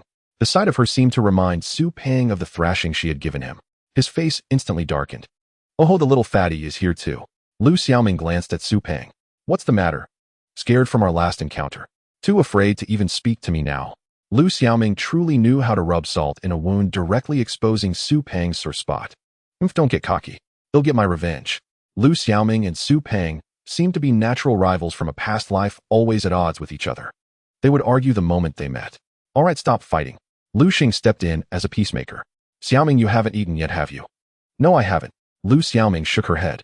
Then come join us. Okay. After the incident last time, Lu Xiaoming had developed feelings for Lu Xing. He was handsome, clever, and incredibly strong. Who wouldn't like a boy like that? So naturally, she had no reason to refuse his invitation. The three of them set off towards the school gates. On the way, Su Peng was plotting his revenge against Lu Xiaoming. Then he spotted a graceful figure, and an idea struck him, a sly glint in his eyes. Got it. He dashed over to that figure. Before long, Su Peng returned, bringing a young woman with him. Lu Xing looked at the girl beside Su Peng. To his surprise, it was Ru Ming. Lu Xing, congratulations. You've actually moved into the villa district. News traveled fast at the university, and Lu Xing's actions had immediately drawn everyone's attention. They had spun tales of his prowess, making him out to be a mythical being with 3 heads and 6 arms, someone whose mere gaze could weaken limbs and incapacitate foes. Lu Xing nodded slightly. With Ru Ming's arrival, the previously harmonious atmosphere was instantly broken. Su Peng glanced at Lu Xiaoming with a hint of schadenfreude. Unexpectedly, Lu Xiaoming shot him a fierce glare in return. Though Su Peng was a bit dense, he wasn't stupid. In just a few glances, he had discerned Lu Xiaoming's feelings for Lu Xing. So he deliberately brought Ru Ming into the mix. Lu Xiaoming watched Lu Xing and Ru Ming. She saw them chatting incessantly, as if they had an endless well of things to say, which made her feel a pang of bitterness. Fortunately, Lu Xiaoming was also an intelligent woman. An intelligent woman knows what to do and what not to do. Led by Ru Ming, the group arrived at a restaurant. Ru Ming cheerfully introduced it to Lu Xing and the others. The food here is especially delicious. And it's cheap and affordable. Perfect for us students. Lu Xing nodded. He hadn't expected Ru Ming to be such a thrifty and practical girl. They entered the restaurant. After a hearty meal, they returned to their respective dorms. Lu Xing and Su Peng went back to their villa. Su Peng couldn't help but ask Lu Xing, "Hey Lu Xing, who do you think is better, Ru Ming or Lu Xiaoming?" He had noticed the subtle signs, knowing that both girls seemed to have a crush on Lu Xing. They're both pretty good. What do you mean both pretty good? Both pretty good means just that. Lu Xing avoided a direct answer. He wasn't a fool. He was well aware of Ru Ming's and Lu Xiaoming's feelings. But for now, Lu Xing only wanted to focus on becoming stronger. As for romance, he would let nature take its course. Su Peng's implication was clear. He wanted Lu Xing to choose between Ru Ming and Lu Xiaoming. But how could Su Peng possibly understand what was going on in Lu Xing's mind? Children make choices. Lu Xing, of course, wanted it all. However, the prerequisite for having it all was that his strength must be sufficient. Just as Lu Xing and Su Peng were talking, a furious roar came from outside the villa. Lu Xing, get your ass out here. Hearing this, Lu Xing frowned slightly. He was a bit puzzled. He didn't think he had offended anyone at this school. He hadn't expected someone to come looking for trouble. Left with no choice, Lu Xing could only steel himself and walk outside. When he saw who it was, a look of sudden understanding dawned on his face. Standing before him was a burly man, at least 8 meters tall, with a young man with bleached blonde hair by his side. The blonde was the one Lu Xing had driven away earlier. Big bro, he's the one who bullied me. The burly man crossed his arms over his chest and said coldly to Lu Xing, "Brat, you're the one who messed with my little brother. If you know what's good for you, you'll hand over the villa quietly. Otherwise you'll what?" Lu Xing didn't think the man would dare to attack him. After all, this was the freshman district. The school had clear rules forbidding senior students from bullying freshmen in their area, as it would be taking advantage of one's seniority. Getting caught would mean expulsion. "Of course I don't dare to do anything to you." The burly man naturally didn't dare to lay a hand on Lu Xing. However, he suddenly pulled something from his bosom and tossed it at Lu Xing. Instinctively, Lu Xing reached out to catch it. When he saw what it was, Lu Xing was stunned. He had never expected the other party to throw him a white glove. "Good, since you've accepted my challenge, then tomorrow at 8 in the school's arena. Don't be late." With that, the burly man turned and left the blonde youth trailing behind him. "It seems I've been set up." Although the school explicitly forbade private fights, it did not prohibit challenges. Thus, whenever an irreconcilable conflict arose between two parties, they would settle it in the school's arena. With teachers supervising the arena, major incidents were generally avoided. This approach allowed students to resolve their disputes while also encouraging them to strive for greater strength. Lu Xing, what should we do? That guy seems really strong. He's just average. With his system, Lu Xing saw through the burly man's strength at a glance. The man was a year older than him, with a strength at bronze level 4. Lu Xing shook his head with a bitter smile. This guy had wasted his years. After a year at school, he had only reached bronze level 4. News of the burly man challenging Lu Xing spread like wildfire across the campus. Lu Xing was already a prominent figure, and now everyone knew about it. Inside the girls' dormitory, wow, have you heard? Lu Xing accepted a challenge from that sophomore named Chen Chong. Really? Is that true? Of course it's true. They've agreed to meet at the school arena tomorrow at 8 o'clock, no matter what. Great, let's go cheer for Lu Xing tomorrow. Yes, yes. In the boys' dormitory, many heard about Lu Xing being challenged by Chen Chong. One by one they wore smug expressions. Serves him right for acting so cocky. I can't wait to see how he'll save face tomorrow. Just imagine him getting beaten up tomorrow. The thought alone gets me excited. Little did Lu Xing know he had already become the dream lover of all the girls, and the public enemy of all the boys. The next day, Lu Xing arrived at the arena as promised. Holding soybean milk and fried dough sticks, he ate them leisurely. His companion Su Pang was even more exaggerated, holding not only soybean milk, but also 3 large meat buns. You little brat, you finally showed up. Chen Chong had been waiting there for a long time. I thought you wouldn't dare to come. What's the rush? It's not time yet. Lu Xing glanced at the clock on the wall. It was 7:55. In other words, there were still 5 minutes until the agreed time.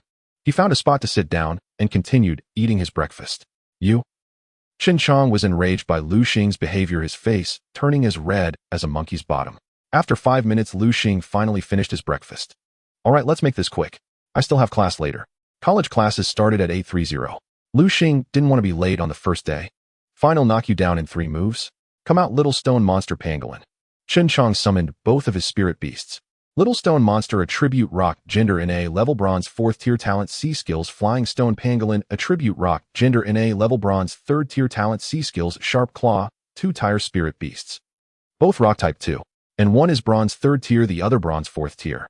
A flicker of disdain crossed Lu Xing's face. Come out, Black Wolfhound, Thunder Eagle. Lu Xing summoned his Black Wolfhound and Thunder Eagle. When the crowd saw Lu Xing's 2 spirit beasts, exclamations of surprise erupted. My God, he's so strong. Both the Black Wolfhound and the Thunder Eagle exude an aura of fear. Look at that Black Wolfhound. Is that even a Black Wolfhound? Why is it so huge? Hey Xiaoxin, you have a Black Wolfhound too, don't you? Hurry up and summon yours for comparison. The guy named Xiaoxin blushed with embarrassment. Lu Xing's Black Wolfhound was 3 or 4 times larger than his. He certainly wouldn't summon his own Black Wolfhound and humiliate himself. All right, you guys, can you focus on the fight? Xiaoxin cleverly changed the subject. Ha ha ha. Black Wolfhound, Thunder Eagle. Your strength is nothing special. Chen Chong couldn't help but taunt. In everyone's eyes, the Black Wolfhound was a trash-tier spirit beast. Almost no one would contract one. As for the Thunder Eagle, although it was powerful, Chen Chong's 2 spirit beasts were rock type, which resisted electric damage. Nothing special, huh? Lu Xing narrowed his eyes. Black Wolfhound, Thunder Eagle, what do you think? It seems they look down on you. At Lu Xing's words, the Black Wolfhound and Thunder Eagle became furious. Both spirit beasts launched an attack on Chen Chong's beasts simultaneously. The Black Wolfhound pounced on the little stone monster, its sharp claws striking fiercely and sending the little stone monster flying. As for the Thunder Eagle, it flapped its wings powerfully and soared into the air. Boom! A bolt of lightning struck down from the sky. Dead on. It hit the pangolin squarely. Black smoke filled the surroundings. When the smoke cleared, Chen Chong's 2 spirit beasts emerged from it. The little stone monster was deeply embedded in the wall behind, its fate unknown. The pangolin was pitch black all over, emitting a nauseating smell of burnt protein. Clearly, it had been electrocuted by the Thunder Eagle's lightning skill. As for Chen Chong, due to the severe damage to his spirit beasts, he fainted on the spot. Lu Xing glanced disdainfully at the fallen Chen Chong, then said with a smile to the teacher nearby, "Teacher, may I leave now?" The teacher, acting as the referee, couldn't help but twitch his mouth. Yized. His heart was filled with shock. A one-hit kill. It was a one-hit kill. He never imagined that a freshman could defeat a sophomore in a single blow. Especially since that sophomore used rock-type spirit beasts known for their durability. Unfortunately, against Lu Xing, there was no durability. Lu Xing believed in only one principle: overwhelming force breaks all methods. All schemes and tricks were useless before Lu Xing as he crushed them with sheer power. Under the astonished gazes of the crowd, Lu Xing left gracefully with Su Peng. The arena, which had been so quiet you could hear a pin drop, erupted into noise after his departure. Wow, he's so handsome. It's over, mom, I'm in love. Can anyone tell me if Lu Xing has a girlfriend or not? Even if he has one, so what? Even if he does, I want to be with him. Little did Lu Xing know this battle had earned him another group of adoring fans. This guy. Those male students instinctively clenched their fists. They were unwilling to accept it, yet they were utterly helpless. Lu Xing's strength was simply too formidable. Even Chen Chong, a sophomore, was no match for him, let alone them. Soon, the news of Lu Xing obliterating the sophomore Chen Chong spread across the campus. At the noon cafeteria, Lu Xing and Fatty Su were eating in a corner. What's wrong with you? Lu Xing noticed that Fatty Su had lost his appetite. With so many eyes staring at me, I'd be a ghost if I had an appetite. Fatty Su wondered whether choosing to be brothers with Lu Xing was a blessing or a curse. This guy was like the morning star in the dark night, far too dazzling. Just then, two graceful figures walked over. They were Ru Ming and Lu Xiaoming. They sat down on either side of Lu Xing. Seeing this, Fatty Su immediately lowered his head and began to devour his food on his own. An eater's soul, an eater's spirit, eating makes one superior. Lu Xing, you sure made a splash today. Lu Xiaoming couldn't help teasing Lu Xing. Not only did you defeat that sophomore senior, but you also won over so many little fangirls. Lu Xing shrugged. He didn't respond to Lu Xiaoming's words. For a moment, everyone fell into an awkward silence. Seeing this, Ru Ming immediately stepped in to smooth things over. Lu Xing, you need to be careful from now on. You defeated Chen Chong. Although he's not that strong, he is still a sophomore. By defeating him, you've essentially slapped the faces of all the sophomores. I believe it won't be long before someone comes looking for you. Looking for me? Lu Xing was momentarily taken aback. Let them come. Lu Xing had already decided not to participate in any more duels. After all, they were a waste of time. With that time, he would rather give his spirit beast some special training. Because he was a freshman, Lu Xing had the right to refuse challenges from upperclassmen. Sure enough, no sooner had Lu Xing stepped out of the cafeteria than a silver-haired youth was waiting there. That silver-haired youth held a rose in his hand, his skin fair, giving off a rather effeminate impression. Hey kid, you must be Lu Xing. I am. What can I do for you? Just as arrogant as the rumors say. I wouldn't call it advice, just a friendly spar. A spar. Lu Xing glanced at the effeminate youth before him. He noticed that this guy's strength was decent. He had actually reached the 7th rank of bronze, far beyond that good-for-nothing Chen Chong. The appearance of the effeminate youth immediately caused a stir. My God, isn't that young Master Bai? Yeah, it really looks like young Master Bai. Wow, he's so handsome. Look beside him. Who's that? He looks pretty handsome too. No, he seems even more handsome than young Master Bai. Him? That's Lu Xing, the freshman ace of our year. The idol of all the freshman girls. Oh, no wonder he's so handsome. By the way, why is young Master Bai looking for Lu Xing?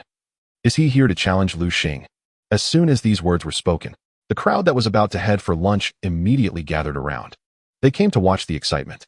Hey kid, are you going to accept or not? Why should I accept? Lu Xing acted indifferent. After all, if he refused Bai Feng's challenge, he wouldn't face any punishment. On the contrary, if Lu Xing accepted Bai Feng's challenge and was defeated by Bai Feng, he would lose face. If he defeated Bai Feng, others would come to challenge him later. Lu Xing had no desire to beat the small fry, only to have the big shot show up. Kid, then what will it take for you to agree to my request? Lu Xing shot a glance at Bai Feng. That depends on what price you're willing to pay.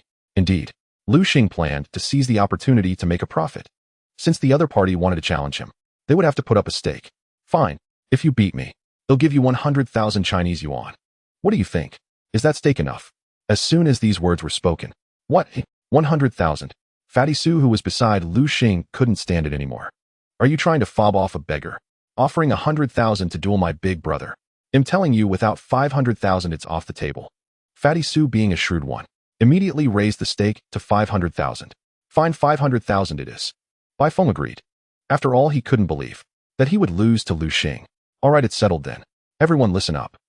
Bai Feng is putting up 500,000 Chinese yuan as the stake to duel my big brother Lu Xing. Fatty Su, afraid Bai Feng would back out, immediately spread the news. This guy. Bai Feng's face instantly turned as sour as if he had eaten something foul. He never expected Fatty Su to pull such a stunt. Now he was caught in a dilemma. By the way, I'm putting up 500,000 as the stake. What about you? Upon hearing this, Lu Xing shrugged. You're the one challenging me, not the other way around. Since you're unwilling, then let's forget it. With that, Lu Xing was about to leave with Fatty Su. Wait.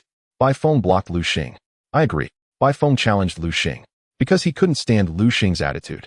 At that moment, Lu Xing was at the peak of his popularity, even overshadowing him, making Bai Feng feel humiliated. Thus, Bai Feng wanted to teach Lu Xing a good lesson. All right then, let's set a time. How about next Monday? Lu Xing had just fought Qinchang that morning, and coincidentally tomorrow was the weekend. To prevent anyone from saying he won unfairly, Bai Feng proposed the duel for next Monday. Fine, Lu Xing agreed. All right, next Monday. At the school's dueling arena still at 8 in the morning. Be there or be square. Deal. Lu Xing left with Fatty Su, followed closely by Ru Ming and Lu Xiaoming. On the way, Ru Ming's expression was somewhat grim. Seeing this, Lu Xing couldn't help asking Ru Ming what's wrong. Are you sick? Ru Ming shook her head. She couldn't help saying to Lu Xing, Lu Xing, you were too careless. That Bai Feng is highly skilled, even I am no match for him. Your duel on Monday is likely to end badly. Ru Ming couldn't help feeling worried for Lu Xing. Upon hearing this, Lu Xing nonchalantly patted Ru Ming on the shoulder. Sister Ru Ming, don't worry. That guy may be strong, but my spirit beast is no pushover either. Ru Ming nodded. For some reason, she felt she could trust Lu Xing unconditionally. 7th rank of bronze, huh? Lu Xing muttered softly to himself. Bai Feng's strength was considerable, forcing Lu Xing to take it seriously. His Thunder Eagle was at the peak of the 5th rank of bronze, about to break through. As long as it broke through over the weekend, his battle with Bai Feng would not be without a fighting chance. The next day, ding dong, the doorbell of Lu Xing's villa chimed. He opened the door to find Lu Xiaoming and Ru Ming standing outside. What brings you here? Lu Xing asked, a hint of curiosity in his voice. It was the weekend and most people would still be sound asleep at this hour. Take Su Pang for instance. His thunderous snores echoed through the entire villa. What's that noise? Lu Xiaoming couldn't help but ask. That's Su Pang sleeping. Those are his snores. Lu Xing replied with a tinge of embarrassment. Oh, Lu Xiaoming said, finally realizing. By the way, you're up against Bai Feng this Monday. How confident are you? At some point, Lu Xiaoming had begun to worry about Lu Xing. It's all right. Beating him shouldn't be a problem. Seeing Lu Xing's nonchalant attitude, Ru Ming furrowed her brow. Don't be careless. Bai Feng is one of the strongest in our grade. Even I am no match for him.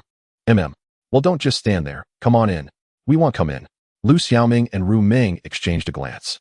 We're here to give you special training. Special training? Yes, let's have a warm-up match. Lu Xing glanced at the two girls upon hearing this. It wasn't that he looked down on them, but they were truly no match for him. Let's skip it. Lu Xing refused outright. What's wrong? Are we not worthy to be your opponents? That's not it. Lu Xing naturally wouldn't foolishly say they weren't his match, and he didn't want to fight. He simply said to them, I've already arranged a special training regimen for my spirit beasts. Oh, the two girls said in unison.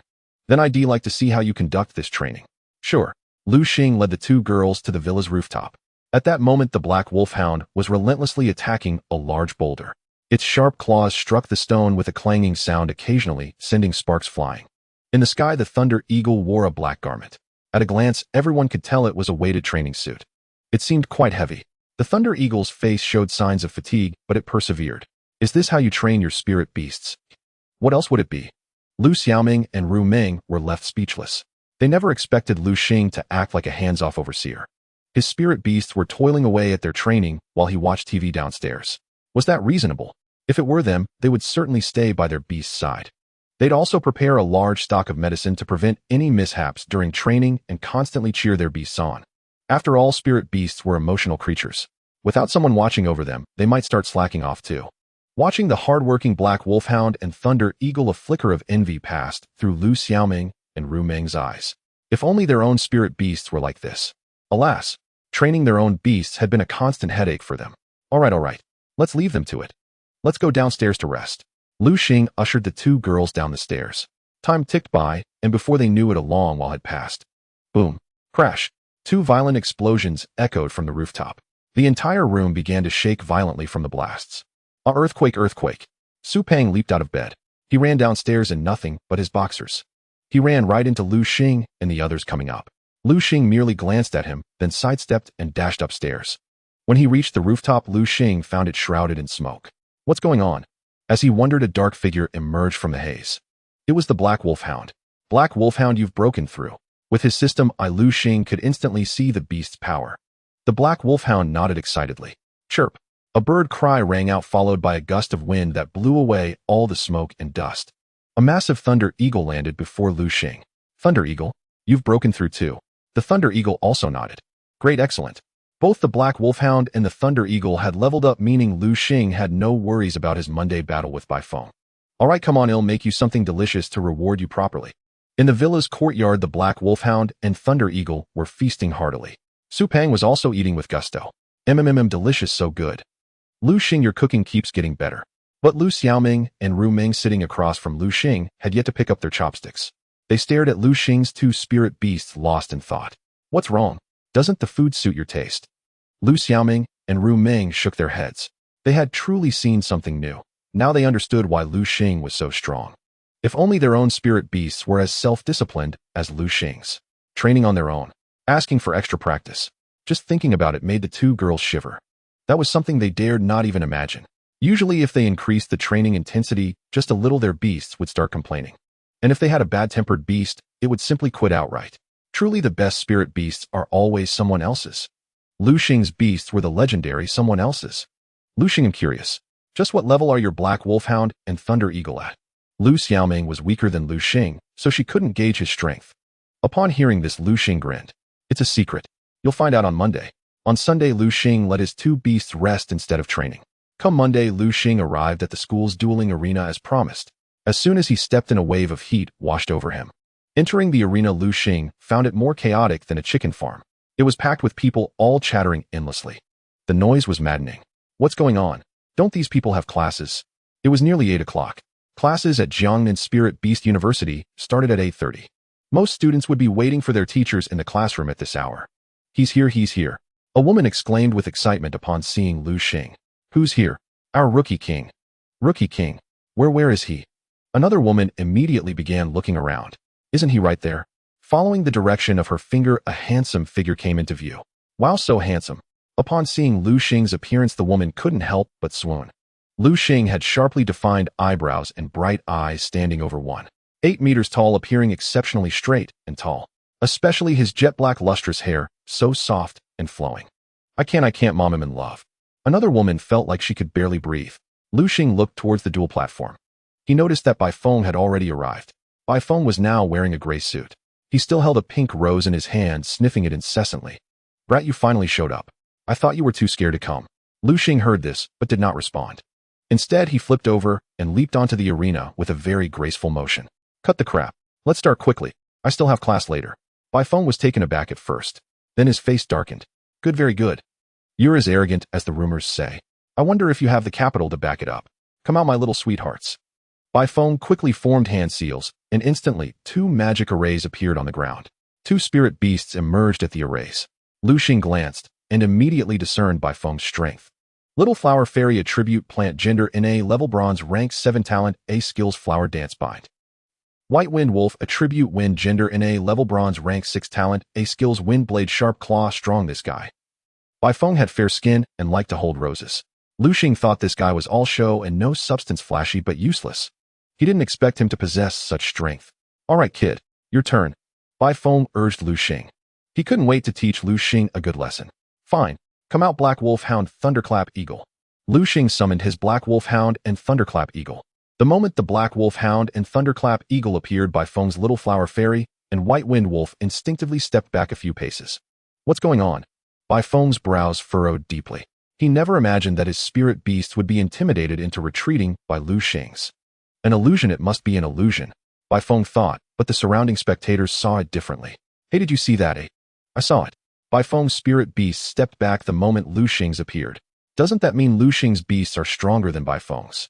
No way, Baifeng is one of the top fighters in our sophomore year. If even he can't beat Lu Xing, then how strong is Lu Xing? At that moment, 3 figures stood in a corner of the audience. Shall we, you've really brought us a fine seedling this time. 18 years old, bronze, rank 6. The Black Wolfhound isn't much, but that Thunderclap Eagle will take him far. Principal Lu flatters me. Han Mingming, standing nearby, had a dark face. He had always suppressed Wu Yong, never expecting Wu Yong to turn the tables today. Alright, let's focus on the match. On the duel platform, Baifeng's face was grim. Little Flower Fairy used Flower Dance on the Thunderclap Eagle. White Wind Wolf used Wind Blade on the Black Wolfhound. The Little Flower Fairy spun its slender body on the spot. A small tornado began to swirl around it. The small tornado, carrying countless pink petals, attacked the Thunderclap Eagle. Wow, so beautiful. The crowd was stunned by the Little Flower Fairy's move. Beautiful. You're so superficial. Do you have any idea how terrifying this move is? Don't let those delicate-looking petals fool you. They are sharp enough to slice through flesh with ease. A bespectacled guy explained loudly. He looked every bit the bookworm. Thunderclap Eagle used Thunder Flash. Then counterattack with Electric Shock. Boom. After a clap of thunder, the Thunderclap Eagle transformed into a silver streak of light, dodging the Little Flower Fairy's attack. It then launched its counterattack, a bolt of lightning speeding towards the Little Flower Fairy at an invisible pace. Little Flower Fairy dodge. Crackle. The Little Flower Fairy tried to evade, but the lightning was too fast. Unable to dodge in time, it was struck directly by the Thunderclap Eagle's electric shock. The Little Flower Fairy let out a piercing scream and collapsed to the ground. It had lost its combat ability. One-shot kill. My god, just how strong is that Thunderclap Eagle? It actually one-shot by Foam's Little Flower Fairy. The Little Flower Fairy was like a mage with high magic power, but its frail body meant it was a glass cannon unable to withstand a single blow from the Thunderclap Eagle. On the other side, the Black Wolf Hound, after dodging several wind blades from the White Wind Wolf, lunged at it. Suddenly, the Black Wolf Hound vanished. That's right. It disappeared into thin air. What's happening? How did that Black Wolf Hound disappear? Everyone exclaimed in shock. My. Han Mingming's brows tightened. Suddenly his eyes lit up. Holy cow, it's you. Han Mingming looked at Wu Yong. I can't believe you gave the Shadow Leopard's magic crystal core to this kid. Han Mingming's face was full of astonishment. He never imagined that Wu Yong would gift such a precious item to Lu Xing. That's right, the move the Black Wolf Hound just used was learned from the Shadow Leopard's magic crystal core I gave. Wu Yong's face was filled with pride. At the same time, his heart was full of shock. Wu Yong knew that the Shadow Leopard possessed many skills, but he never expected Lu Xing's Black Wolf Hound to comprehend the best one. Shadow Strike. That's Shadow Strike, the Shadow Leopard's signature move. Wu Yong felt more and more that recruiting Lu Xing was a very wise decision. I wonder what expressions those two old geezers will have when they see Lu Xing now. Wu Yong's face was full of anticipation. Bang! The Black Wolf Hound suddenly appeared before the White Wind Wolf. Before the White Wind Wolf could even react, it was sent flying by a swipe of the Black Wolf Hound's claw. The massive body of the White Wind Wolf was hurled backwards, skidding across the ground for a considerable distance. Seeing this, the Black Wolf Hound opened its jaws wide. A black energy sphere coalesced within its maw, then erupted forth with tremendous force, hurtling toward the White Wind Wolf. It's a Shadow Ball. Bai Feng recognized the Black Wolf Hound's technique and urgently shouted to the White Wind Wolf, "White Wind Wolf, dodge it." But alas, the Black Wolf Hound's earlier claw strike had gravely wounded the White Wind Wolf. It no longer had the strength to evade. Boom! The Shadow Ball slammed into the White Wind Wolf, blasting it away once more. As the White Wind Wolf was sent flying, Bai Feng let out a pained cry. He clutched his head, his face ashen, and collapsed into unconsciousness. It was a long moment before the teacher, acting as referee, snapped back to reality. Quickly, what are you all standing around for? Get him to the infirmary right now. The referee teacher directed several students. The students, slow to react, hurriedly rushed to the dueling platform. They carried the unconscious Bai Feng away. Shock. Utter shock. Everyone's eyes were wide with disbelief. This was Bai Feng, a top-tier celebrity at Jiangnan Beast-Taming University. No one expected him to be defeated by Lu Xing. If Lu Xing had been in the same year as Bai Feng, it might have been understandable. But Lu Xing was a freshman, yet he had beaten the sophomore Bai Feng. And Bai Feng, who ranked among the top students. Teacher, may I leave? Lu Xing glanced at the referee teacher beside him. Yeist. The referee teacher looked at Lu Xing and couldn't help but swallow hard. If Lu Xing's victory over Chen Chong had been considered luck this time, it proved only one thing. That Lu Xing's strength was genuinely formidable. As Lu Xing departed, the entire arena suddenly erupted into excitement. Wow. Wow. Wow. He's so handsome. Yes, how can he be this strong? No, I have to be his girlfriend. Phew. You should take a look at yourself in the mirror first. Only a beauty like me is worthy of Lu Xing. The male students in the arena were all sighing in despair. They had previously regarded Lu Xing as a rival, vowing to work hard and surpass him one day. But now surpassing Lu Xing had become a mere fantasy. His strength was simply too overwhelming. On the way to the classroom, Lu Xiaoming kept staring at Lu Xing's imposing back, her eyes sparkling with admiration. Cool. Lu Xing is just too cool. Lu Xiaoming felt her heart flutter with infatuation. As for Su Pang, he had somehow produced a bag of chips and was munching away contentedly. Given the day's events, Su Pang was already accustomed to such spectacles. If Lu Xing had lost, that would have been a true miracle. Our class is finally over. Lu Xing stretched lazily, preparing to head to the cafeteria with Su Pang for a meal. Seeing this, Lu Xiaoming quickly packed her books and followed. The The trio walked to the stairwell where they unexpectedly ran into Baifeng. Baifeng's lips were pale and his expression was grim. Clearly, he was suffering from the backlash of his beast companion's severe injury. His eyes met Lu Xing's. Though reluctant, Baifeng pulled a card from his pocket. Here, this is the 5000 I promised you. The password is 6SIXS. Lu Xing was momentarily stunned. He had thought he would never see that money again. He hadn't expected Baifeng to be so honorable. Thanks. Lu Xing took the card without hesitation. This money was rightfully his, so there was no need for false courtesy. Card in hand, Lu Xing left with Su Peng and Lu Xiaoming. They'll get my revenge, Baifeng suddenly called out to Lu Xing. All right, I await your challenge. But make sure you bring a worthy prize.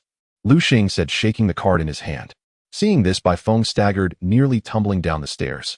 Once outside the teaching building, Su Peng couldn't help but ask Lu Xing, where are we going now? To the cafeteria? The cafeteria? Su Peng grew excited. You just came into a fortune. And you don't even think about taking us out for a nice meal to celebrate properly. Right, Xiaoming? Su Peng pulled Lu Xiaoming into the conversation. I think the cafeteria is fine. It's clean, hygienic, cheap, and filling. A little over 10 yuan can fill me up. You? Su Peng hadn't expected Lu Xiaoming to side with Lu Xing. All right, stop your nonsense. Let's go to the cafeteria. If you want to feast, well, do it tonight. We still have classes this afternoon. After we eat at the cafeteria, we can head to the dorm and rest for a bit. The moment Su Peng heard that Lu Xing was treating tonight, he became ecstatic. Great, let's hurry. University days were always wonderful. Lu Xing attended classes daily, occasionally strolling around the campus with Lu Xiaoming or Ru Ming. Life was incredibly comfortable. But one day, while Lu Xing was on a date with Ru Ming in the garden behind the school, several figures suddenly rushed toward him. Lu Xing's brow furrowed. He sensed something amiss. What's going on? These three are injured. A faint scent of blood hung in the air. What happened to you? Did someone attack you? Ru Ming quickly stepped forward to support an injured girl. We don't know. We were playing in the back, and suddenly a few magical beasts appeared. They attacked us without any warning. Luckily, we ran fast. Otherwise, we would have died back there. All right, let's go quickly. They'll take you to the medical room. Seeing their severe injuries, Lu Xing also stepped forward to support one of them. He helped the person toward the school infirmary. News spread fastest on campus. Soon the story of students being attacked on the university's back hill spread throughout the entire school. All the students became terrified. They dared not go to the back hill anymore, nor walk alone at night. If they had to, they would only go in large groups. In the following days, they hoped such incidents would cease. But unexpectedly, several more groups were attacked. And a few students even went missing. What is this? What the hell is this? Can someone come out and explain this to me? Principal Lu Gingxing stared at the report in his hand, his face turning ashen.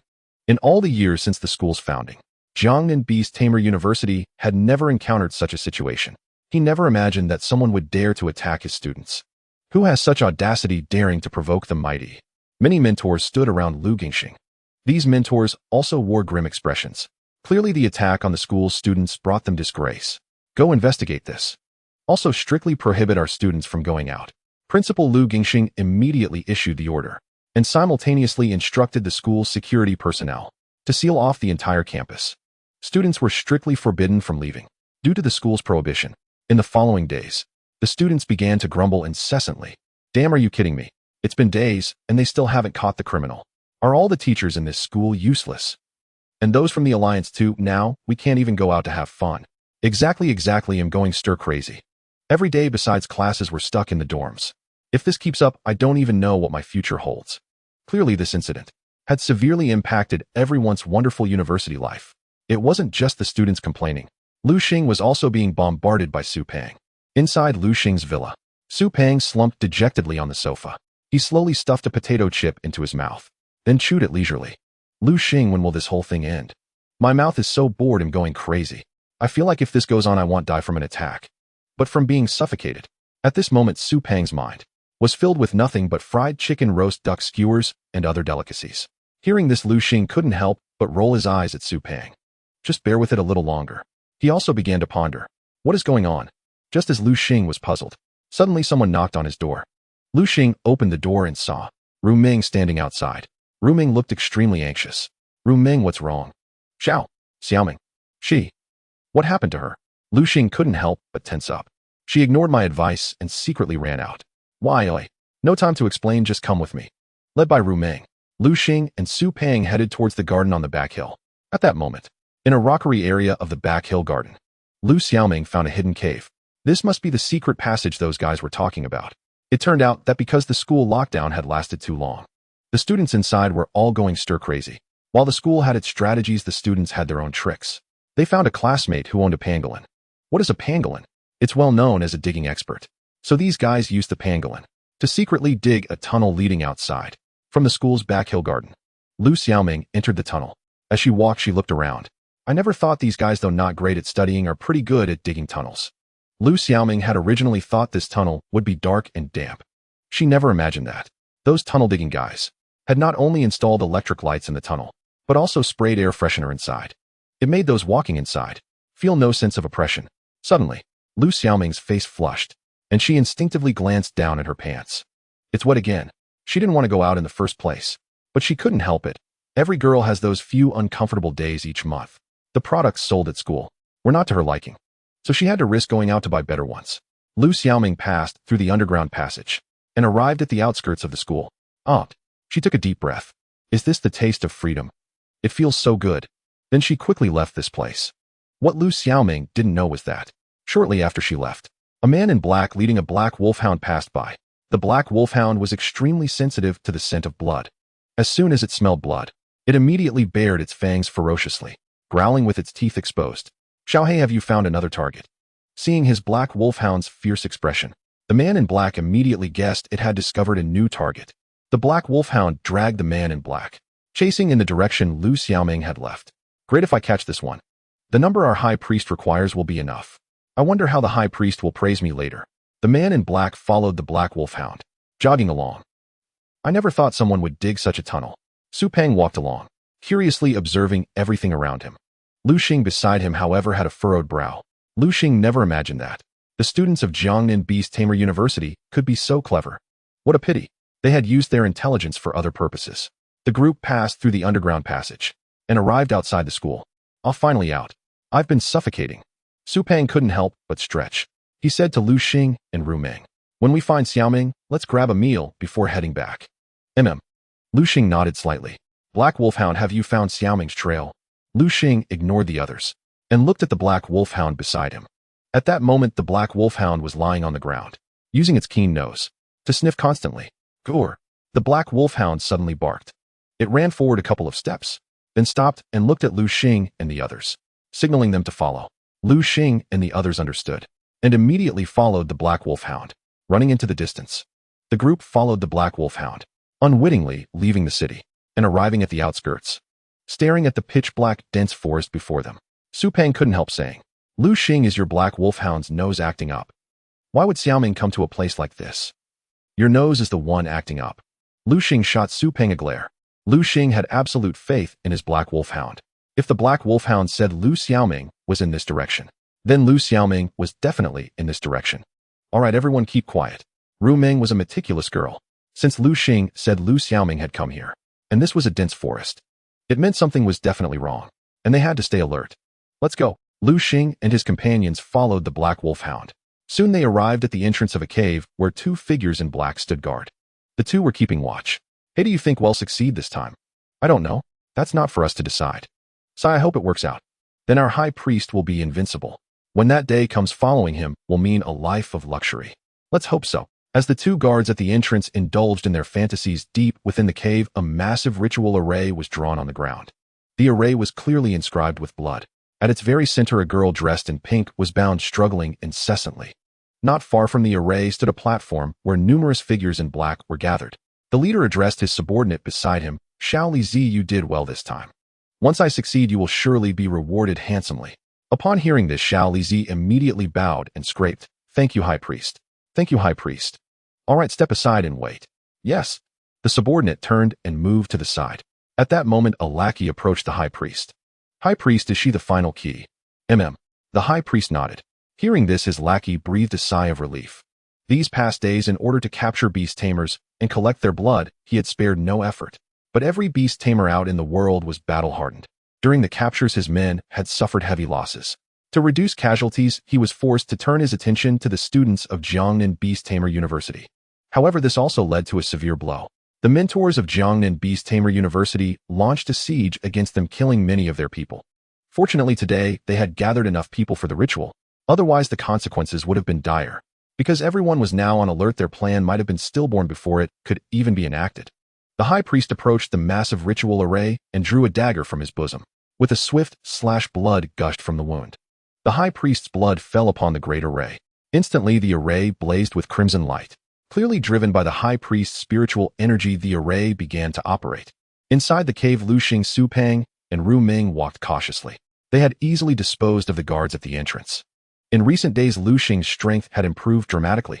Both of his contracted beasts had reached the 9th level of bronze. Eliminating those 2 minor thugs was a trivial matter. As Lu Xing ventured deeper, his brow gradually furrowed. What's going on? Where are all the people inside?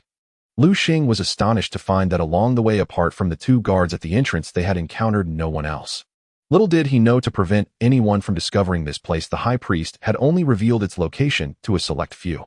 The minor thug who had captured Lu Xiaoming could only reach here. It was solely because the high priest's lackey had led the way. Otherwise, he would never have been able to find this place. Careful! Lu Xing saw a burst of red light ahead. He instinctively dodged to the side. After confirming that no one had noticed him, Lu Xing carefully crept forward. Soon he spotted Lu Xiaoming bound within the array. It's Xiaoming. Ru Ming also saw Lu Xiaoming and couldn't help but gasp. Fortunately, Lu Xing quickly covered her mouth. You 2 hold back those 2 figures in black. The old man in charge is mine. All right, Ru Ming and Su Peng agreed. Whoosh. A contracted beast dashed out. It vanished for a moment. When it reappeared, it was behind the high priest. It was the black wolfhound. The black wolfhound's sharp claws lashed out at the high priest's back. Clang. The black wolfhound's claws struck the high priest's back, sending up a shower of sparks. What's this? Who's there? The black wolfhound's ambush drew the high priest's attention. He turned his head and saw Lu Xing and his companions standing not far away. At that moment, the 2 figures in black were being blocked by Su Peng and Ru Ming. Thud! Something fell from the high priest's back. It's a rock horseshoe crab. Lu Xing never expected the high priest to have a rock horseshoe crab strapped to his back.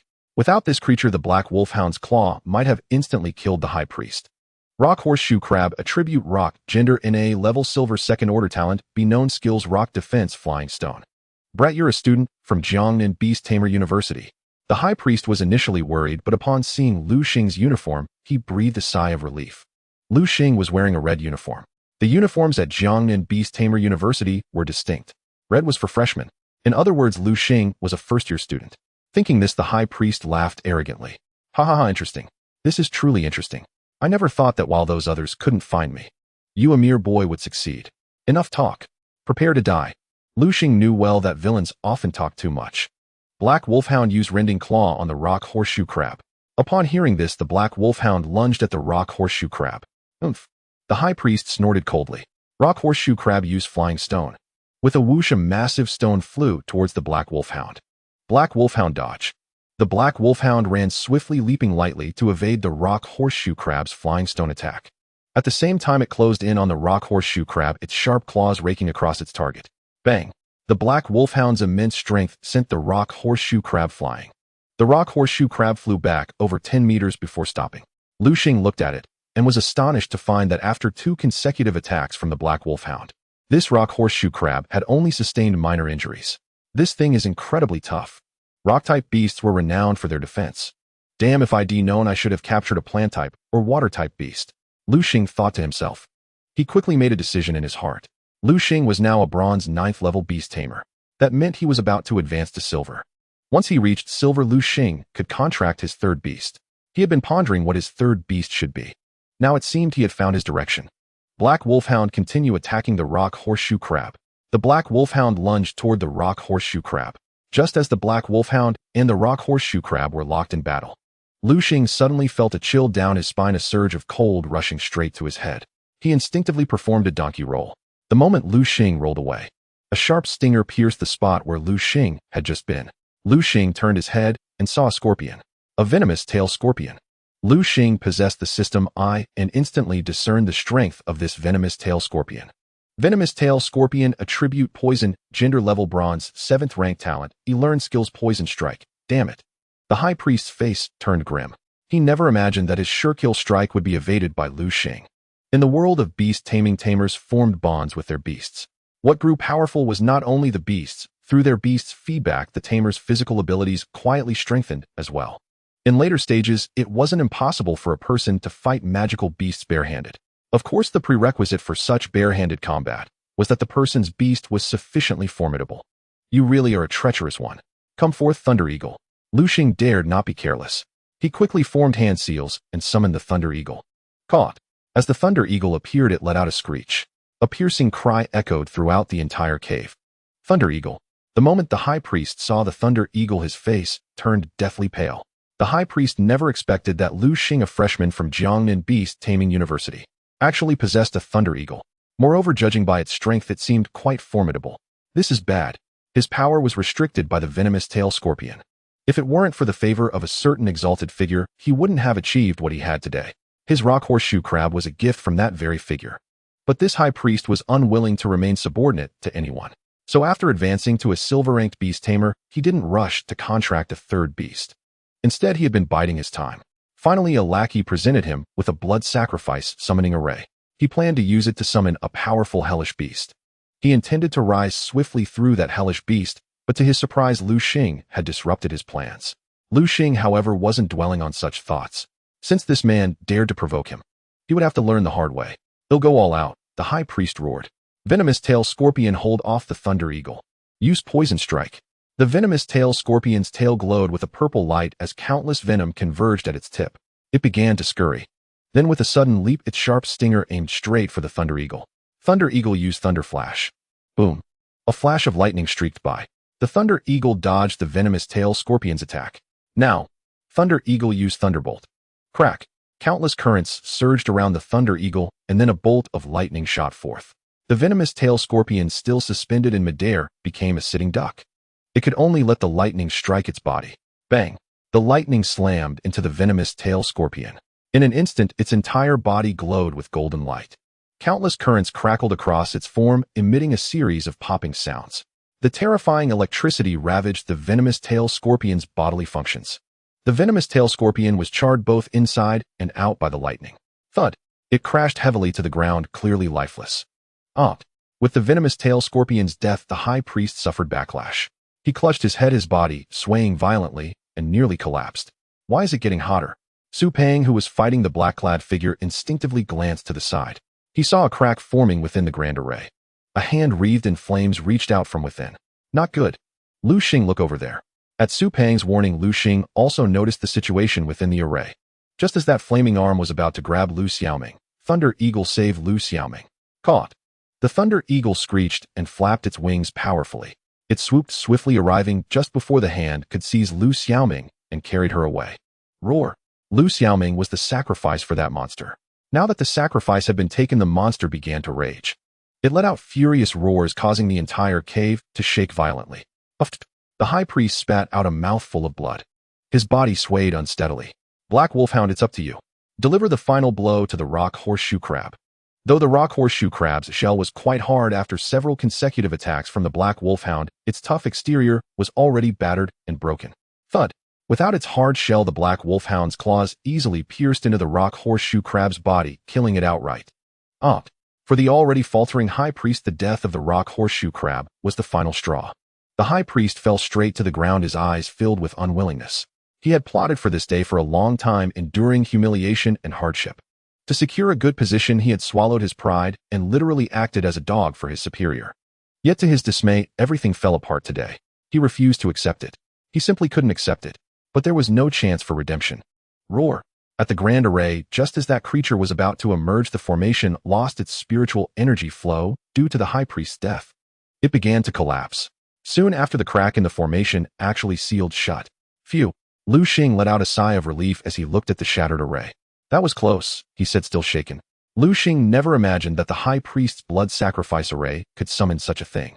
At that moment, the attribute panel of that creature appeared in Lu Xing's mind. Infernal Demon Attribute Fire Gender Level Master First Rank Talent SS Learn Skills Flame / Devour Fire Ignite Repelling Fire Ring. Damn, that was a master level Infernal Demon. Good thing that guy didn't manage to summon it. Otherwise the entire Jiangnan city would have been doomed. Lu Xing said, still in shock. He instinctively wiped the sweat from his forehead. By now Lu Xing was drenched in sweat. Whether it was due to extreme tension or the infernal demon's appearance rapidly raising the surrounding temperature, causing Lu Xing to sweat profusely. Whoosh! Suddenly, the black wolfhound beside Lu Xing dashed out. The black wolfhound dashed straight into the center of the formation. It retrieved a dark, shadowy object from within. That is the hand of the flame demon. Lu Xing never expected that the flame demon's hand would be severed by the spatial rift. The blood sacrifice formation was meant to open a spatial rift and summon the flame demon from its world. Unfortunately, when the high priest attempted to summon the flame demon, he was interrupted by Lu Xing's attack, causing the summoning to fail. The flame demon was unable to retreat in time, and its extended arm was severed by the closing spatial rift. Lu Xing turned his gaze toward the black wolfhound. Black wolfhound, what are you doing? He never imagined that his own wolfhound would start gnawing on the flame demon's arm. In just a few bites, the black wolfhound devoured the flame demon's arm. You reckless creature, always eating whatever you find. Aren't you afraid of getting an upset stomach? It seems I can't let you hang around with Fatty Su anymore. Lu Xing instinctively glanced at Su Pang. He felt that Su Pang had corrupted his black wolfhound. It was one thing that Su Pang's own spirit beast was a glutton, but he even wanted to turn his black wolfhound into one as well. After devouring the flame demon's arm, the black wolfhound wore a satisfied grin. However, its joy was short-lived. Its face instantly twisted in agony, eyes and brows nearly scrunched together.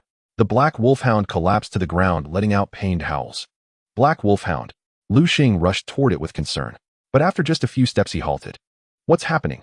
Lu Xing watched in astonishment as his black wolfhound's entire body began to radiate a crimson glow. The light was so blinding that he had to squint. At the same time, the temperature around them soared. It's so hot. Su Pang tugged at his collar. Lu Xing reacted quickly. He called out to Su Pang, "Su Pang, take Ru Meng and Lu Xiaoming out of here now." Got it. Su Pang hurriedly led Ru Meng and Lu Xiaoming toward the cave entrance. As they were about to leave, Ru Meng and Lu Xiaoming cast reluctant glances at Lu Xing. "Come on, you two, hurry up with me. Staying here will only cause trouble for Lu Xing." Su Pang, showing rare wisdom, knew that their presence would only hinder Lu Xing. Thus, he wisely decided to lead Ru Meng and Lu Xiaoming away. The two women exchanged a glance acknowledging the truth in his words. Without further delay, they swiftly exited the cave.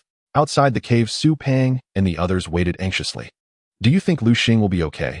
Ru Meng peered into the cave with a worried expression. "No way. That guy Lu Xing is a born menace. As they say, the wicked live long and the virtuous die young. He's destined to live 1,000 years. He won't fall here. Besides, I still need his backing." Su Pang spoke with a carefree tone, though a flicker of concern crossed his eyes. "Lu Xing." Lu Xiaoming wrung her hands, nervously biting her thin lips until they turned pale. "It's all my fault. If it weren't for me, Lu Xing wouldn't have." Lu Xiaoming's voice choked with tears as her eyes reddened. "Xiaoming, it's okay. Lu Xing will be fine." Ru Meng, being older, had a stronger composure and tried to comfort her. She pulled Lu Xiaoming into her arms and began soothing her. Just then, whoosh, a dark shadow suddenly shot out. The shadow moved at incredible speed, arriving in the open space outside the cave in an instant. That's Lu Xing." Ru Meng recognized him. "It really is Lu Xing." Lu Xiaoming rejoiced. "Holy crap. Lu Xing, what's that beneath you?" Su Pang exclaimed in shock, his mouth agape. The half-eaten chicken leg in his hand slipped and fell to the ground. At this moment, Lu Xing was astride a massive wolf standing 5 meters tall. Even more terrifying, the colossal wolf had 2 heads. "Lu Xing, don't tell me that giant wolf beneath you is your black wolfhound." Lu Xing nodded lightly.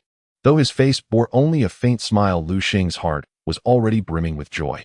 He looked at the 2-headed wolf beneath him, and its attributes appeared before his eyes. Hellhound attributes: Evil Fire, Gender Level Silver, First Order Talent, SS Skills: Rend Claw, Bite, Venom, Fang, Shadow Strike, Flame Devour, Blazing Slash. PS, its body seems to harbor a fearsome bloodline, slowly awakening. Lu Xing never expected that his black wolfhound would evolve after devouring the flame demon's arm. It transformed from a black wolfhound into a hellhound. Its strength had undergone a qualitative leap, reaching Silver First Order and acquiring new skills.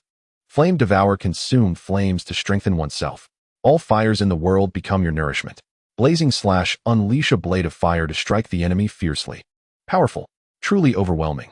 Lu Xing never imagined that his black wolfhound would not only evolve, but also inherit 2 of the flame demon skills. The flame demon, a creature born from lava, indeed possessed formidable abilities. The Flame Devour skill granted the Hellhound immunity to fire-based attacks, while such attacks would instead boost its power. The Blazing Slash, true to its name, was a mighty fire-type technique. Excellent. Now I have a fire-based attack. As Lu Xing pondered, wow, Lu Xing, your 2-headed wolf is so cool. Su Pang screamed and ran toward him. Lu Xing rolled his eyes. 2-headed wolf. This creature is called a Hellhound. Yes, Hellhound. It's incredibly cool. Su Peng instinctively reached out to pet the hellhound. Roar! The hellhound let out a fierce growl. Su Peng froze in terror. It took him a while to recover. Damn you. Don't be ungrateful. Remember how I treated you before. I never forgot to share my good food with you. And now you treat me like this. Su Peng shouted indignantly. Upon hearing this, the hellhound rolled its eyes at Fatty Su and turned its head away with a haughty air. All right. Just let him pet you once. Lu Xing patted his own hellhound. After all, Fatty Su was his good friend, and Lu Xing wasn't one to be petty. Hearing this, the hellhound finally broke into a grin and actually extended its tongue to lick Fatty Su. Ha, stop licking. It tickles so much. Good boy, come, I'll give you a treat. Fatty Su said as he pulled a chicken leg out of his pocket. Seeing this, the hellhound's eyes lit up. With a flick of its tongue, it swept the chicken leg away. What a pity. The chicken leg seemed too small. Compared to the hellhound's massive frame, it wasn't even enough to fill a crevice between its teeth. Ignoring Fatty Su, Lu Xing walked straight over to Ru Ming and Lu Xiaoming. He looked at Lu Xiaoming. Are you alright? He gave Lu Xiaoming a once-over. I'm fine. Lu Xiaoming blushed deeply under his gaze, her heart fluttering like a startled deer. After this experience, Lu Xiaoming realized she might like Lu Xing even more. Quick, it's right ahead. Everyone hurry up. Just as Lu Xing was about to catch up with the two girls, a group of people ran over from not too far away. Lu Xing looked up and saw Lu Gingxing and Wu Yong. Behind them followed a group of instructors. Lu Gingxing led the instructors to Lu Xing's side. Seeing the hellhound, they all summoned their own spirit beasts. Instantly, both sides were at daggers drawn, a tense standoff forming. Lu Xing, what are you standing there for? Get over here quickly. Wu Yong shouted at Lu Xing. Instructor, it's fine. That creature is my spirit beast. What? Everyone present widened their eyes, their faces etched with disbelief. Kid, I know you're strong. But you don't have to brag like that. Han Mingming couldn't help but taunt Lu Xing. What bragging? It is my spirit beast. Hellhound, lie down. The hellhound immediately lay down upon hearing the command. Wag your tail. The hellhound began to wag its tail. At the same time, its two massive heads kept lolling out pink tongues, wearing a friendly expression. Do you believe me now? Well, Han Mingming was momentarily speechless. All right, we'll talk later. It's still very dangerous here. Let's go quickly. Principal Lu Gingxing made a prompt decision. Lu Xing followed the principal and others to the conference room of Jiangnan Spirit Beast University. He recounted the whole story in detail. Of course, he tactfully glossed over certain secrets. All right, you can go back and rest now. Okay. Lu Xing turned and left. Watching Lu Xing's retreating figure, Principal Lu Gingxing couldn't help but remark, I never thought a black wolfhound could evolve into a hellhound. I never thought so either. Wu Yong chimed in. Should I go catch a black wolfhound as my spirit beast? One instructor couldn't help but ask. As soon as he said that, another instructor beside him rolled his eyes. Better not.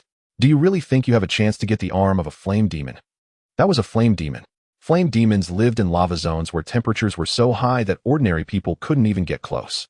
And even if they could, the flame demons were so powerful that they were beyond the capabilities of people like them.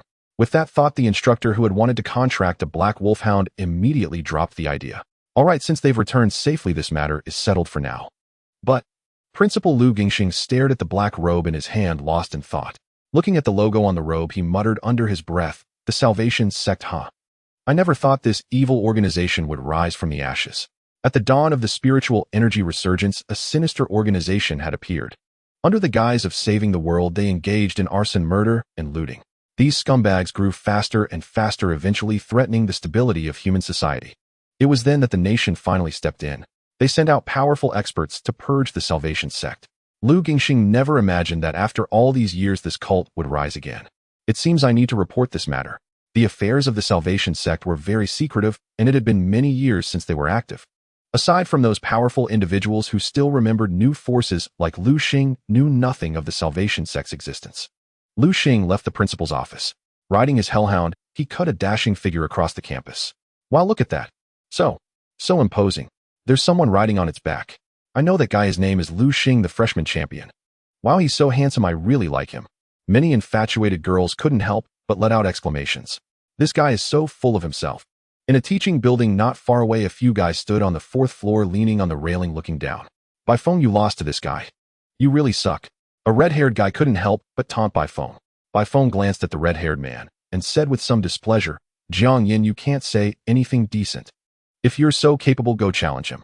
I'm telling you, you might be even worse than me. Is that so? Jiang Yan's face was full of disdain.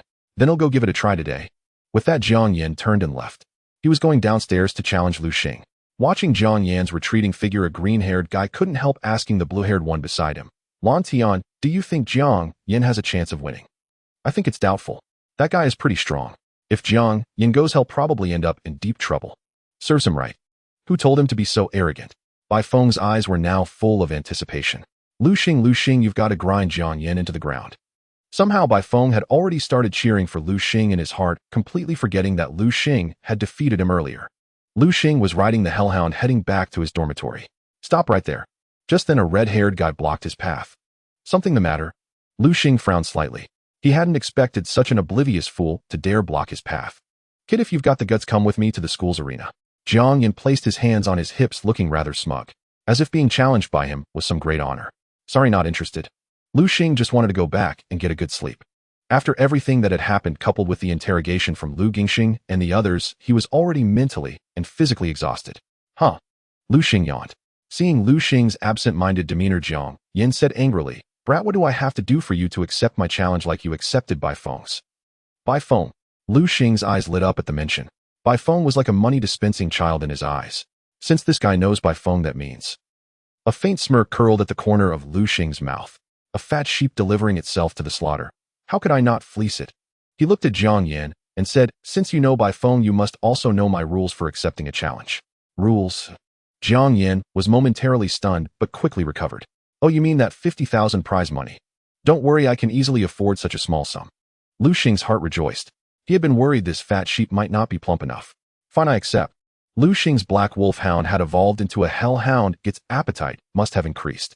He had been wondering how to solve its food problem, and now this fool had delivered himself right to his doorstep. You brought this upon yourself, don't blame me. Let's go see you at the school arena. Lu Xing urged his hellhound forward. The hellhound understood and headed toward the school arena. Soon at the arena, as soon as word spread that Jiang Yan was challenging Lu Xing, everyone gathered. On the dueling platform, Lu Xing and Jiang Yan stood facing each other. How about we make this a onion-own fight? Lu Xing wanted a quick resolution. Fine. Jiang Yan nodded.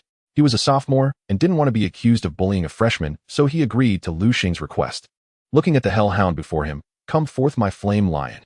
Jiang Yan quickly formed hand seals. Soon, a red magical array appeared on the ground, and a massive lion emerged from within. Roar! The lion let out a thunderous roar proclaiming its dominance. A flame lion, huh? Lu Xing murmured softly as he gazed at the creature, its body entirely crimson and a blazing flame burning around its neck. He used his system eye to scan the flame lion, seeing through all its attributes. Flame lion, attribute fire, gender male, level silver, tier 1, grade A, skills blaze claw. After seeing the flame lion's strength, Lu Xing couldn't help but snort coldly. Nothing special.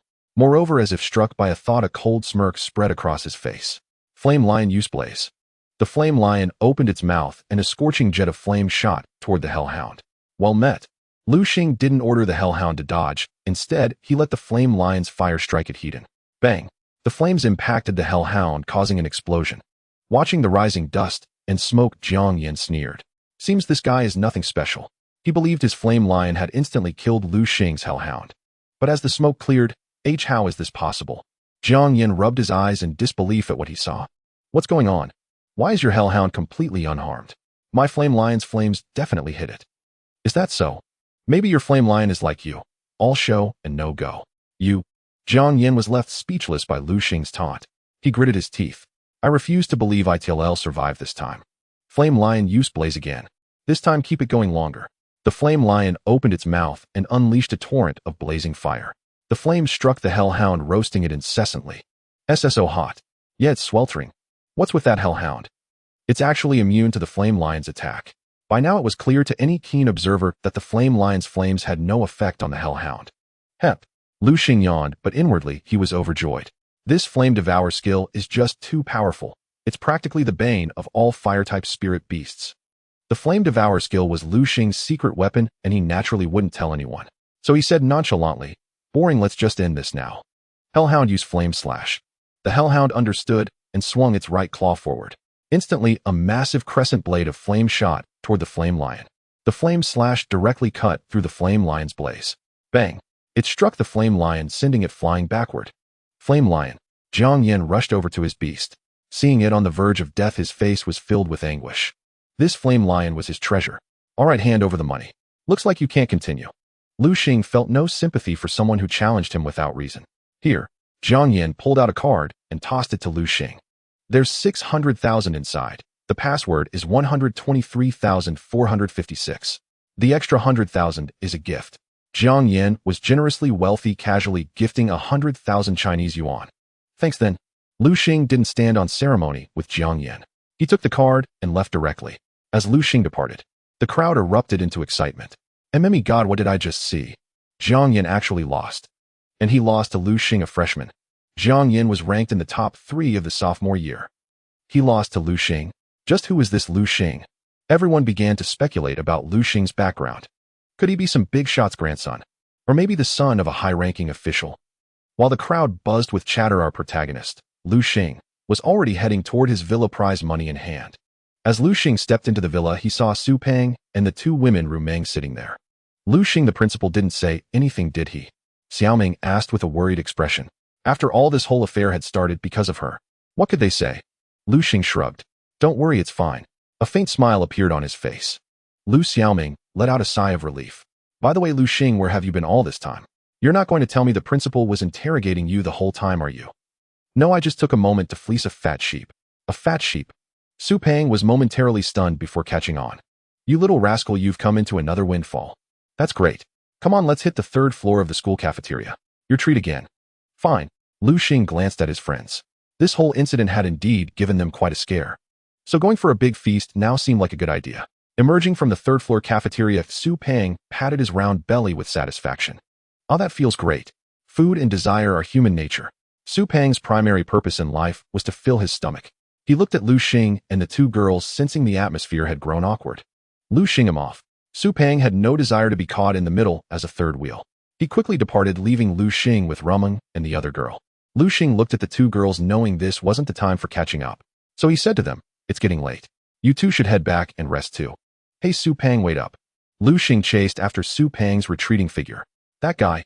Lu Xiaoming stamped her foot as she watched Lu Xing's back. She had wanted to take a walk with him and properly express her gratitude. She hadn't expected him to run off. Rumeng, seeing this, could only stifle a laugh behind her hand.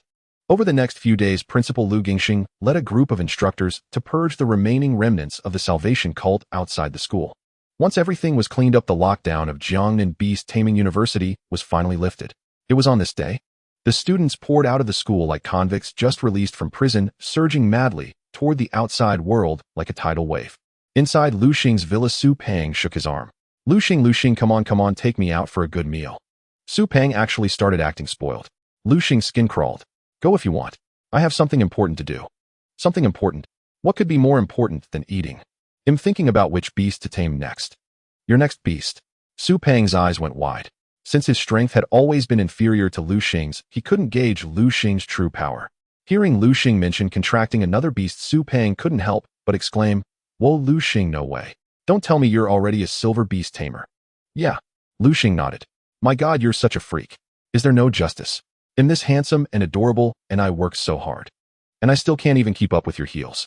Lu Xing glanced at Su Peng, a flicker of surprise in his eyes. Despite Su Peng's daily routine of eating and drinking, his strength had actually reached bronze tier 5. This guy's talent isn't bad either. But unfortunately, in the face of Lu Xing, who possessed a golden finger, Su Peng's meager talent seemed utterly insignificant. "So have you decided which beast to contract?" "Yeah." Lu Xing nodded. "What is it?" "This thing." Lu Xing casually grabbed a book nearby. It was a compendium of magical beasts. Lu Xing opened it and showed a page to Su Peng. "It's the healing jellyfish."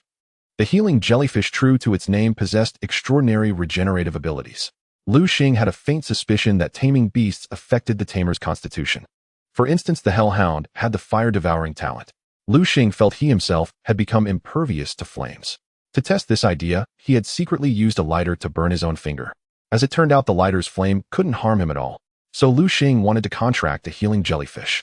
This creature had incredible healing powers, even capable of regenerating severed limbs. In other words, if Lu Xing contracted a healing jellyfish, he might be able to recover quickly from any future injuries. Moreover, the healing jellyfish was a water type, perfectly matching Lu Xing's desire to contract a water element beast. "Since you've made up your mind, then I won't say anything more. Healing jellyfish are found at Jellyfish Lake, a medium-grade secret realm. Even though you're at silver level, now going there, you still need to be careful." Su Peng suddenly turned serious. Got it. Man, it's rare to see you this earnest. The next day, Lu Xing packed his bags and set out. Su Peng stood on the second floor not following him. Given his strength, tagging along would only make him a burden. Looks like I need to work twice as hard too. Little did Lu Xing know his actions were subtly influencing Su Peng. With his backpack on, Lu Xing arrived at the secret realm where Jellyfish Lake was located. He handed his tamer's license to the guard at the entrance, who waved him in after a quick glance. 18 years old, a silver beast tamer.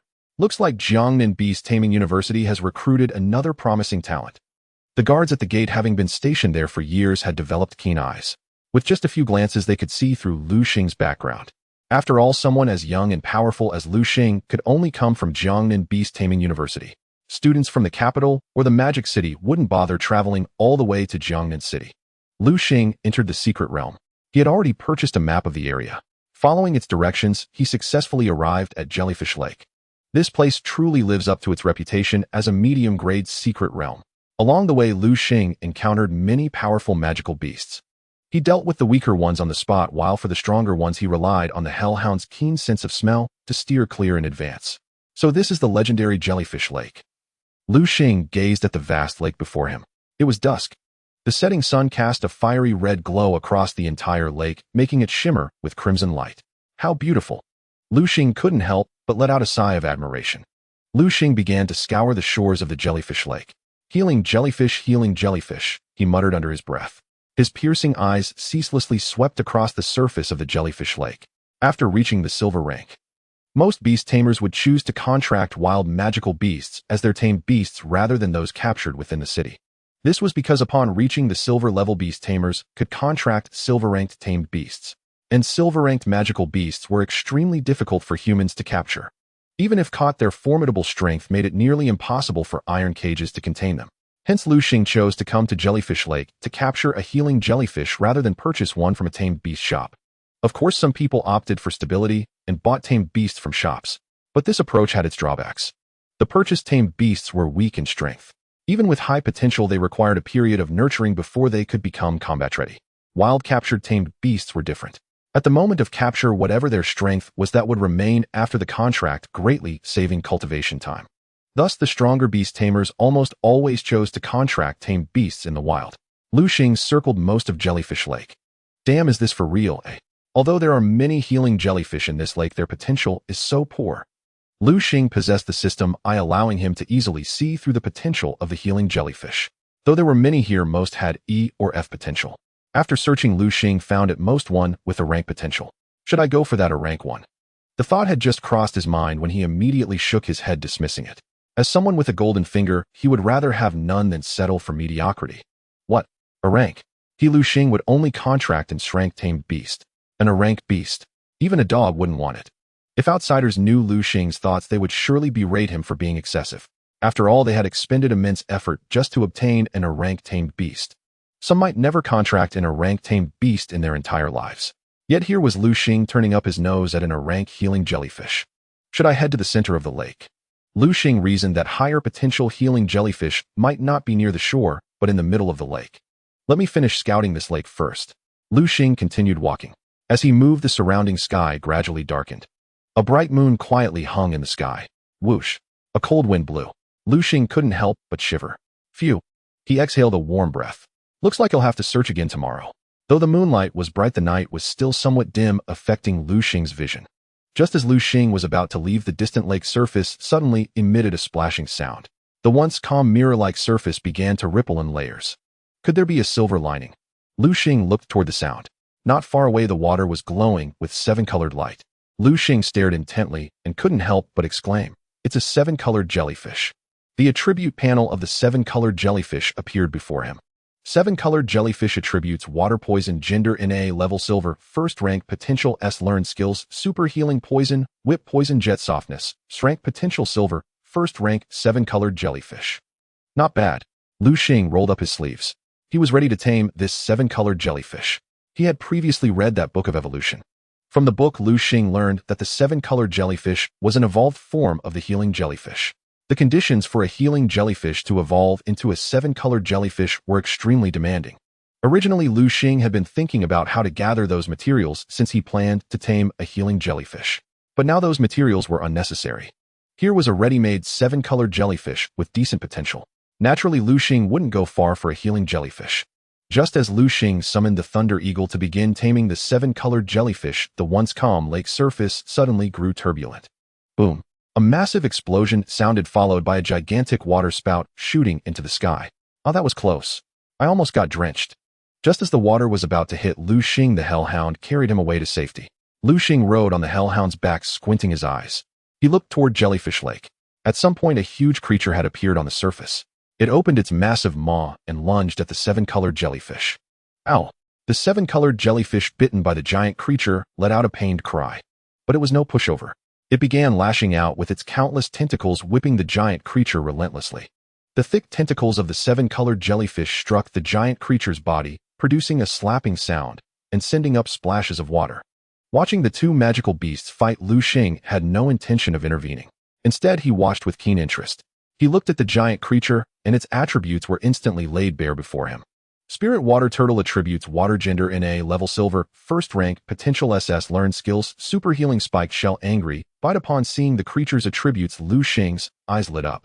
Looks like Lady Luck is on my side today. Lu Xing had originally wanted to capture the 7-colored jellyfish, but now he had stumbled upon something even better. This Spirit Water Turtle is mine. Lu Xing was determined to tame this Spirit Water Turtle. The battle between the two magical beasts was nearing its end. Ultimately, the Spirit Water Turtle, relying on its hard shell, triumphed over the 7-colored jellyfish. It opened its massive maw and began to devour the jellyfish.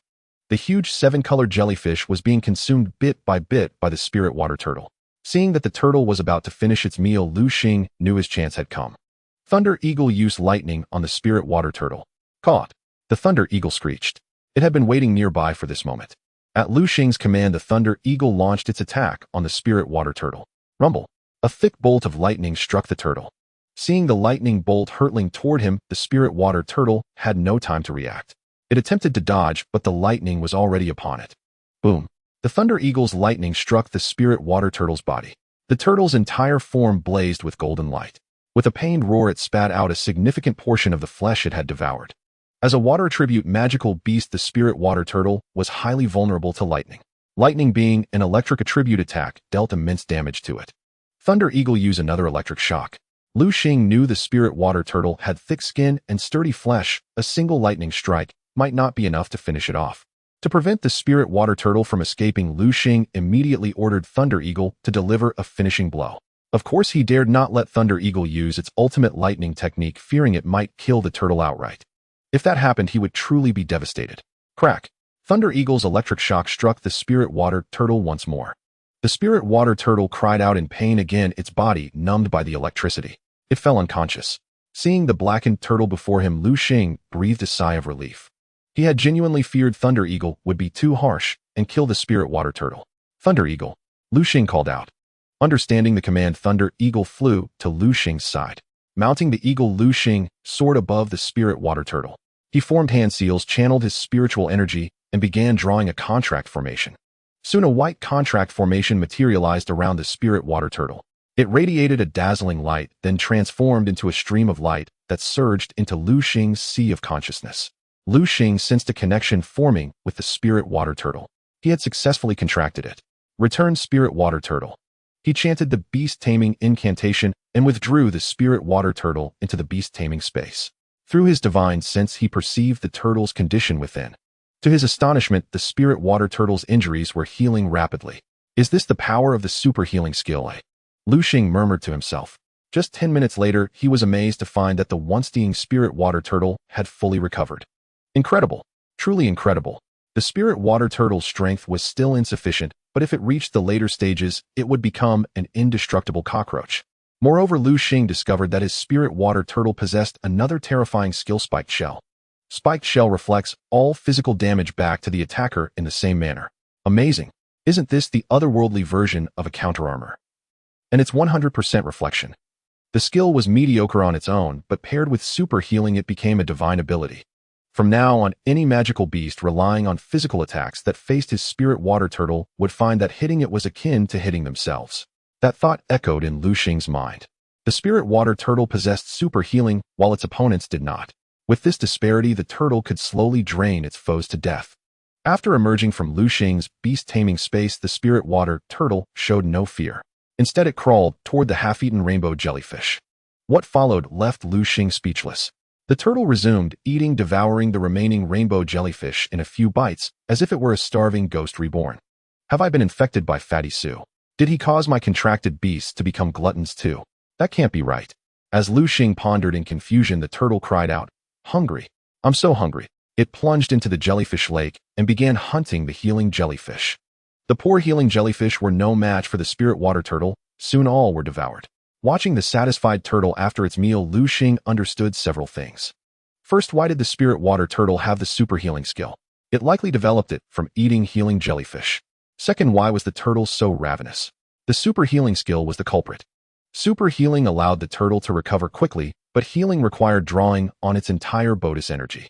In other words, all the turtle's nutrients were diverted to healing its wounds. That was the reason for its constant hunger. Spirit water turtle. Lu Xing called. "Moi." The turtle turned its head, looking at him with a dazed expression, clearly unaware of what he wanted to say. Never mind. Lu Xing forced a bitter smile. Unlike the hellhound and thunder eagle, this spirit water turtle seemed rather simple-minded. It appeared adorably stupid. Perhaps I should let Fatty Sue tame it. Of course, Lu Xing merely entertained the thought. After all, such an S-grade, immensely powerful spirit water turtle was a rare find. If he let it go now, he might never encounter another. Through his divine sense communication with the turtle, Lu Xing learned that this massive creature usually slept at the bottom of Jellyfish Lake. It only surfaced because of the rainbow jellyfish's appearance. Returned spirit water turtle. Lu Xing recalled the turtle. Having tamed the spirit water turtle, Lu Xing had accomplished his goal. He planned to rest for a night and then leave this place. This was an intermediate secret realm fraught with dangers. Lu Xing's strength was insufficient, so he preferred to leave early. A wise man does not stand beneath a crumbling wall. Lu Xing found a random cave, rested briefly overnight, and prepared to depart early the next morning. Unfortunately, though Lu Xing wished to return, someone else had other plans. Whoosh! An arrow shot toward him. Quick-eyed and swift-handed, Lu Xing dodged the attack. "Oh, I didn't expect you to dodge my spike porcupine's attack. Not bad, kid." Lu Xing looked up and saw a man with a scar on his right cheek and a towel wrapped around his head stepping out from nearby. A spiked porcupine accompanied him. Spiked porcupine, attribute rock, gender NA, level silver, second rank, grade C, skill spike shot, a crade spiked porcupine. This must be his strongest beast. With a single glance, Lu Xing assessed the man's strength. "Kid, if you know what's good for you, hand over all your valuables." The scarred man regarded Lu Xing as a novice given his youthful appearance. "What if I say no?" Facing the robbery by the scarred man, Lu Xing suddenly felt like laughing. This guy is quite blind, thinking he can take action against him. "Since you are unwilling to give it to me, I will take it myself. Of course, if I take it, it will be from your corpse." The scarred face began to threaten Lu Xing. A faint smirk appeared on his lips, his eyes gleaming with malice, clearly indicating he had done this many times before. "Kid, I advise you to obediently hand over your belongings. Otherwise, you might suffer some pain."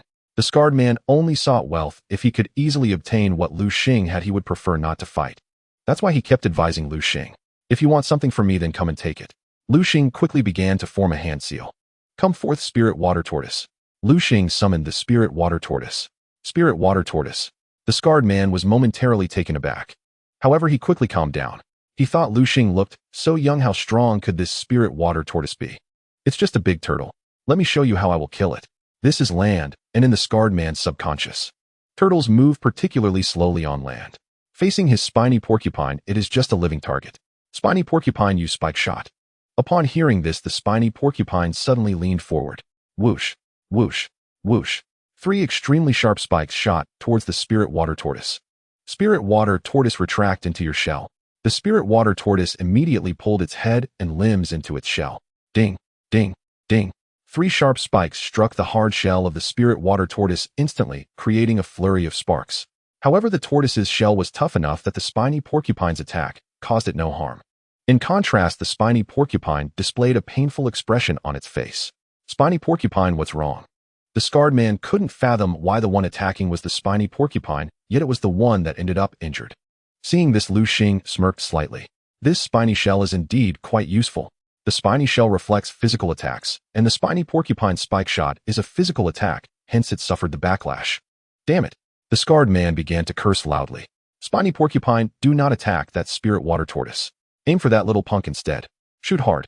Upon hearing this, Lu Xing was momentarily stunned. He never expected that this scarred man would be so unscrupulous. This was clearly a battle between beast tamers. Instead of deciding the winner with their beasts, he was attacking the beast tamer. What was the difference from a game of chess where one couldn't beat the opponent and instead directly attack them? Shameless. Truly too shameless. But Lu Xing reacted quickly. Spirit Water Tortoise blocked its spike shot. Upon hearing this, the Spirit Water Tortoise emerged from its shell. It ran quickly, using its large body to block the spiny porcupine's attack. The spiny porcupine's spike shots all struck the thick shell of the Spirit Water Tortoise, creating a clanging sound.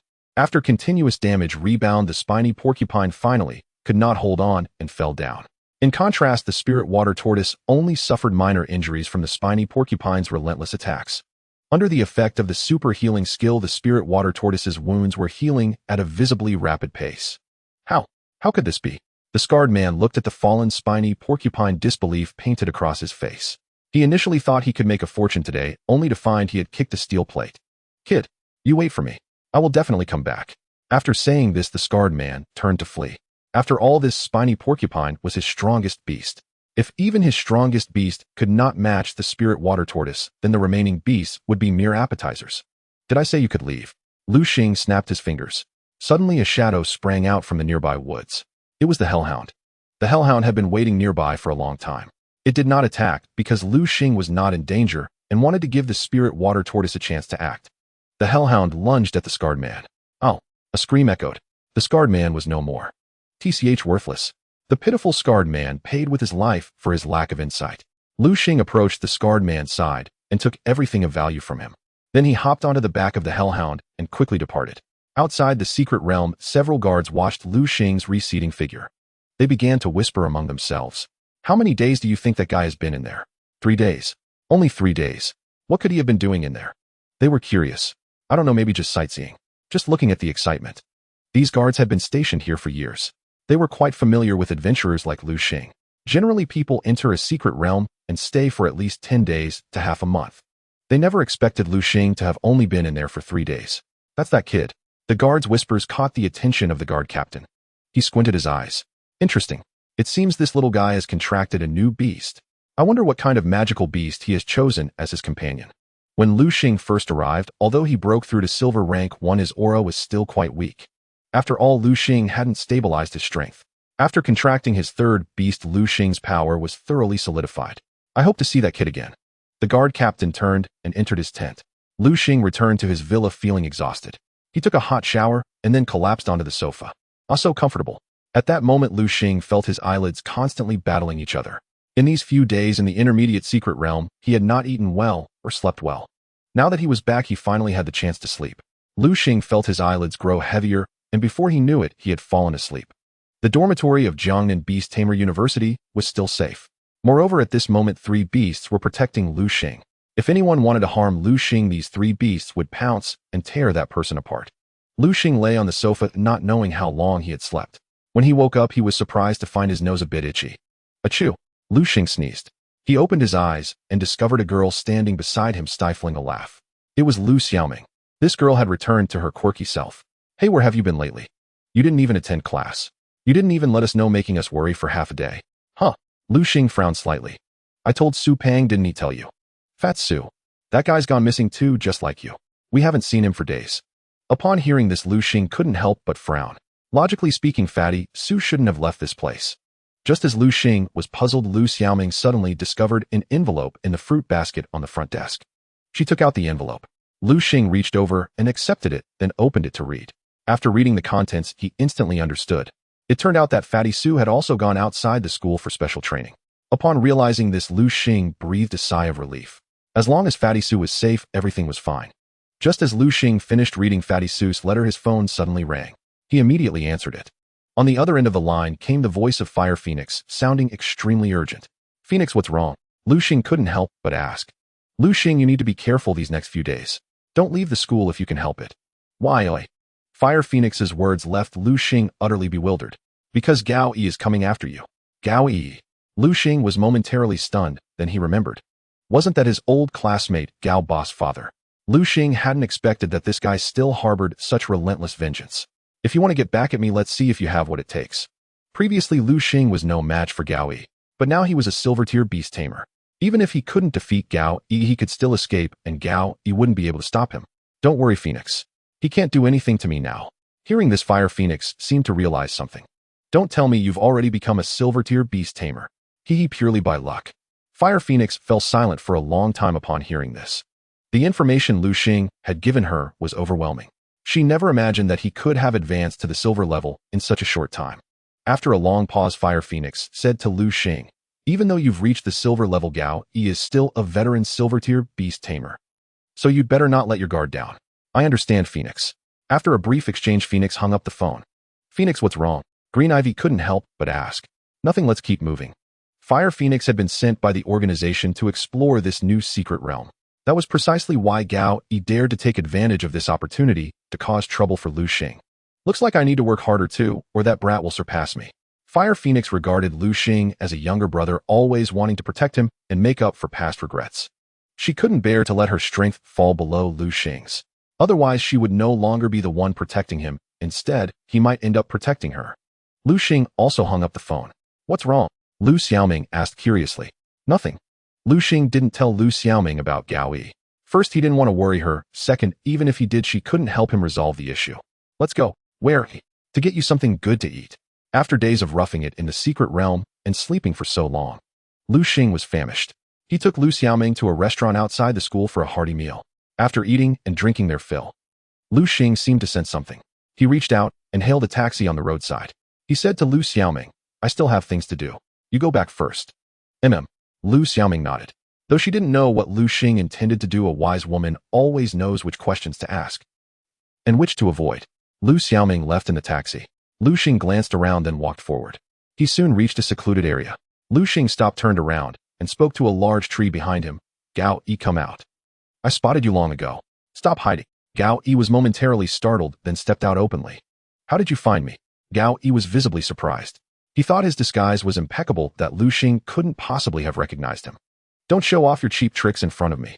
Lu Xing looked Gao Yi over and noticed that his once jet black hair had now turned white. It seemed that Gao Boss Death had dealt him a devastating blow. Kid, today, I'll take your life. I'll use your blood to comfort my son's soul in heaven. I've done my research. That Fire Phoenix has been sent by her superiors to explore a new secret realm. She won't be coming to save you anymore. So just surrender obediently and spare yourself the pain. Lu Xing smiled faintly, his expression calm. Are you so confident you can handle me? Why not? Your talent is decent, but if I'm not mistaken, you're, at most, a bronze-tier beast tamer. I'm silver tier. Dealing with you will be a piece of cake. As he spoke, Gao Yi began to chant a spell. Come forth, my beasts. He released his 3 spirit beasts. Lu Xing looked at Gao Yi's beasts. He had 3 in total: the sturdy horned horse he had seen before, along with a dual-blade mantis and a giant claw crab. Lu Xing narrowed his eyes. The strengths of all 3 beasts appeared before him. The horned horse was silver tier 4th rank of the combat type. The dual-blade mantis was silver tier 3rd rank insect type. The giant claw crab was silver tier 1st rank water type. Kid, there's no escape for you this time. Gao Yi feared Lu Xing might slip away again, as opportunities to corner him were rare. So he aimed for a decisive strike. I don't know whether to call you foolish or clever. Just now in the busy area, I dared not make a move. But you walked right into death by coming to this secluded spot. And you even sent away the helper you had with you. It seems you really are asking to die. Gao Yi couldn't help but burst into laughter, wild and arrogant. Watching the slightly delirious Gao Yi, Lu Xing couldn't help but ask, then why don't you think about why I would do all this? Gao Yi was momentarily at a loss for words. He truly could not comprehend why Lu Xing would act this way. For some reason, Gao Yi noticed that Lu Xing's gaze toward him had changed. Lu Xing's eyes were filled with mockery, as if a cat were watching a mouse. No, this is absolutely impossible. Gao Yi seemed to realize something, and he couldn't help but shout, Brat, don't tell me you've reached the silver rank as a beast tamer now. Only this reason could explain Lu Xing's audacity. What else? Lu Xing shrugged. Since you don't believe me, let me show you. Lu Xing said as he began forming hand seals. Instantly 3 beasts appeared before Gao Yi. How is this possible? Staring at the 3 beasts before him, Gao Yi's eyes nearly popped out. A chill ran down his spine. Terrifying. This was simply too terrifying. How long had it been since Lu Xing's strength had risen to the silver level? Lu Xing's talent was utterly astonishing. No, I must kill this brat. I must. Gao Yi clenched his fists instinctively. His expression twisted into a grimace, and a murderous glint flashed in his eyes. Lu Xing's talent was far too fearsome, given time. His strength would surely surpass that of his father. By then, seeking revenge against Lu Xing would be out of the question. Even their entire family might not survive. Given Lu Xing's vengeful nature, their clan was doomed. Thus, Gao Yi resolved to nip Lu Xing in the bud before he could fully grow. Sturdy Horned Horse attacked that guy. Kill him for sure. Hearing this, the sturdy horned horse scraped its hooves lightly against the ground. Then it charged forward swiftly. As it neared Lu Xing, the sturdy horned horse lowered its head, aiming its sharp, massive horn at him. Hellhound, your turn. Use Flame Slash. Upon hearing this, the hellhound swung its right forepaw fiercely, sending a sharp crescent of fire hurtling toward the sturdy horned horse. No. Sturdy horned horse, dodge it. The sturdy horned horse veered aside abruptly. The hellhound's flame slash grazed past its body. That was close. Gao Yi breathed a sigh of relief. He could sense the terror of that flame slash. If it had struck the sturdy horned horse, the consequences would have been dire. Aren't you celebrating too early? Lu Xing's words sent a shiver through Gao Yi. Hellhound, use rending claw on the sturdy horned horse. The hellhound dashed toward the sturdy horned horse. Though the sturdy horned horse was swift, the hellhound was even faster. Gao Yi's sturdy horned horse was of a great quality, while Lu Xing's hellhound was S-grade. Just yesterday, Lu Xing's hellhound had advanced to silver rank 2nd tier 2 levels lower than the sturdy horned horse. Yet the hellhound's quality more than compensated for this gap. The hellhound's razor-sharp claws struck the sturdy horned horse's body, slicing through it like a knife, through tofu, carving wounds with ease. Deep bone-exposing gashes appeared on the sturdy horned horse. It let out a pained whinny. This blow inflicted severe injury, yet it also roused its ferocity. It turned and thrust its sharp, elongated horn toward the hellhound. The hellhound swiftly evaded. The sturdy horned horse's horn was so fearsome that even the hellhound dared not meet it head-on. Hellhound Shadow Strike. Seeing the hellhound create distance, Lu Xing issued another attack command. The hellhound understood and unleashed Shadow Strike. It broke into a run and then vanished from its spot. The sturdy horned horse, poised to defend, was momentarily stunned by the hellhound's disappearance. In that instant, the hellhound had already closed in. It raised its massive forepaw and slammed it down hard on the sturdy horned horse. Bang! The sturdy horned horse was struck by the hellhound's paw and sent flying backward. Like a cannonball just fired, the sturdy horned horse hurtled toward a large tree behind it. Thud! A loud crash. The sturdy horned horse's massive body slammed violently into the tree. The tree, as thick as 3 men could encircle, trembled from the impact, its leaves rustling noisily. Sturdy horned horse. Gao Yi cried out at the sight of his gravely wounded beast. But what followed shattered him. The hellhound charged at the sturdy horned horse, opened its gaping maw, bared its sharp fangs, and bit down fiercely. Had anyone been present, they would have seen the hellhound's teeth glowing with a purple light. Venomous fangs.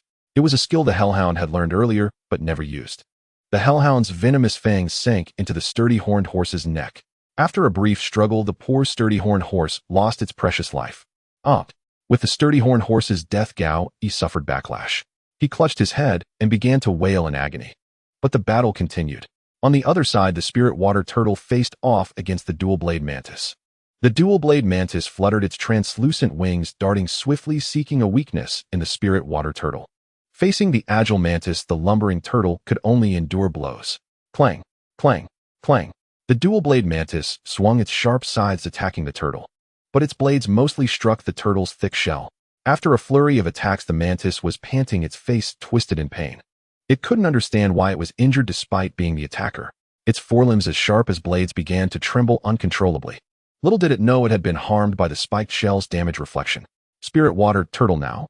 Use Rage Bite. Lu Xing noticed the dual-blade mantis was exhausted. Seizing the moment of its daze, he ordered the spirit water turtle to attack. The spirit water turtle quickly extended its limbs from its shell and charged at the dual-blade mantis before it. Watch out, the dual-blade mantis, dodge. Gao Yi shouted at the creature. Unfortunately, the spirit water turtle was far too close. The dual-blade mantis had no time to evade. It could only watch helplessly as the spirit water turtle lunged with its gaping maw. A sharp crack echoed. The spirit water turtle sank its jaws deep into the dual-blade mantis, which let out an agonized wail. It raised the twin blades on its chest and slashed wildly at the turtle. Clang, clang, clang. Each strike sent sparks flying. But the spirit water turtle's shell was unyielding. No matter how the mantis hacked away, it barely left a mark, just faint white scratches. The turtle's grip tightened. At last, the mantis ceased its assault, its blades drooping lifelessly. Its head lolled to the side, and all signs of life faded. Dual-blade mantis. As it fell, a searing pain stabbed through Gao Yi's skull. An even more excruciating agony awaited. Lu Xing turned his gaze to the Thunder Eagle soaring above. Thunder Eagle, stop playing around. End this quickly. Hearing this, the Thunder Eagle ceased its mockery of the giant pincer crab. With a piercing cry it screeched. Golden light erupted from its body. A thunderbolt crashed down toward the giant pincer crab. The poor creature foolishly raised its massive claws to defend. But lightning cannot be blocked by mere pincers. The bolt struck the crab directly. Electric currents surged across its body, ravaging its vital functions in a frenzy. With a thud, the giant pincer crab collapsed, charred black by the Thunder Eagle's lightning. Just then a cold breeze swept through. It scattered the black smoke from the crab, filling the air with the stench of burnt protein. With the giant pincer crab's demise, Gao Yi's head throbbed unbearably. All three of his contracted beasts were now dead. After a sharp cry, he fainted. Lu Xing watched the unconscious Gao Yi without a trace of pity. Hellhound. The beast understood. Its forepaws swept forward, unleashing two blazing blades of fire toward Gao Yi. The fiery blades struck Gao Yi, erupting in a massive explosion that obliterated him into nothingness. Lu Xing would never tolerate a threat to his safety. Hurry, it's up ahead. Just then a flurry of footsteps approached. It's the city patrol. Right on time, aren't they? Lu Xing sneered. In his eyes, these official organizations were merely cleanup crews. Hellhound, let's go. Lu Xing recalled the Thunder Eagle and Spirit Water Turtle, then mounted the Hellhound and galloped into the distance. After Lu Xing left, a group arrived at the battleground. What? What happened here? My God, who was fighting here? The patrol members were stunned. As mere bronze-tier fighters, they couldn't grasp the terror of a silver-tier beast-tamer. Two silver-tier individuals clashed here. Not all patrol members were inept. The captain himself was silver-tier. Captain, what do we do? The captain rolled his eyes at his subordinate. What else? Clean up the scene and file a report. Report this as is. The battle between Lu Xing and Gao Yi had occurred in a remote area with no widespread casualties. In other words, it was just another skirmish between beast tamers, nothing the patrol hadn't seen before. Lu Xing rode the Hellhound along a quiet path. Though it was night, he realized the road looked oddly familiar. Isn't this the way to Sister Ru's place? He finally recognized it. It's been a while since I last saw her. An image of Yan Ryu surfaced in Lu Xing's mind, her magnificent figure unmatched by ordinary women. Hellhound, head that way. He pointed toward the unfinished building nearby. The Hellhound understood and carried him toward Yan Ryu's home. Lu Xing arrived at Yan Ryu's door and pulled a key from his pocket, opening it with practiced ease. He stepped inside. Why is it so dark? Fumbling along the wall, he found the light switch. Just as he was about to flick it on, a sharp dagger pressed against his neck. Sister Ryu, it's me. Lu Xing. The moment he spoke, the dagger vanished. He sighed in relief and turned on the light. You little rascal, how did you know it was me? Yan Ryu asked, curious. Lu Xing gazed at her, swallowing hard. Though had seen her before, her ample curves still stunned him. Sister Ryu, it's your scent. I recognized you by it. Of course, Lu Xing wouldn't admit that her generous figure had given her away, a size few could possess. Oh, Yan Ryu chuckled coldly. I see you've learned to identify women by scent in just a few days. She slumped onto the nearby sofa. Lu Xing glanced around, surprised to find all her experimental equipment gone. In their place were ordinary furnishings. With this simple decoration, her home actually felt warm and cozy. Sister Ryu, where are your things? Moved elsewhere. At the thought, Yan Ryu recalled the terrifying expression of the Fire Phoenix. She shuddered involuntarily. It was the Fire Phoenix who had ordered her to relocate the lab. According to the Fire Phoenix, a home should feel like one. Experiments belonged in a dedicated space. Turning a home into a lab was unacceptable. The Fire Phoenix was the boss, and Yan Ryu dared not defy her. Stop talking about me. Look at you, you heartless fellow. It's been so long, and you only just now remembered to come see me. Sorry about that, Sister Ryu. I've been busy with my studies. Lu Xing scratched his head sheepishly. Busy with studies? Yan Ryu instinctively sized up Lu Xing. She hadn't noticed before, but now that she looked, whoa, kid. Did you take some kind of potent pill, eh? You've actually reached the silver rank. Yan Ryu's strength far surpassed Lu Xing's, so she saw through his level in an instant. Just luck, pure luck. I didn't work hard at all. Maybe I'm just fortunate. Hearing Lu Xing's explanation, Yan Ryu was left speechless. Just fortunate. Even the child of Lady Luck couldn't achieve this. It hadn't been long, yet Lu Xing had already advanced to the silver stage. Yan Ryu suddenly recalled her own ascension to the silver stage. How old was she then? 19. Yes, it was the year after she obtained her beast tamer. She had thought herself a prodigy, but Lu Xing was even more extraordinary. With a snap, Yan Ryu lost in thought, reached for a pack of cigarettes on the nearby table and lit one. Seeing this, Lu Xing frowned slightly. Sister Ryu, when did you start smoking? I learned long ago, but I quit once. Lately I've been under a lot of pressure, so I need this to unwind. Want one? Yan Ryu handed the cigarette to Lu Xing. Lu Xing quickly waved his hand. No. He had seen the lungs of smokers. This stuff was truly harmful. He wanted to live a few more years. You're still just a little boy, aren't you? Ryu took a drag and exhaled the smoke. All right, it's getting late. You should get some rest. Lu Xing turned and headed toward his room. Just as he was about to enter, Ryu suddenly called out to him. Lu Xing, though your talent is impressive, you must keep a low profile. Remember, only those who survive and grow are true geniuses. I know. Lu Xing entered the room and quickly closed the door. His heart was pounding wildly. She's truly a temptress. Ryu was wearing a purple robe tonight, lounging lazily on the sofa, stirring in Lu Xing an urge to pounce on her. I better work hard. Lu Xing shook his head with a bitter smile. Only strength was paramount, everything else was an illusion. The next day, Lu Xing emerged from his room and went to the living room only to find a note left on the table. It was from Ryu. It said she would be away for a few days and couldn't catch up with him. He could stay in the house as long as he wanted, just not to mess it up. Lu Xing glanced at Ryu's room and left directly. Since she wasn't there was no point in staying. He had originally wanted to discuss the evolution manual with her. After all, he had used it to successfully evolve his beast. He hadn't expected Ryu to leave already. Guess I'll have to wait until next time. Lu Xing left Ryu's home and headed for Jiangnan Beast-Tamer University. Lu Xing returned to Jiangnan Beast-Tamer University. Over the next few days, he planned to rest well. The previous field training had left his nerves too tense. Lu Xing resumed his easy college life, occasionally going on dates with Ru Ming or Lu Xiaoming. One day, bang! Lu Xing, Ru Ming, and Lu Xiaoming were watching TV in the villa. Suddenly, the villa's door was forcefully pushed open. Lu Xing frowned and looked toward the door, ready to see which clueless fool dared to be so arrogant.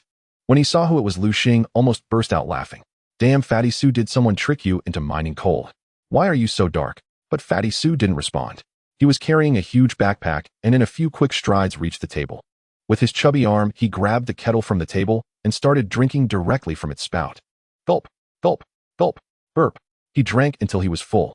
His already large belly swelled even more. What's going on? Have you been mistreated or something? Just as Lu Xing was puzzled, Fatty Sue began to complain. Oh, Lu Xing, you have no idea what I've been through these days. It was so miserable. I ate poorly, slept poorly.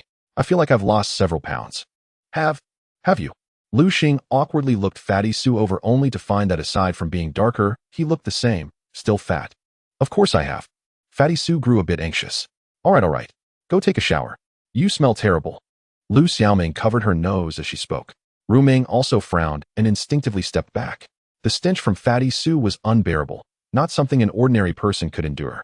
Fine. Fatty Sue trotted upstairs. About 10 minutes later, he came down wearing a bathrobe. Seeing this, Lu Xing couldn't help but say, Fatty, there are two ladies here. Can't you be a little more mindful of your appearance? Fatty Sue shrugged nonchalantly. What's there to mind? He glanced at Ru Ming and Lu Xiaoming. Dear sisters, do you mind me dressed like this? No, not at all. Though Ru Ming and Lu Xiaoming said this, their expressions betrayed them. By the way, what were you all chatting about so passionately? Nothing much. Lu Xing handed a notice to Fatty Sue as he spoke. Our school is organizing a wilderness survival activity. It's meant to boost students' strength and improve their survival skills. Huh. Hearing this, Fatty Sue's jaw nearly dropped. He had just returned from a harsh wilderness and now he had to go again. Can I skip it? Lu Xing rolled his eyes at him. If you don't want to graduate, you can choose not to participate. Fine, I'll go. Fatty Sue reluctantly agreed, steeling himself. Seeing Su Pang's dejected expression, Lu Xing couldn't help but console him. Come on, don't look so down. You've just advanced to bronze rank 8. For this wilderness survival event, unless absolutely necessary, I won't make a move. They'll let you handle everything. When the time comes, you'll flex your power, and all the girls at school will be swooning over you. Really? Su Pang's eyes lit up at once. He seemed to envision a scene of himself being admired by a crowd of girls, something he had never experienced in his life. Wait a minute. Su Pang suddenly snapped back to reality. How did you know I've already reached bronze rank 8? He had originally planned to play the fool and catch everyone off guard. He intended to shine brilliantly in this wilderness survival, even surprising Lu Xing. But to his astonishment, Lu Xing already knew. Because I'm stronger than you. Lu Xing explained aloud, but inwardly he mused, should I tell you I have a golden finger that lets me see your stats? All right. I'm done chatting. No fun. I've been tired these past few days, time to get some good sleep. As Su Pang spoke, he headed downstairs. Watching his retreating figure, Lu Xing shook his head with a wry smile. The day for the wilderness survival at Jiangnan Beast-Taming University arrived swiftly. Led by their teachers, all the students boarded a bus. As the bus rumbled along, everyone began chattering. I wonder which secret realm we'll be exploring this time. No idea, but I'm so excited. I just advanced to bronze rank 4. They'll show you all my power. A yellow-haired young man boasted arrogantly. What? Bronze rank 4. The few lackeys around him immediately had stars in their eyes, their faces brimming with admiration. Su Peng sitting beside Lu Xing couldn't help but scoff. Where does this guy get the nerve? He's only bronze rank 4 and already strutting around. Little lord here at bronze rank 8 hasn't said a word. Su Peng spoke with utter disdain as he grabbed a handful of chips from the bag and stuffed them into his mouth. His tone was dripping with contempt. Lu Xing glanced at him, but said nothing, turning instead to gaze out the window. The bus sped along swiftly, and soon they arrived at the training site. Where is this place? Su Peng asked, curiously looking around at everything. He noticed the surroundings were different. The sky was a reddish-brown, and the air was thick with dust, giving off an oppressive feeling. This is a volcanic zone. A familiar voice came from behind. Lu Xing and Su Peng turned to see their mentor Wu Yong. Long time no see, Teacher Wu. Lu Xing greeted him. Long time no see, Lu Xing. Wu Yong replied with a smile. This half-month wilderness survival training. Do your best. I will, teacher. As Lu Xing finished speaking, a figure appeared atop a large rock not far away. Lu Xing looked up and recognized him as none other than Principal Lu Gingxing. Students, welcome to this wilderness survival training activity. You will survive in this volcanic secret realm for half a month. Remember, during this time your mentors will score your performance. Those with outstanding results will receive corresponding rewards. Of course, I also hope you'll act within your limits. The deeper you go into this volcanic realm, the more dangerous it becomes. But conversely, the higher your scores will be. I will serve as the chief examiner for this event, also responsible for your safety. I hope I won't need to intervene to rescue you. After all, if I have to save you, it means you've failed the assessment. All right, the assessment begins now. You may start moving freely. With Principal Lu Gingxing's command, everyone scattered like startled birds. They all surged toward the depths of the volcano, seemingly ignoring Lu Gingxing's warning. Principal, what do you think of this batch of students? Wu Yong asked, standing beside Lu Gingxing. Not bad. Much better than we were back then. With just a glance, Lu Gingxing spotted several talented individuals. As long as they didn't act foolishly, they were bound to achieve decent results. Meanwhile, Lu Xing, Su Peng, and Lu Xiaoming traveled together as a trio. They hadn't gone far before Su Peng was panting heavily. Wait up, you two, he shouted at Lu Xing and Lu Xiaoming. Lu Xing turned to look at Su Peng. I really don't get it. We're here for wilderness survival, yet you're carrying such a huge backpack. What are you planning? Anyone would think you're here on vacation. Su Peng retorted indignantly. I was just worried about the harsh environment. So I brought extra food. Look around, this godforsaken place. Where are we going to find food later? Lu Xing scanned their surroundings.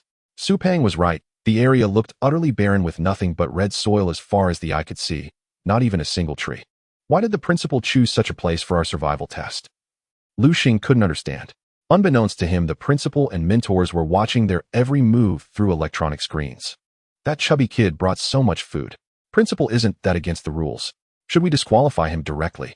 Han Mingming squinted as he spoke to Lu Gingxing, his eyes filled with disgust as he looked at Lu Xing and the others. Lu Xing, Su Peng, and the others were brought in by Wu Yong. Han Mingming held a grudge against Wu Yong, and as the saying goes, love me, love my dog. Hate me, hate my dog too. No need. Lu Gingxing waved his hand. Don't be fooled by how much he's brought. With his appetite, he'll run out soon enough. Lu Gingxing was right.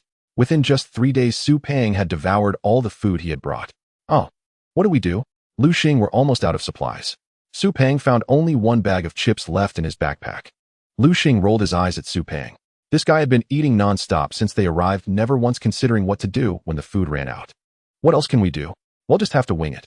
Lu Xing shrugged, indicating he was helpless as well. Su Peng, upon hearing this, showed no sign of anger. Instead, he let out a sly chuckle, his beady eyes fixed intently on Lu Xing's backpack. Lu Xing, I know you're a good person. You wouldn't let me go hungry, would you? You want to eat my food? No way. Lu Xing instinctively hugged his backpack tighter. Sharing food with Su Peng wasn't entirely out of the question, but the guy was far too brazen. Thus, Lu Xing intended to rein him in. You two stop talking. Lu Xiaoming suddenly tensed up. Lu Xing, do you hear something? What sound? Lu Xing became alert as well. He quickly scanned the surroundings and noticed a cloud of dust rising in the distance. It seemed something was charging toward them. When Lu Xing finally saw it clearly, he couldn't help but shout, "Oh no, it's an ant tide." Seeing the ants drawing closer, Lu Xing made a swift decision. Come out, Thunder Eagle. He immediately summoned the Thunder Eagle. He vaulted onto the Thunder Eagle's back and extended a hand to Lu Xiaoming. She hesitated for a moment, but quickly came to her senses. She grabbed Lu Xing's hand, and with a firm pull, Lu Xiaoming was instantly on the Thunder Eagle's back. Chirp! The Thunder Eagle shrieked, flapped its wings mightily, and soared into the sky. Poor Su Pang was left behind. Whoa, Lu Xing, you're such a traitor. Leaving me to die. You want me to feed those ants? Thunder Eagle, go get him. Chirp. The Thunder Eagle shrieked again. It reluctantly flew over Su Pang, extended its sharp claws, and grabbed him. It lifted Su Pang like an eagle snatching a chick. It's an ant tide? To be precise, a red fire ant tide. Principal, should we terminate this wilderness survival training? Wu Yong frowned, clearly worried about the student's safety. Terminate? Why? This is wilderness survival training. We have to face such scenarios. Han Mingming watched the electronic screen, seeing Lu Xing and the others in a sorry state, and was secretly delighted. He was fixated on one thought, that the Thunder Eagle couldn't bear the weight of Lu Xing and the others and would plummet from the sky. Principal Lu Gingxing pondered for a moment and made a decision. No need to stop. The wilderness survival continues. Wu Yong was about to speak further when he noticed a resolute expression flash across Lu Jingxing's face. Though I said I would save them, I won't intervene unless absolutely necessary.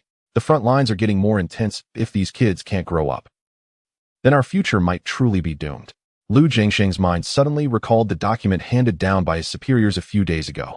That red-headed document instructed him to intensify student training and help them grow quickly. Now he had no choice but to be ruthless. Lu Gengxing sighed and turned his gaze back to the electronic screen. As he watched Lu Xing, his satisfaction grew. This kid has great potential. Lu Jingxing's eyes were full of admiration. He hadn't expected Lu Xing at such a young age to already be a silver-level beast tamer. That Thunder Eagle must be at least silver rank 2.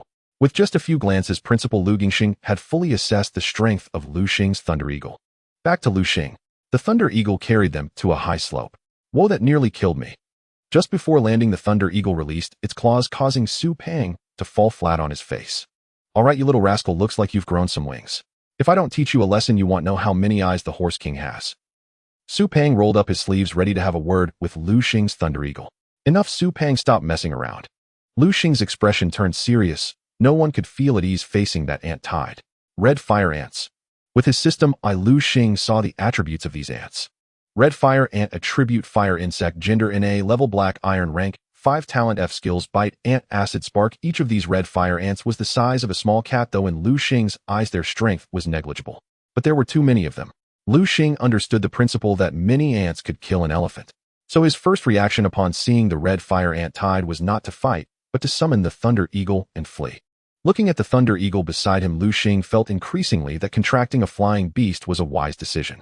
Lu Xing and his group escaped thanks to the Thunder Eagle, but the other students weren't so lucky. Many students were surrounded by red fire ants because they didn't dodge in time. Fortunately, the principal sent people to rescue them, otherwise they would have perished on the spot. Of course, these poor souls had to retreat in disgrace, facing only the fate of repeating a grade. Among them were those who resisted, including a young man with yellow hair. This guy, Han Mingming, gritted his teeth in front of the screen. He hadn't expected his nephew to be so unlucky as to encounter the red fire ants.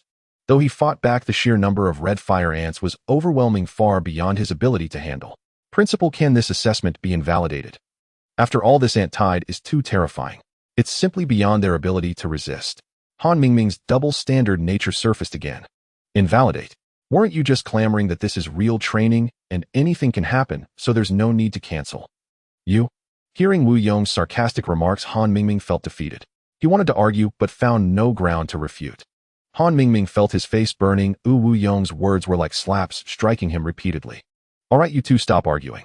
Lu Gingxing was already annoyed watching the students drop out one by one. Let's go. Lu Xing glanced at the red fire ant tide. Though he didn't know what had caused it, that wasn't his concern. All he could do now was continue advancing toward the depths of the volcanic canyon.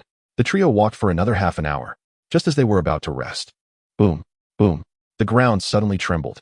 Lu Xing looked into the distance where dust billowed. Amidst the dust, a colossal creature crawled toward them. Lu Xing, what is that? Lu Xiaoming's eyes widened, a look of terror spreading across her face. A four-clawed beast was leisurely approaching them. The creature's body was immensely heavy. Each step it took landed on the ground with a dull, resounding thud. It's a blaze anteater. Blaze anteater. Yeah, be careful, this guy is really strong. With his system, Lu Xing saw through the blaze anteater's attributes the moment he laid eyes on it. Blaze anteater attribute: fire, gender level silver, tier 3 talent, A skills, flame, armor, tongue, lash, sharp claws. No wonder those fire ants were fleeing. The blaze anteater was the natural predator of fire ants. Its body was covered in a thick layer of red scales, which served as its ultimate defense against the fire ants. The fire ants couldn't break through the blaze anteater's defense, they could only surrender to it. That was why they were fleeing in droves. So it was this guy causing all the trouble. The blaze anteater walked unhurriedly, its pink tongue flicking out and retracting repeatedly. Despite its leisurely pace, its face was etched with disappointment. Evidently, the fire ant's escape had foiled its hunt. As luck would have it, the blaze anteater lifted its head and glanced around. Its gaze landed on Lu Xing and the others. The blaze anteater's eyes lit up and it charged toward them. Damn! Su Peng cursed as he saw the beast rushing their way. This guy isn't treating us as prey, is he? You're a blaze anteater. Why aren't you hunting fire ants properly? Instead, you're targeting us.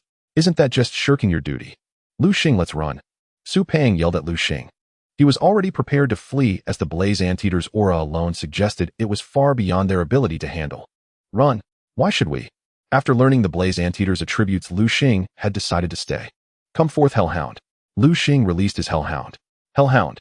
The moment the Hellhound appeared, the mentors watching on the electronic screens gasped in surprise.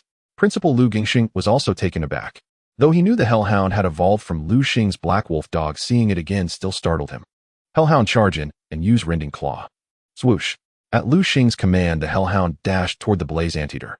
This kid, why isn't he using a long-range attack? Wu Yong grumbled in frustration upon hearing Lu Xing's order. Wu Yong had once fought a blaze anteater himself. Its attack power wasn't terrifying, but it had one extremely troublesome trait. Its defense. And the blaze anteater also had a fearsome skill. Recalling his own battle with one, Wu Yong couldn't help but worry for Lu Xing. Haha. Han Mingming let out a cold sneer. Brat, you're in for some bad luck this time. He too was familiar with the blaze anteater. This creature had a dangerous skill, flame armor. Flame armor, once activated, the user's body is engulfed in scorching flames that burn any attacker while also forming a powerful protective shield that mitigates damage. Flame armor was a nightmare for all close combat beast tamers. Soon the Hellhound reached the blaze anteater. The two beasts clashed. The Hellhound leaped high, its razor-sharp claws gleaming with cold light as it struck fiercely at the blaze anteater. Sensing danger, the blaze anteater erupted into flames, its body instantly enveloped in a blaze. The Hellhound's attack was already in motion. There was no turning back. Clang! Its sharp claws slammed into the blaze anteater's scales. A metallic clash rang out. The Hellhound brushed past the blaze anteater, leaving only shallow scratches on its hide. What thick armor! Lu Xing knew his Hellhound's strength well. Its claws could easily pierce steel plates. Yet it had barely damaged the blaze anteater. Huh. On the electronic screen, Lu Gingxing's expression shifted slightly. What's going on? He noticed with surprise that Lu Xing's Hellhound showed no ill effects from the blaze anteater's flame armor counterattack. Was that a coincidence? As Lu Xing wondered, Han Mingming's face darkened. What's happening? He had expected the Hellhound to be scorched by the flame armor after that exchange. In such circumstances, if the Hellhound had been burned, Lu Xing would have had no choice but to fail. Yet to his surprise, the Hellhound emerged unscathed. Looking at the Hellhound, Lu Xing felt a surge of joy. This flame-devouring ability is truly powerful. Indeed, the Hellhound had resisted the flame armor's burn solely because it possessed the Flame Devour skill. This Flame Devour skill was the bane of all fire-based techniques. Hellhound used Shadow Ball. Since physical attacks were ineffective, he would resort to magic. The Hellhound raised both heads simultaneously, and two massive black energy spheres began to form before its mouth. Boom, boom. The two enormous shadow balls shot forth, hurtling toward the blaze anteater. They were so close that the beast had no time to dodge. Thud, thud. The shadow balls slammed into the blaze anteater, the immense force sending it staggering backward. So strong. Su Peng watched the battle between Lu Xing's Hellhound and the blaze anteater, realizing that after all his efforts, he had thought he was closing the gap. But the gap was only widening. An image of his father urging him to stay on good terms with Lu Xing flashed through his mind. Dad really had foresight. Su Peng muttered under his breath, clenching his fists as he made a silent decision. He would work harder or else he wouldn't even be able to see Lu Xing's dust. Hellhound, deliver the final blow. Use Flame Slash. Lu Xing commanded the Hellhound to attack. The Hellhound understood, its sharp claws swung forward, and a massive blade of flame shot toward the Crimson Flame Anteater. The Crimson Flame Anteater had just endured two shadow balls and lay on the ground struggling to rise, still reeling from the previous assault, when the Hellhound's Flame Slash arrived. Boom. The Hellhound's Flame Slash struck the Crimson Flame Anteater, killing it instantly. The poor Crimson Flame Anteater fell with a look of unwillingness. What? That brat actually won. Han Mingming's mouth twitched violently. The instructors were equally stunned. Even the sophomores couldn't have done such a feat. Unexpectedly, Lu Xing had accomplished it. Amazing. Lu Xing, you're incredible. Su Peng couldn't help but start flattering Lu Xing. Just average third in the world. Besides Su Peng, Lu Xiaoming's gaze toward Lu Xing grew increasingly different. Her eyes sparkled with stars, her heart brimming with admiration. There was also a hint of pride within her. This was her man, the one Lu Xiaoming had chosen. The stronger Lu Xing became, the more honor it brought to Lu Xiaoming. The hellhound dashed toward the crimson flame anteater, extending its sharp claws to viciously strike at the heart. The crimson flame anteater's abdomen was covered in white scales, making its defense relatively weak.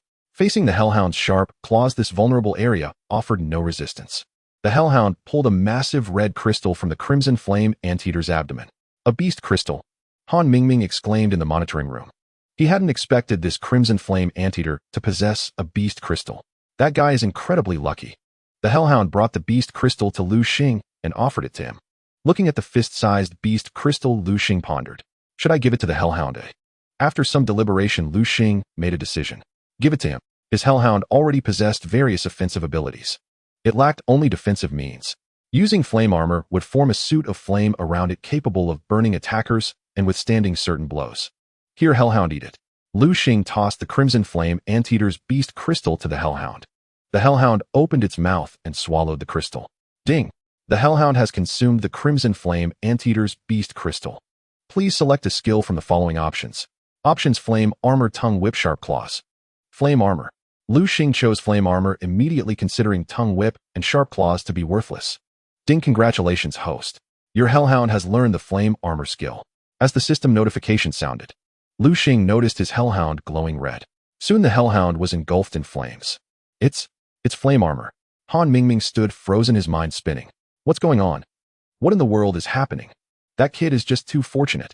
The probability of a beast producing a crystal was extremely low, and feeding it to a tamed beast would randomly grant a skill from the crystal. Not only had Lu Xing obtained the Crimson Flame Anteater's beast crystal, but his hellhound had also learned its Flame Armor, a skill the anteater prided itself on. Lu Xing, well done. Wu Yong's face was filled with excitement. He glanced proudly at the instructors beside him. In the past, the students he recruited were almost always at the bottom. But this time Lu Xing had given him a moment of triumph. He wanted to tell the other instructors, see that? That's Lu Xing, the student I recruited for Jiangnan Beast-Taming University. As for Lu Xing, Lu Xing, Su Peng swallowed hard. Be honest with me. Are you the illegitimate child of Lady Luck? With such good fortune, why not just buy a lottery ticket, win a few $100 million, and retire on the spot? Lu Xing rolled his eyes at Su Peng. He wished he could retire, but reality wouldn't allow it. Though the country seemed peaceful and stable, Lu Xing sensed that something major was about to happen. He had to grow stronger before that day came. Only then could he protect his loved ones. Thinking this, he glanced at Su Peng and Lu Xiaoming. In this world, Lu Xing had no family. The closest people to him were these two. For their sake, he had to work hard. Let's go. Where? Didn't you say you were hungry? Yeah. I'll treat you to barbecue. Huh. Su Peng frowned, puzzled by Lu Xing's meaning. What happened next defied all imagination.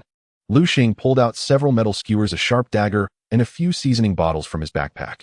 He cut chunks of meat from the Crimson Flame Anteater and skewered them. Su Peng suddenly understood. Lu Xing, you're going to roast the Crimson Flame Anteater's meat. But we have no fire. Is there a way to cook it? Su Peng suddenly shuddered. Lu Xing, I have to tell you, though I love to eat, I don't eat raw food. Su Peng had no intention of becoming a barbarian who devoured raw meat. Who said you'd eat it raw? Lu Xing rolled his eyes. Hellhound used flame armor. Flame armor. Even Su Peng slow as he was caught on. Seeing the flames on the hellhound, he quickly said, Lu Xing, you've worked hard. Leave the roasting to me. I promise you'll do a good job. Lu Xing glanced at Su Peng. Fine, but be careful. If you burn it, that portion is yours. No problem. As a foodie, Su Peng excelled at cooking. Lu Xing trusted him and handed over the roasting task. Meanwhile, he chatted idly with Lu Xiaoming. Lu Xing's every move was observed by the teachers, their lips involuntarily twitching violently. What a waste. A sheer waste. That flame armor, such a magnificent skill, was being used by Lu Xing for barbecue. None of the mentors had anticipated this. The problem was that Lu Xing's hellhound seemed to possess an extraordinary command over flames. It could even control the intensity of the flame armor's fire. Hellhound, keep up the good work. They'll grill you a big skewer later as a reward. Su Peng worked diligently while comforting the hellhound. Principal, shall we start observing other students? Watching Lu Xing's outrageous behavior, Han Mingming was speechless. All right. The principal too found Lu Xing's antics hard to stomach. Humming a tune, Su Peng grilled the meat with gusto. Soon he handed several fragrant skewers to Lu Xing and Lu Xiaoming. Thank you. Lu Xiaoming flashed a sweet smile at Su Pang. No problem, take your time. I'll grill some more. When it came to food, Su Pang was always full of energy and never tired of the task. After finishing the barbecue, the trio continued their journey. Replenished by the grilled meat, Su Pang stopped complaining. The three, brimming with vitality, soon arrived at a volcanic crater area. So hot. Su Pang was drenched in sweat, his clothes soaked through. Lu Xiaoming was in the same state. They couldn't help but glance at Lu Xing, only to find him completely unbothered. What a beast. They were sweltering, yet Lu Xing hadn't broken a single bead of sweat. What's wrong? Lu Xing noticed their intense stares. Su Pang couldn't help but complain. Lu Xing, if we hadn't known each other for years, I'd swear you were a walking humanoid monster. Lu Xing rolled his eyes. You're the humanoid monster. Then how do you explain not sweating a drop? It's so hot here, yet you're not sweating. That's not normal. Su Pang's words gave Lu Xing pause. But Lu Xing was quick-witted and soon grasped the crux of the matter. It seems the Black Wolfhound's flame-devouring skill has affected me too. Beast tamers and their beasts were interdependent. They complemented each other. Rumble. As they spoke, the ground around them began to shake violently. What's happening? Su Pang looked around in shock. Lu Xing quickly sensed something was amiss. Look over there. Lu Xing pointed to a nearby lava zone. Countless crimson magma churned endlessly, spewing massive bubbles. Thick black smoke gushed from the magma with each surge. Could this volcano be erupting? A terrifying thought crossed Lu Xing's mind. The moment the idea struck, Lu Xing became alert. We need to leave now. He intended to take Su Pang and Lu Xiaoming away from this place. Just as he prepared to depart, a dazzling light flashed within the nearby magma. Lu Xing looked over and saw a small flame flickering quietly. What is that? Su Pang exclaimed. It's the Earth's core flame. A figure in the monitoring room suddenly cried out. It was none other than Han Mingming. He never expected to encounter the Earth's core flame here. This flame was a celestial fire, a rare and invaluable treasure. Han Mingming's eyes burned with desire. He was a gold-rank Tier 9 beast tamer stuck at that level for years.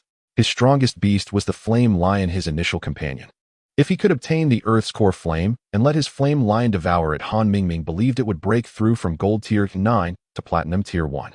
Then Han Mingming would become a platinum-level powerhouse. With that thought, he instinctively glanced at Wu Yong nearby. Oomph. Han Mingming sneered. I'd like to see how you fatso can compete with me then. Wu Yong and Han Mingming had known each other for years, locked in a long-standing rivalry. But their strengths were always evenly matched, so neither could overpower the other. Now that Han Mingming saw an opportunity for breakthrough, he wouldn't let it slip away. As the other mentors focused on the screens, Han Mingming quietly slipped out of the monitoring room. Little did he know a shadow followed right after him. Back with Lu Xing, he said to Lu Xiaoming and Su Pang, the volcano is about to erupt. You two get out of here quickly. What about you? Lu Xiaoming asked worriedly. Don't worry about me. I need to retrieve that thing. Lu Xing pointed at the Earth's core flame in the distance. This celestial treasure appearing before him was his fortune to claim. Don't worry, I have the Thunder Eagle. Even if the volcano erupts, I can escape in time. Lu Xing didn't tell them that his hellhound possessed the flame-devouring skill, rendering it immune to fire attacks. The volcano was as good as non-existent to it. Alright, stay safe. Lu Xiaoming didn't dwell on it. She and Su Pang dashed toward the foot of the mountain. Hellhound, let's go. Lu Xing leaped onto the hellhound's back, and it sped toward the Earth's core flame. The beast was incredibly fast, soon bringing him before the flame. The flame-devouring talent is truly domineering, Lu Xing muttered. With this skill, the hellhound could tread on magma as if it were solid ground. Hellhound, go ahead and devour that Earth's core flame. The hellhound prepared to advance. Suddenly, from the other side of the flame, a colossal creature emerged from the once calm magma. Huh. The giant beast opened its gaping maw and roared fiercely at Lu Xing. It's a Flame King serpent. With his system, Lu Xing instantly recognized the creature. Flame King snake. Attribute fire. Gender. Level silver, Tier 3. Potential A.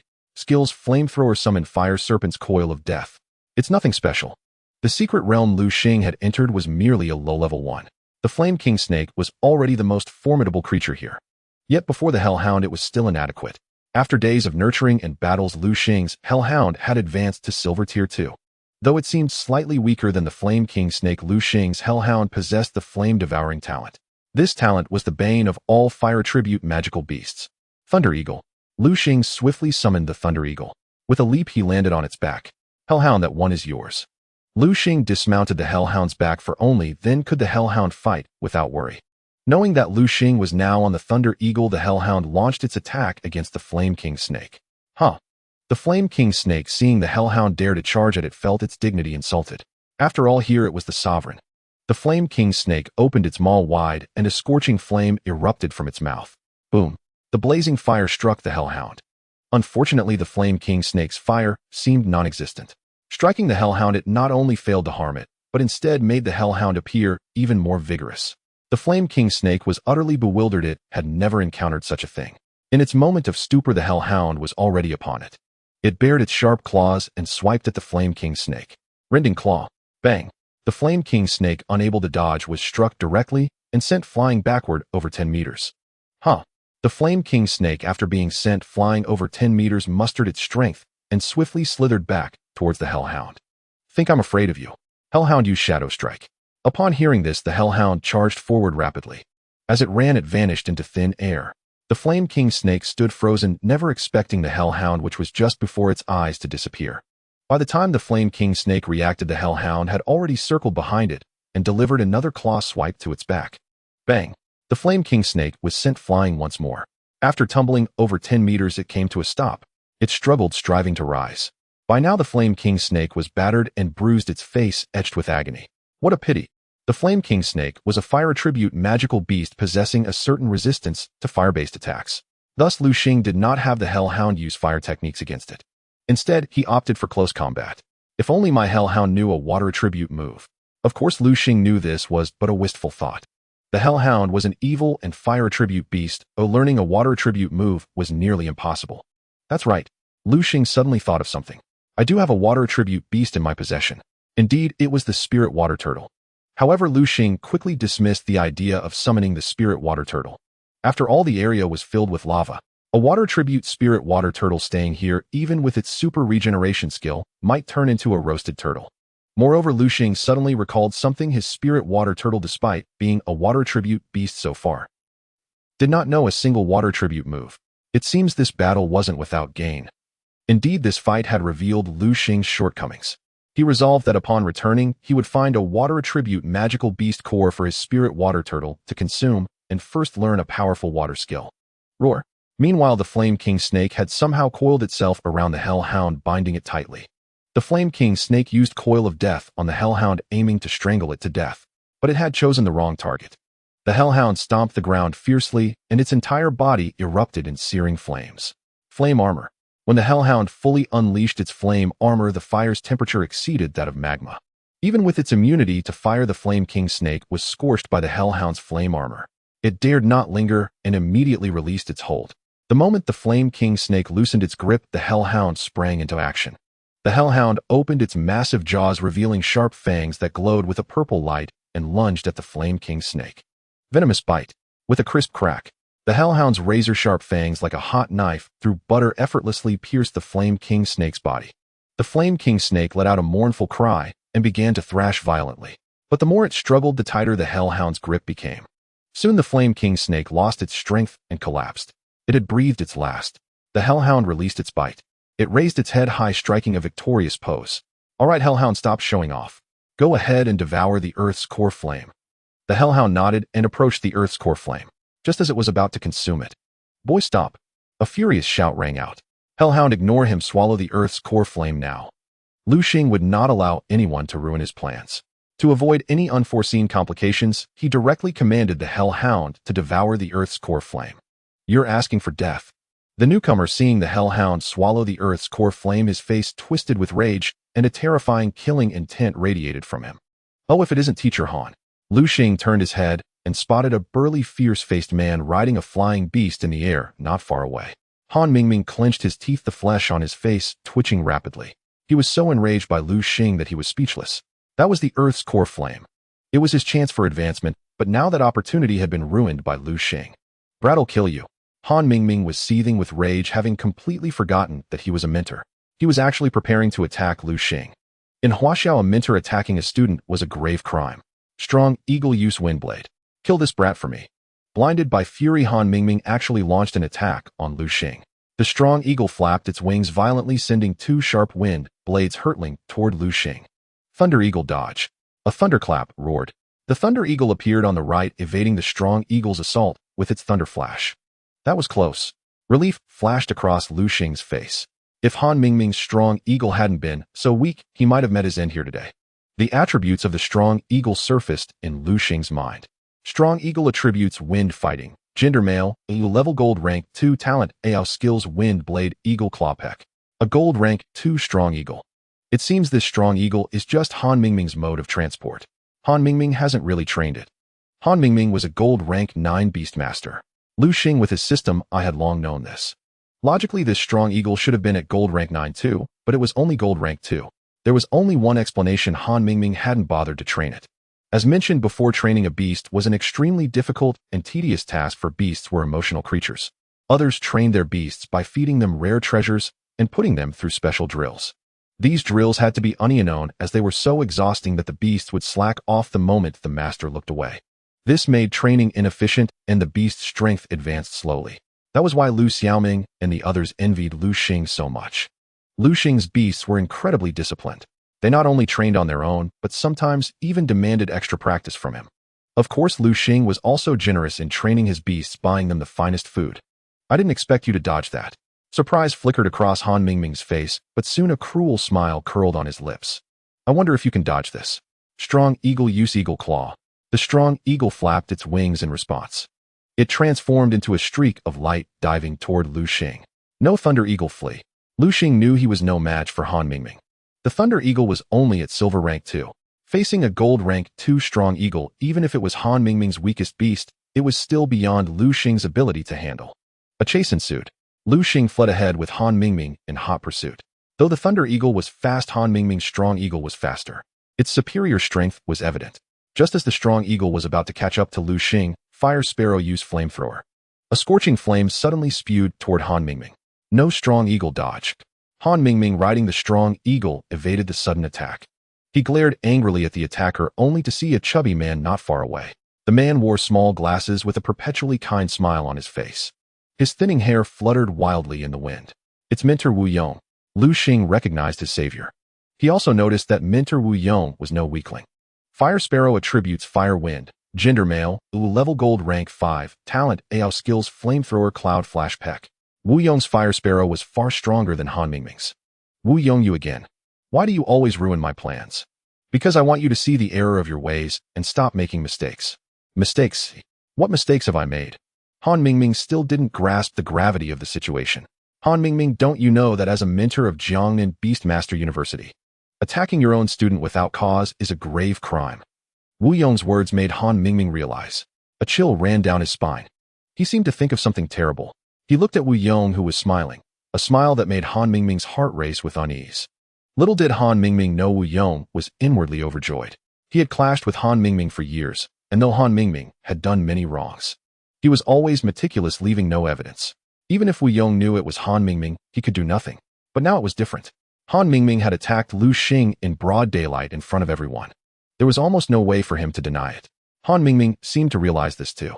His expression suddenly shifted, a look of determination flashing across his face. Damn, it'll kill you all, and then leave Jiangnan City. Lu Gingxing might be powerful, but as the university's principal, he had many matters to attend to. Han Mingming believed Lu Gingxing wouldn't go out of his way to hunt him down for Wu Yong. Besides, he had been in contact with a certain organization. He was confident that if he joined that organization, even if Lu Gingxing pursued him, he could evade capture under their protection. With that thought, Han Mingming quickly formed a hand seal. Come forth, my old friend. A massive flame lion appeared before everyone. Oh, you want to fight? Then he'll play along. Come forth, deep water python. Wu Yong also formed a hand seal, and a giant python emerged from the summoning array. Roar. Hiss. The flame lion and deep water python both let out a thunderous roar, the sound waves stirring up a gale that sent dust flying everywhere.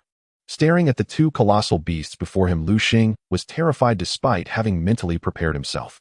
So this is a gold rank 9 beast. Truly formidable. Though Lu Xing was far from the two beasts, he could still feel the terrifying pressure radiating from them. Han Mingming, are you sure you want to do this? Wu Yong's smile faded, replaced by a grave expression. If I were you, I'd surrender. Just repent sincerely and admit your mistake. Say you were momentarily blinded. I believe the school won't be too harsh on you. At most, a minor punishment. Oomph. Han Mingming snorted coldly. Fatty enough talk. Let's fight. Since you refuse to see reason, you'll have to take action. Wu Yong's face no longer bore a smile. Instead, a solemn expression replaced it. After all, Han Mingming's strength was not to be underestimated. Even Wu Yong dared not be careless. Deep water serpent use water jet. Hearing this, the deep-water serpent opened its massive jaws, and a thick column of water surged toward the flame lion. "Well done," Han Mingming shouted. Flame lion used scorching pillar. The flame lion stomped the ground, fiercely shattering the earth beneath it. A blazing pillar of fire rose from the ground. Bam! The deep-water serpent's water jet collided with the flame lion's scorching pillar. The two skills canceled each other out. In an instant, a thick mist enveloped the entire battlefield. Whoosh! A dark shadow darted out from the mist. It was the flame lion. It charged toward the deep-water serpent, intent on engaging in close combat. Deep-water serpent used deadly lash. Hearing this, the deep-water serpent swung its tail in a sweeping arc, striking at the flame lion. Flame lion used rend. The flame lion revealed its sharp claws, a cold gleam flashing on them as it met the deep-water serpent's tail. Boom! Another thunderous crash. The deep-water serpent's tail recoiled back to its original position. As for the flame lion, the immense rebound force sent it flying backward. The flame lion skidded across the ground for a long distance, its massive body carving a deep trench into the earth. "I can't believe you're still this strong," Han Mingming said with reluctance. When it came to effort, he believed he had worked far harder than Wu Yong. In his eyes, Wu Yong was either playing or on his way to play. What a pity. Han Mingming had never seen Wu Yong's diligence behind others' backs. "Han Mingming, are you sure you want to keep fighting?" Wu Yong narrowed his eyes. Han Mingming caught the underlying meaning in Wu Yong's words. Indeed, Lu Gingxing had already noticed the commotion here. He was leading people over. In other words, if he delayed any longer, Han Mingming would have no choice but to surrender. "Wu Yong, you brat, just you wait. He'll be back." Gritting his teeth, Han Mingming mounted his mighty eagle and flew away. "Where do you think you're going?" Lu Xing was about to intercept on his thunder eagle, but Wu Yong stopped him. "Teacher." Lu Xing didn't understand why Wu Yong did this. Letting Han Mingming escape seemed like a move that would only invite trouble. But Wu Yong let out a cold smirk. "Invite trouble? Isn't that perfect?" Indeed, after learning of Han Mingming's connection to the Salvation Sect, Wu Yong had devised a plan. He deliberately let Han Mingming go, using him as bait to lure out all the pests of the Salvation Sect. Then they would wipe out the Salvation Sect in one fell swoop. "Wu Yong." Just as Wu Yong was lost in his thoughts, a familiar voice rang out. The voice was authoritative and tinged with anger.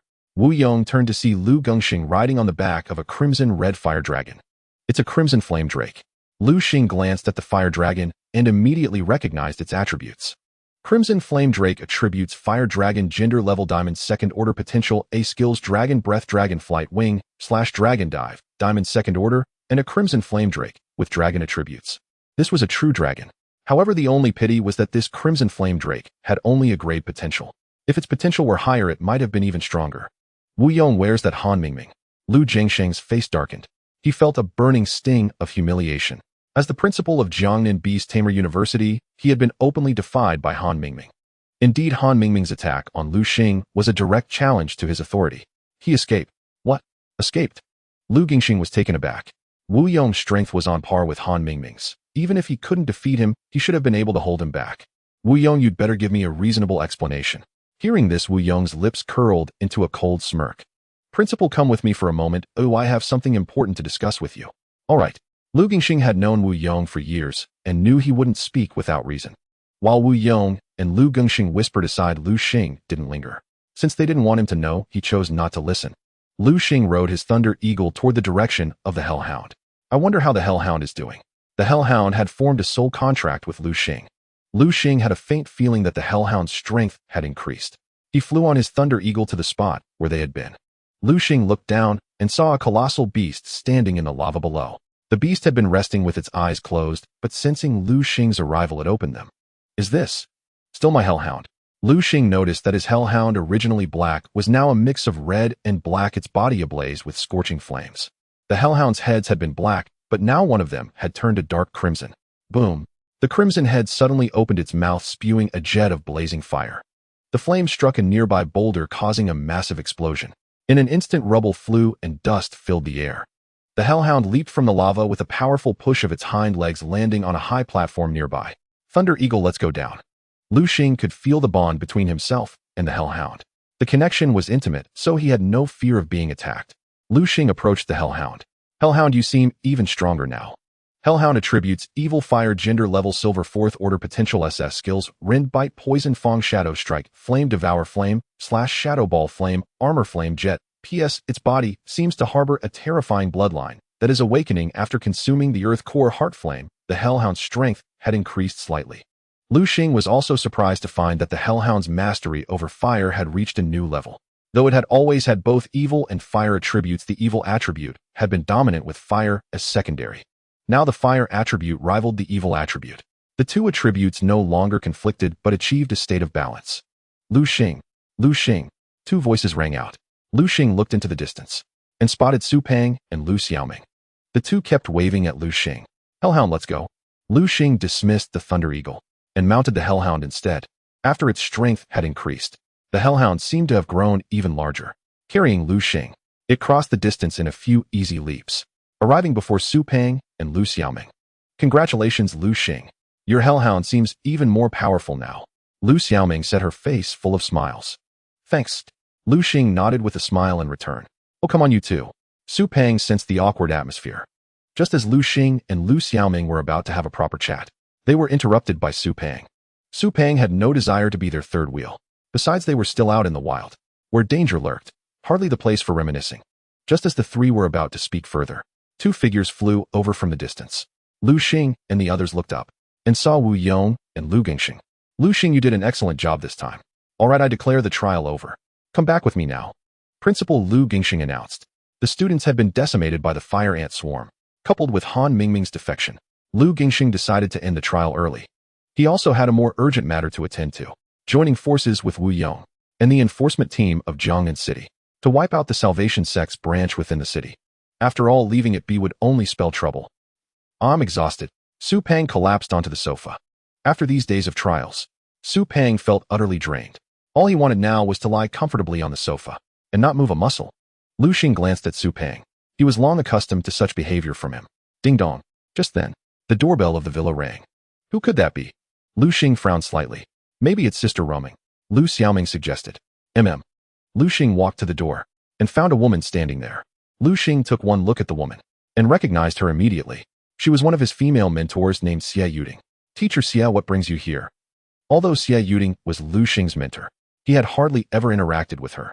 Even in class, they sat far apart and had never exchanged a single word. The principal sent me to take you to claim your reward. Xie Yuding's tone was icy, showing no desire to get closer to Lu Xing, despite his achievements. Lu Xing felt no resentment towards Xie Yuding's demeanor. Everyone has their own way of living. As the elders often say, you can only change yourself, not others. Xie Yuding led Lu Xing to the treasure pavilion of Jiangnan Beast-Tamer University. She respectfully handed a token to an old guard at the entrance. The old guard took the token casually.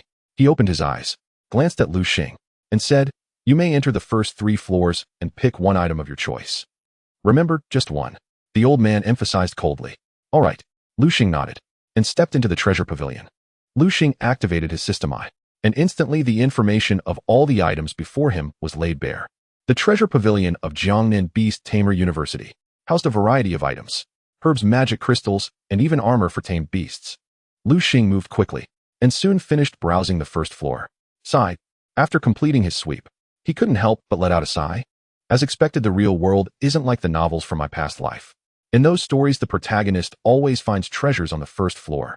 Even so, Lu Xing's body honestly carried him to the second floor. After all, he had the system eye and no time limit. So he decided to go through the second floor as well. But the result was still disappointing. There was nothing good on the second floor either. Looks like I have to go to the third floor. Lu Xing headed upstairs. Upon reaching the third floor, he discovered that it held many valuable treasures. After a thorough inspection, Lu Xing picked up 2 items, 2 magic crystals. Which one should I choose? Lu Xing fell into thought. Both magic crystals were from gold-tier magical beasts. The one in his left hand was a water element crystal, containing the skill Wave Strike. Wave Strike, raise a hand to summon a giant wave that crashes toward the enemy ahead. This is an area effect skill. The one in his right hand was the Water Impact from a blue dolphin. Water Impact enveloped the body in water currents, then used their force to charge fiercely at the enemy. Both skills were impressive. After some deliberation, Lu Xing made his decision. He'll choose Wave Strike. He placed the blue dolphin's magic crystal on the table. Taking the water element magic crystal, he walked downstairs. After registering with the old man, Lu Xing left the treasure pavilion. After Lu Xing had gone, the old man muttered softly, a water element magic crystal, huh? He frowned slightly. Perhaps he's after the Wave Strike skill within it. But the chances of successfully learning Wave Strike are far too low. With that thought, the old man couldn't help but shake his head. Lu Xing returned to his villa with the water element magic crystal. He finally let out a sigh of relief. Powerful. The old man at the treasure pavilion was far too powerful. Just that oppressive aura alone made Lu Xing feel overwhelmed. So this is the pressure from a master-level powerhouse. Lu Xing had originally thought that the strongest person at Jiangnan Beast-Tamer University was its principal Lu Gingxing. He never expected that a hidden master lurked in the school's treasure pavilion. Is this what they call a hidden dragon? But what does the system mean by severely injured? Lu Xing pondered for a moment, and then shook his head. The old man was not someone he could provoke at his current level. With his system, it was best to keep a low profile. Lu Xing possessed the system. As long as he wasn't a complete fool, rising to power was only a matter of time. Given enough time, he would eventually trample all those so-called strongmen underfoot. Lu Xing, what treasure did you get? Su Peng was gnawing on a roasted pig trotter. Nothing much. I need to go into seclusion. Don't let anyone disturb me. Don't worry, leave it to me. Not even a fly will get through. Su Peng patted his chest, guaranteeing Lu Xing's peace. Lu Xing arrived at the basement of the villa. There lay the secluded cultivation chamber, specially built by the academy. He stepped inside and instantly a surge of potent spiritual energy rushed toward him. Within the villa's cultivation chamber, the Jiangnan Beast-Taming University had constructed a small spirit-gathering array. Such was the privilege of residing in a villa. Come forth, spirit water turtle. Lu Xing summoned his spirit water turtle. As it emerged, it gazed around with curiosity. Here, spirit water turtle, consume this. Lu Xing handed the water element crystal core he had just obtained to the turtle.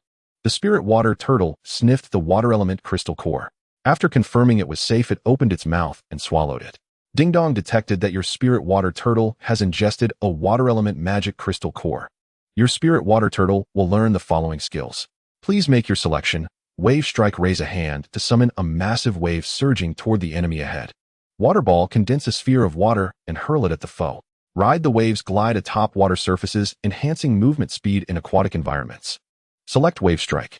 Wave strike was an area effect attack skill, precisely what Lu Xing needed most at this moment. As for water ball, it was a low-tier technique, not even worth a glance from Lu Xing.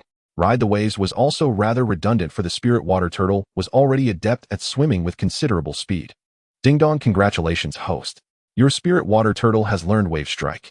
Upon hearing this, Lu Xing's lips curled slightly into a satisfied smile. Indeed, having a cheat is exhilarating.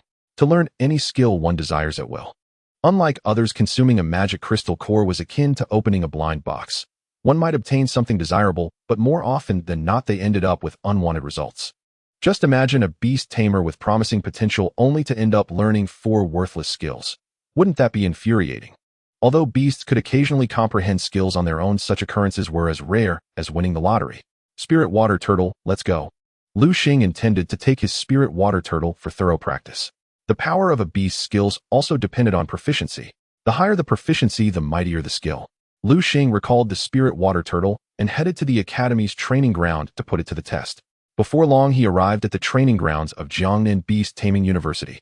He scanned the surroundings, repeatedly searching for his target this time. Hey, look, isn't that him? Yeah, it's him. What's he doing here again? Is he planning to challenge us? The trainees in the training ground, upon seeing Lu Xing, fell silent, like mice spotting a cat, trembling in fear. Let's get out of here quickly. Damn, that guy is way too strong. Who can stand against him? Let's not court trouble.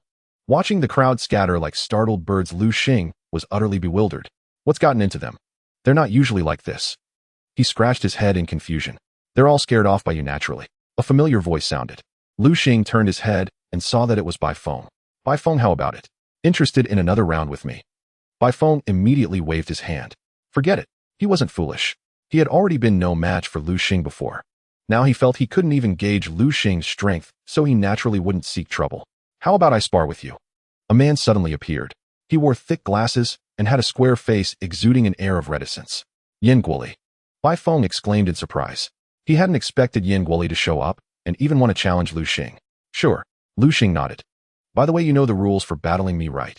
With 3 gold devourers in his possession, Lu Xing was naturally seeking every means to make money. I do, but 50,000 is far too petty. How about we bet 1,000,000? Deal. Lu Xing agreed.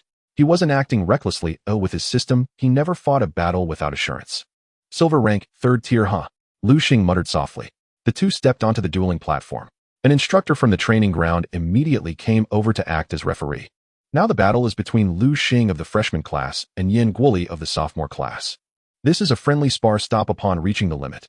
No lethal strikes on the opponent's beast after they surrender. Alright, I declare the match begins. At the instructor's command, Lu Xing and Yin Guoli simultaneously formed hand seals. Two massive magical arrays lit up simultaneously. In moments, two formidable beasts appeared on the battle stage. On Lu Xing's side was the spirit water turtle, while Yin Guoli summoned a golden armor mantis. Golden armor mantis attribute insect metal gender level silver rank 3rd tier talent, a learn skills / cleave insect, bite heavenfall strike. It's a golden armor mantis. Bai Feng in the audience couldn't help but exclaim, Yin Guoli, I never thought you'd contract a golden armor mantis. No wonder I haven't seen you for a while. So you went after this thing. Oh my god, it's a golden armor mantis. Other students in the audience also cried out in astonishment. Rumor has it that the golden armor mantis is incredibly fast, making it nearly impossible to capture. Moreover, their numbers are extremely rare.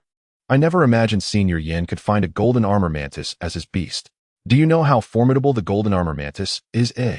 See those two large scythes on its chest. Legend says those scythes can easily split metal and stone. Even iron plates over 10 meters thick can be sliced through effortlessly. I wonder if that's true. Upon hearing this, Yin Guoli gently adjusted his thick glasses, a flicker of pride crossing his face. He muttered softly to himself, of course it's true. Yin Guoli had paid a considerable price to obtain this golden armor mantis. He had been planning how to showcase its prowess to let everyone witness the might of the golden armor mantis. But this kid Lu Xing had been reckless enough to challenge him. Thus he intended to teach Lu Xing a harsh lesson, making him realize the vastness of heaven and earth. In the audience, Bai Feng observed the beasts of both Lu Xing and Yin Guoli. Golden armor mantis versus spirit water turtle. His eyes blazed with fervor. The golden armor mantis boasted both speed and formidable attack power. Yet Lu Xing's spirit water turtle was not without merit. It possessed a thick armored shell, a spear against a shield. Who will triumph? As Bai Feng was lost in thought, the battle between Lu Xing and Yin Guoli commenced. Golden armor mantis use / Obeying the command, the golden armor mantis revealed its sharp sickles. With a sudden flap of its wings, the golden armor mantis vanished from its spot. When it reappeared, it was right before the spirit water turtle. Spirit water turtle, retreat into your shell. Lu Xing's eyes were swift, and he immediately gave the order to his beast. The spirit water turtle instantly withdrew its limbs and head into its shell. Clang! The golden armor mantis' sharp sickles struck the turtle's thick armor. Sparks flew in all directions. The golden armor mantis delivered several consecutive slashes before finally stopping. Lu Xing looked at the spirit water turtle and noticed several white marks on its shell. Such formidable attack power, he mused. No wonder it's a golden armor mantis with a metal attribute. Among all attributes, metal possessed one of the strongest physical offensive capabilities. So powerful. The speed of that golden armor mantis is incredible. How many slashes did it just deliver? 7 or 8? In just a few seconds, the golden armor mantis had struck the spirit water turtle many times. Looks like that guy is in big trouble. Serves him right for being so arrogant. It's about time someone put him in his place. Some held a grudge against Lu Xing, for jealousy was a common ailment. They simply couldn't bear to see others do better than them. Is that so? Bai Feng, seated among the spectators, saw things differently. He noticed a peculiar aspect. What's going on? Bai Feng's brow furrowed deeply. He was astonished to discover that although the golden armor mantis was the attacker, the spirit water turtle seemed only lightly injured, while the mantis had suffered far more severe damage. Golden armor mantis, what's wrong? Yin Guoli's face, once brimming with smug satisfaction, had now lost its smile, replaced by a look of concern. Kid, what dirty trick have you pulled? Yin Guoli couldn't help but question Lu Xing. Dirty trick? Lu Xing shrugged disdainfully. I have no need nor any reason to use tricks against you. Besides, with so many people here, did anyone see me do anything? At these words, the crowd began to buzz with discussion. What's happening? Why is it the attacker, the golden armor mantis, that's injured and not the spirit water turtle? Can someone with some brains explain this? It's damage reflection. Just then a voice rang out. Everyone turned to look in the direction of the voice. They saw a man standing by the wall not far away. He had blue hair and a cold, aloof expression. It's Lan Tian, someone recognized him. Wow, what's going on today? 3 of the F4 from the sophomore year are all at the training ground. Oh, it's Lan Tian. He's so handsome. Senior Lan Tian, I love you. Several infatuated girls couldn't help but wave at him. Damage reflection. Yin Guoli quickly caught on. He wasn't a poor student, on the contrary, he was a top scholar, his eyesight weakened from excessive reading. I never thought I'd encounter the legendary damage reflection skill. It's said this ability can rebound an opponent's damage back at them. Having seen it today, I can confirm it's true. Yin Guoli adjusted his glasses again, a flicker of envy passing through his eyes. Kid, you're incredibly lucky to have contracted a spirit water turtle with the damage reflection skill. To most, the spirit water turtle was not a rare beast. But possessing the damage reflection skill changed everything. A spirit water turtle with such an ability had its combat prowess multiplied. Even though you have damage reflection, I don't believe my golden armor mantis can't beat your turtle. If I keep attacking, your turtle will fall first. Yin Guoli recalled from his studies that the damage reflection skill could only rebound 30 of the damage.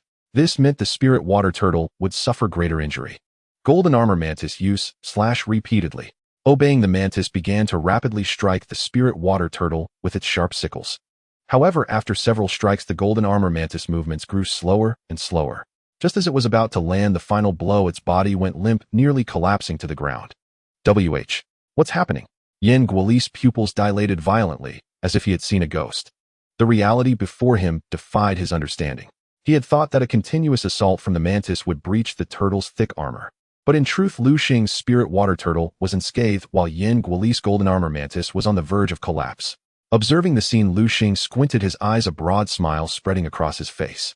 Satisfying, truly satisfying. Despite his vast knowledge, Yin Guoli had overlooked two crucial factors. First, the physical damage reflection of Lu Xing's spirit water turtle's spiked shell was 100, not 30. Second, the turtle also possessed the super regeneration skill. As long as the spirit water turtle had enough breathing room, it could recover rapidly. Indeed, as soon as the golden armor mantis ceased its assault, the turtle's body began to heal under the influence of the super regeneration skill. The white marks left by the slashes slowly healed and vanished. This is super regeneration. Yin Guoli, true to his reputation as a top scholar, had been momentarily overwhelmed by the situation, but now regained his composure. You used a healing jellyfish's core on your spirit water turtle. And then it learned the super regeneration skill. Yin Guoli voiced his conjecture. Lu Xing remained silent, offering no reply. He had been wondering how to explain it to everyone, but Yin Guoli had unwittingly provided the perfect explanation. You're one lucky bastard. Yin Guoli felt a twinge of jealousy toward Lu Xing. First, the probability of a healing jellyfish dropping a beast core was extremely low. Thousands of them might not yield a single core. Second, making one's own beast comprehend the healing jellyfish's super regeneration skill was even more challenging. The healing jellyfish also possessed another troublesome skill. That was the soften skill. Soften. Upon learning this skill, your beast's body becomes limp and flaccid, including that particular part. This skill posed no issue for the healing jellyfish, which was naturally soft-bodied. But if imparted to another beast, it would spell disaster. Who would wish for their contracted beast to be a mere blob of mud? After all, a person can only contract 9 beasts in their lifetime. If a beast were to learn the limp skill, it would essentially be rendered useless. Thus, although some craved the super healing skill, they also feared the limp skill of the healing jellyfish. It was a kind of challenge where opportunity and danger coexisted. To obtain top-tier skills, one naturally had to take risks. However, Lu Xing was different. He had a system. For him, there was no such thing as taking risks. Moreover, the spirit water turtle had comprehended the super healing skill on its own. This meant Lu Xing could use 4 magical beast cores on it. The wave surge had been used once, leaving 3 chances remaining. Spirit water turtle use rage bite. The spirit water turtle opened its massive maw and lunged at the golden armor mantis. Golden armor mantis dodge. Whoosh. A sharp sound of air tearing rang out. The golden armor mantis, relying on its agile movements, vanished from its original spot. This time, Lu Xing's spirit water turtle bit nothing but air. Phew, that was close. Yin Guoli instinctively wiped the cold sweat from his brow. He had never expected that his battle with Lu Xing would actually make him break out in a sweat. It had been years since he had experienced such pressure. The pressure Lu Xing exerted on him was simply too terrifying. Golden armor mantis, start running. Find an opportunity to strike again. Hearing this, the golden armor mantis began to flap its wings, circling and hovering around the spirit water turtle. At that moment, the golden armor mantis resembled a fly, endlessly revolving around the spirit water turtle while emitting a buzzing sound. The spirit water turtle's eyes followed the golden armor mantis through several rotations, feeling as though they were about to be spun dizzy. Spirit water turtle, just retreat into your shell. Don't watch the golden armor mantis movements. Yin Guoli was momentarily speechless at Lu Xing's behavior. He had never imagined that Lu Xing would resort to such shameless tactics. What about me? Have I broken any rules? Yin Guoli felt furious at Lu Xing's brazen actions, yet he was utterly helpless. Lu Xing could afford to be shameless, but Yin Guoli could not. Since that's the case, let's deliver the final blow. Golden armor mantis, use heavenly fall strike. Yin Guoli had decided to go all out.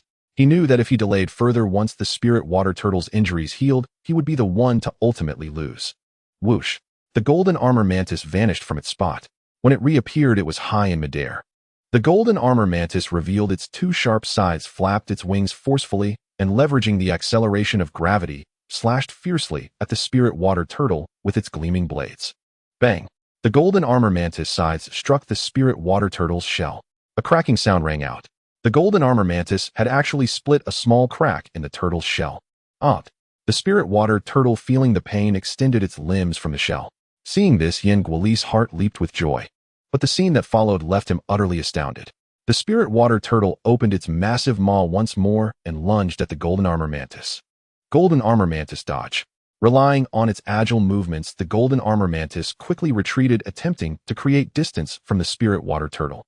Trying to escape. Not a chance. Spirit water turtle use wave surge. The spirit water turtle raised its head, and instantly a towering wave over 10 meters high materialized out of thin air. The wave roared and surged toward the golden armor mantis. Golden armor mantis dodge. Unfortunately, the golden armor mantis was too close to the spirit water turtle. The wave, seemingly possessing the force of 1,000 pounds, slammed heavily onto the golden armor mantis. When the wave receded, the golden armor mantis had been blasted over 10 meters away. It lay still on the ground, its body drenched. Only its trembling sides proved it was still alive. Golden armor mantis. Yin Guoli rushed toward it with a pained expression. He hurried to the golden armor mantis side, quickly pulled a bottle of healing potion from his chest, and began treating it. He lost. Yin Guoli actually lost. No one could believe their eyes. Yin Guoli was one of the F4 of the sophomore year. So far, Lu Xing had challenged 3 of the F4. Only one remained, Lan Tian, who stood in the corner. The crowd turned their gazes to Lan Tian in the corner, their eyes burning with anticipation. They hoped Lan Tian would step up and teach Lu Xing a lesson. Lu Xing was simply too arrogant. Unfortunately, Lan Tian seemed uninterested. He glanced at Lu Xing, and Lu Xing met his gaze. Their eyes locked.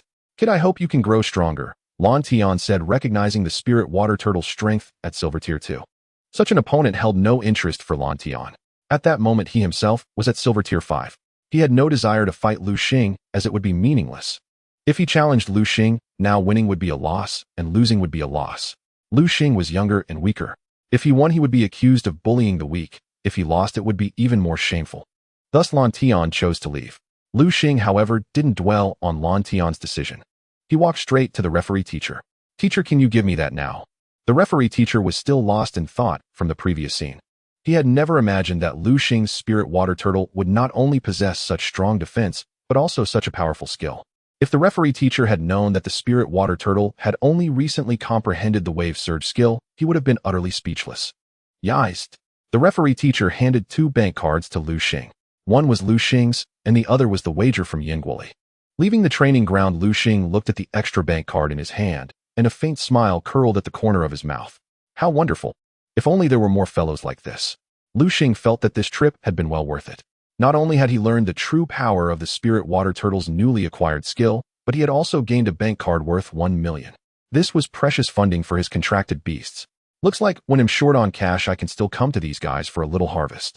Little did Lu Xing know, as he said this, everyone in the training ground couldn't help but shudder, and they reached a consensus. That was to never provoke Lu Xing. He was not someone they could afford to mess with. Inside the training ground, Bai Feng felt bored. Time to go. He had originally expected to see Lu Xing defeated by Yin Guoli, but to his surprise, it was Yin Guoli who was brutally crushed. Also leaving was a figure in a black hoodie. The person was unremarkable in appearance, but his eyes were filled with a gloomy darkness. Lu Xing returned to his villa, still savoring the battle he had just fought. "Yin Guoli's golden armored mantis is quite something," Lu Xing muttered under his breath. "It actually managed to breach my spirit water turtle's defense." He was especially impressed by the mantis' final move, the Falling Sky Strike. Falling Sky Strike, leaping high into the air, channeling all one's power into the arms, then utilizing the gravitational acceleration of the descent to deliver a fatal blow to the opponent. "It seems I need to work harder on leveling up my spirit water turtle," Lu Xing mused. He also noticed another issue. Although his spirit water turtle was formidable, if the opponent chose to avoid fighting it directly and instead attacked Lu Xing himself, the turtle would be rendered useless. "I need to teach my spirit water turtle some control skills," he thought. With this in mind, Lu Xing quickly walked over to the nearby sofa and sat down. He reached out and picked up the beast tome from the coffee table. What the hell is this? Lu Xing felt the tome was greasy and disgusting to the touch. That fat bastard Su. Lu Xing gritted his teeth in anger. Not only did Su eat while reading, but he also got grease from his food all over the book. If Lu Xing weren't in such a hurry, he would have gone to the school library to find a new book. He steeled himself and opened the tome. He flipped through it quickly. Since this time he was reading with a specific purpose, he soon found what he was looking for. The Taunt Monkey. That's the one. The book described that the Taunt Monkey possessed a unique skill, Taunt. Taunt uses distinctive gestures to provoke the opponent, enraging them into attacking the user. During the taunt, the opponent can only use physical attacks. Interesting. This skill might be considered garbage in the eyes of others, but in Lu Xing's eyes it was a divine ability. Combining the taunt skill with spiked shell and super regeneration created a powerful synergy among the three skills, forming a robust skill system. He decided to act immediately. Since Lu Xing had a system inventory, he didn't need to pack a bag. He glanced around the villa and noticed Su Pang and the others were gone. He had no idea where they had gone. Looks like I won't be able to say goodbye, he muttered. Lu Xing picked up a backpack from another sofa, a decoy to hide his system. With the backpack on, Lu Xing followed the book's directions and arrived at the entrance of a secret realm, the location of the Taunt Monkey, the tropical rainforest. After presenting his credentials, Lu Xing stepped into the tropical rainforest instance. The moment he entered, a wave of heat rushed toward him. So hot. The exclamation came not from Lu Xing, but from someone behind him. Turning around, he saw a man in a black hoodie. The man eyed Lu Xing with a hostile glare. Who are you? Why are you following me? The man in the black hoodie was taken aback for a moment. Then he laughed. Haha, no wonder you're the freshman king. Your vigilance is truly admirable. Lu Xing felt no pleasure at the compliment, instead it grated on his ears. Cut the crap. If you have something to do, just get on with it. Lu Xing was in a hurry to find the Taunt Monkey. Alright, I won't beat around the bush. Lu Xing, I think you're impressive. How about joining our salvation sect? Don't refuse just yet. I've looked into your background.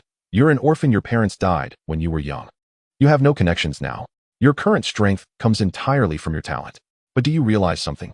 Even with great talent, without a powerful background, you won't go far. Sure, you're at silver rank now.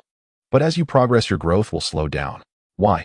Because the resources needed to nurture your spirit beasts increase exponentially. Once your resources run short, your progress will be as slow as a snail's crawl. The man in the black hoodie spoke with utter confidence. He seemed to envision Lu Xing being persuaded. I wonder how the organization will reward me for recruiting such a powerful member. The thought filled him with glee. Seeing the man's smug grin, Lu Xing felt nothing but exasperation. He couldn't understand where this guy got his confidence. If Lu Xing didn't have the system, he might have taken the risk and joined the salvation sect for resources. But now with the system, as long as he didn't deliberately court death, it was only a matter of time before he grew strong. Are you done? The man frowned. If you're done, it's time for you to die. Lu Xing hadn't expected to find a member of the salvation sect within Jiangnin's Spirit Beast University. The sect truly had far-reaching influence. Unfortunately, Lu Xing had already decided to stand against the salvation sect. Come out, Hellhound. He quickly formed hand seals and summoned the Hellhound. You? Seeing the Hellhound, the man in the black hoodie felt a chill down his spine. He had only joined the salvation sect a little over a year ago and was still a low-level thug.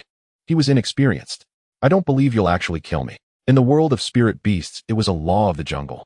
But legally, murder was still a crime. The man naively thought Lu Xing would be deterred by the law. Why wouldn't I? Hellhound used Flame Slash. The Hellhound lashed out with a claw. A sharp blade of fire shot forth. No. The man's face twisted in shock. He never imagined Lu Xing would kill him. Everything was going against his plan. He had hoped to recruit Lu Xing and earn favor with the salvation sect's higher-ups. He had dreamed of rising through the ranks. Instead, he was about to die here. The flame slash struck him with a deafening boom. The man was blasted to pieces. Watching the black ashes scatter in the air, Lu Xing coldly uttered, "In your next life, be a good person. Or if you must be a villain, at least keep your eyes open. Know who you can mess with and who you can't. Especially don't come after me." The salvation sect. Lu Xing spat in disdain. What a load of crap. Lu Xing rode his hellhound through the tropical rainforest, its massive form allowing him to traverse even the most rugged terrain with ease. Mocking monkey. Mocking monkey. Where is that mocking monkey? After over an hour of relentless searching, Lu Xing was thoroughly disheveled. Slap. He swatted a mosquito that had landed on his arm. There are too many mosquitoes here. Regret crept in. He should have bought some insect repellent before entering. Several red welts had already appeared on his hands. Damn it, I might not die from the heat, but from these mosquitoes. The mosquitoes in the rainforest, as if starved, swarmed toward him like mad. But these creatures were small and numerous, and even the hellhound's flame slash proved futile. I need a plan. What are mosquitoes afraid of? Fire. Lu Xing's mind raced. Suddenly, his eyes lit up. Right, I have this. He turned to the hellhound and commanded, "Hellhound, use flame armor." The hellhound, though puzzled, obeyed. As the flame armor activated, its entire body was engulfed in flames. Lu Xing swallowed hard and tentatively reached out his hand. To his astonishment, the Hellhound's fire did not harm him. Could the Hellhound's fire devour skill have altered my constitution? Am I now immune to fire? Pondering this, he nonetheless climbed onto the Hellhound's back. Slap, slap, slap. As Lu Xing mounted the Hellhound, the mosquitoes followed. But unlike him, they could not withstand the flame armor. The scorching flames roasted them instantly. Swaths of mosquitoes fell like burning rain. Excellent. Lu Xing wiped the sweat from his brow. He could finally escape the torment of mosquitoes. As for the cost of the flame armor being a skill consumed the Hellhound's spiritual energy. Lu Xing, caring little for the expense, retrieved a box of spirit restoration pills from his system inventory. Each pill cost 100,000 yuan and could rapidly restore a spirit beast's energy. He fed one to his Hellhound. Roar. As the Hellhound consumed the pill, a thunderous roar caught Lu Xing's attention. Hellhound, that direction. Let's check it out. Riding the Hellhound, he headed toward the sound. Soon he saw its source. That's a forest tiger. Forest tiger attribute fighting gender level silver tier 4 talent C skills tearing claw, bite tiger pounce heavy strike, a silver tier 4 crayed forest tiger.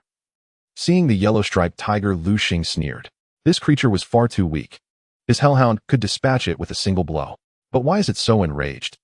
Lu Xing noticed the forest tiger's bloodshot eyes. Like a mad beast, it relentlessly clawed at a massive tree, one that would take 3 men to encircle. Each strike gouged a strip of bark from the trunk. Is there something up there? He looked up, and then he understood the tiger's fury. Perched on a branch was a monkey. It's a mocking monkey. Lu Xing recognized the creature. The mocking monkey made faces at the tiger and occasionally broke off twigs to throw at it. The forest tiger, king of the jungle, had never endured such humiliation. Unfortunately, it lacked the skill to climb trees. Even if it could climb, it would never catch the mocking monkey, a beast that lived in the treetops. Should the tiger ascend one tree, the monkey would simply leap to another. The farce continued. But Lu Xing grew impatient. Come out, Thunderhawk. He summoned the Thunderhawk. Thunderhawk used electric shock on that mocking monkey. Crack. A golden bolt of lightning shot toward the monkey. Squeak. The mocking monkey was struck. It let out a pained cry, its body going limp and falling like a kite with a broken string. The forest tiger leaped high, catching the falling monkey in its jaws. It glanced at Lu Xing, then turned and fled. Trying to escape. Lu Xing was not about to let this tiger steal his prey. Hellhound after it. And so the chase began. The forest tiger ran ahead, the Hellhound in hot pursuit. During the chase, Lu Xing heard a rustling sound. Rustle, rustle. Something's rushing this way. He grew alert. Hellhound, let's hide. As he steered the Hellhound aside, a horde of mocking monkeys surged from afar. Led by a massive mocking monkey, they charged after the forest tiger. That's the mocking monkey king. Seeing it, Lu Xing felt excitement rather than fear. He knew that a king-tier beast always possessed a beast core. Lower-tier beasts were a matter of luck. Once all the monkeys had passed, Hellhound, let's go. Tracking the monkeys, Lu Xing found them in a canyon where the forest tiger was cornered. The tiger leaned forward, growling warnings in a futile attempt to scare off the monkeys. But upon seeing the dead mocking monkey, the monkey's eyes turned bloodshot with rage. At this moment, the forest tiger was filled with regret. It somewhat regretted provoking the taunting monkey. The taunting monkey is a magical beast with a strong sense of group consciousness. Anyone who attacks any member of their tribe will face retaliation from the entire group. At the same time, a trace of grievance flashed through the forest tiger's heart. Because the one who actually struck and killed the taunting monkey was not it, but that fellow Lu Xing.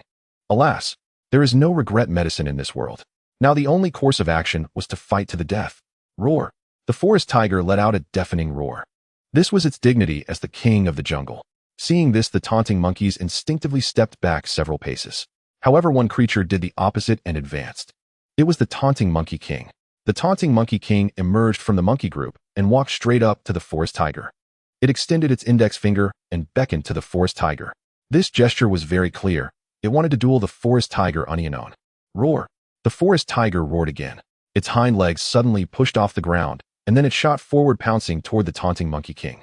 The forest tiger's speed grew faster and faster, reaching the taunting monkey king in the blink of an eye. The taunting monkey king seemed prepared. Its face was utterly composed. The taunting monkey king stepped forward with its left foot and swung its right arm back. Then it threw a straight punch at the lunging forest tiger. Bang! The taunting monkey king's fist struck the forest tiger squarely on the mouth. With a crack, the forest tiger's entire mouthful of teeth was shattered by the taunting monkey king. The forest tiger was sent flying backward. The taunting monkey king had no intention of letting it go. It followed closely, arriving right in front of the forest tiger. Its right foot suddenly lifted high, then came crashing down. Bang! The taunting Monkey King stomped the forest tiger flat with one foot. Intestines and other entrails oozed out from the forest tiger's mouth or rear, a truly gruesome sight. This guy has some skill. Lu Xing realized that the taunting Monkey King before him was no ordinary foe, taking down the forest tiger in just 2 moves. At that moment, the attributes of the taunting Monkey King appeared in Lu Xing's eyes. Taunting Monkey King attribute combat gender in A level silver rank 6 talent, a learned skills explosive fist low sweep crossblade taunt, silver rank 6 a grade talent, taunting Monkey King, no wonder it could easily slaughter the forest tiger. Just as Lu Xing muttered to himself, whoosh, a sound of something cutting through the air rang out. Hearing the noise, Lu Xing instinctively dodged to the side. A figure landed exactly where he had been standing. Lu Xing looked at the attacker and found it was a taunting monkey. This one must be a scout among the taunting monkeys, specializing in reconnaissance and alerts. Seeing that the taunting monkey dared to ambush Lu Xing, the hellhound lunged forward in one swift motion. The hellhound opened its massive jaws and swallowed the taunting monkey in one gulp. Roar! A furious roar came from the side. It was from the taunting Monkey King. It had spotted Lu Xing and also witnessed the hellhound devouring the taunting monkey. The taunting Monkey King was instantly ablaze with rage. It couldn't understand why so many reckless fools dared to invade their territory today. But the taunting Monkey King didn't dwell on it. It only wanted to do one thing: tear Lu Xing and his companions to shreds. To make them understand that there were some people they simply could not afford to offend. Whoosh! The taunting Monkey King pushed off the ground with its right foot, leaving a small crater in the earth. The taunting Monkey King lunged toward the hellhound, its right arm swinging back before unleashing a fierce punch. Explosive fist. The taunting Monkey King's fist moved with incredible speed, producing a sonic boom. Hellhound used flame slash. The hellhound obeyed, its claws slicing forward. Instantly, a sharp blade of fire shot toward the taunting Monkey King. Seeing the incoming flame slash, the taunting Monkey King panicked slightly. It hadn't expected the hellhound to possess such an ability. Unfortunately, it was midair and had no way to dodge. Bang! The flame slash struck the taunting Monkey King, sending it flying backward. The immense force propelled it 7 or 8 meters away. After crashing through several large trees, the taunting Monkey King finally came to a stop. It struggled to rise from the tangled underbrush. Drip, drip, drip. Horrifying blood flowed from the taunting Monkey King's wounds. Having devoured the earth core flame, the hellhound's flame slash was now even more powerful. This attack left a deep gash on the taunting Monkey King's body. The taunting Monkey King panted heavily, its eyes already bloodshot. The taunting Monkey King never imagined the hellhound could be this strong. It had been a long time since it faced such a formidable opponent. Looking at the utterly composed hellhound, the taunting Monkey King's anger flared. This guy is way too cocky. It's just one hit on me. No need to be so smug. These were the taunting Monkey King's thoughts. Roar! The taunting Monkey King beat its chest and stamped its feet. With another roar, it charged again. Brute! Watching the taunting Monkey King, Lu Xing couldn't help but utter those 2 words. The taunting Monkey King had no ranged attacks. To defeat the hellhound, it had to rely on close combat. Hellhound used flame slash again. The hellhound swung its front claws forward once more, unleashing a blade of fire. But this time luck was not on its side. The taunting Monkey King was clearly prepared. Just as the flame slash was about to hit, it swiftly sidestepped, dodging the hellhound's attack. Bang! The flame slash struck a large tree behind, causing a massive explosion. Seeing that it had evaded the hellhound's flame slash, the taunting Monkey King breathed a sigh of relief. But at that moment, a chill ran down its spine. The taunting Monkey King instinctively turned its head, and its pupils contracted. The taunting Monkey King could never have imagined that the hellhound had circled behind it. How did it do that? The thought flashed through its mind. Unfortunately, the hellhound wasn't about to explain. The hellhound revealed its sharp claws, glinting menacingly in the sunlight, clearly razor sharp. It swiped viciously at the taunting Monkey King. Bang! The taunting Monkey King was sent flying by the hellhound's claw strike. It flew another 10 meters or more. Hellhound, deliver the final blow. Use flame slash. Whoosh! Whoosh! This time, the hellhound swung both claws simultaneously. 2 arcs of flame scraped across the ground, surging toward the taunting Monkey King not far away. Boom! After enduring successive attacks from the hellhound, the taunting Monkey King was already battered and bruised. It no longer had the strength to resist. All it could do was watch helplessly as the hellhound's flame slash struck its body. The sheer force of the attack blasted the taunting Monkey King into pieces. Not good. Lu Xing instinctively dashed toward the taunting Monkey King. When he saw a gleaming beast core lying on the ground, he breathed a sigh of relief. He had feared the hellhound might shatter the taunting Monkey King's core. Thank goodness the core is intact. Lu Xing bent down and picked up the taunting Monkey King's beast core. At the same time, he casually wiped off the dirt clinging to it. Gazing at the beast core in his hand, a faint smile curled at the corners of Lu Xing's mouth.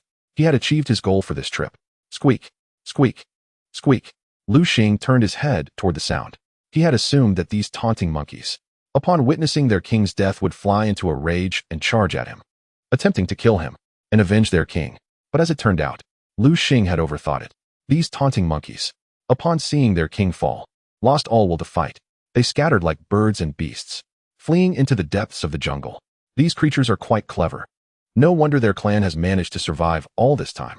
When faced with an invincible foe, choosing to fight heathen is a foolish act. As the saying goes, where there is life, there is hope. Lu Xing scanned his surroundings. After confirming no taunting monkeys remained, "Come out, Spirit Water Turtle." He summoned his Spirit Water Turtle. "Here, Spirit Water Turtle, this is for you." Lu Xing handed the taunting monkey king's beast core to the Spirit Water Turtle. Having consumed a beast core before, the Spirit Water Turtle was quite familiar with the item. It swallowed the core from Lu Xing's hand in one gulp. Ding Dong detected that your Spirit Water Turtle has consumed the taunting monkey king's beast core. Your Spirit Water Turtle will learn the following skills. Please choose. Explosive Fist. Gather all your strength, channel it into your fist, and strike your opponent with devastating force. Low Sweep. Raise your leg high, harnessing the gravitational potential energy of the descending limb to attack your opponent. Crossblade. Cross your hands before your chest, then suddenly slash outward to cut your foe. Taunt. Maliciously provoke your opponent, igniting an uncontrollable rage that drives them to attack you recklessly.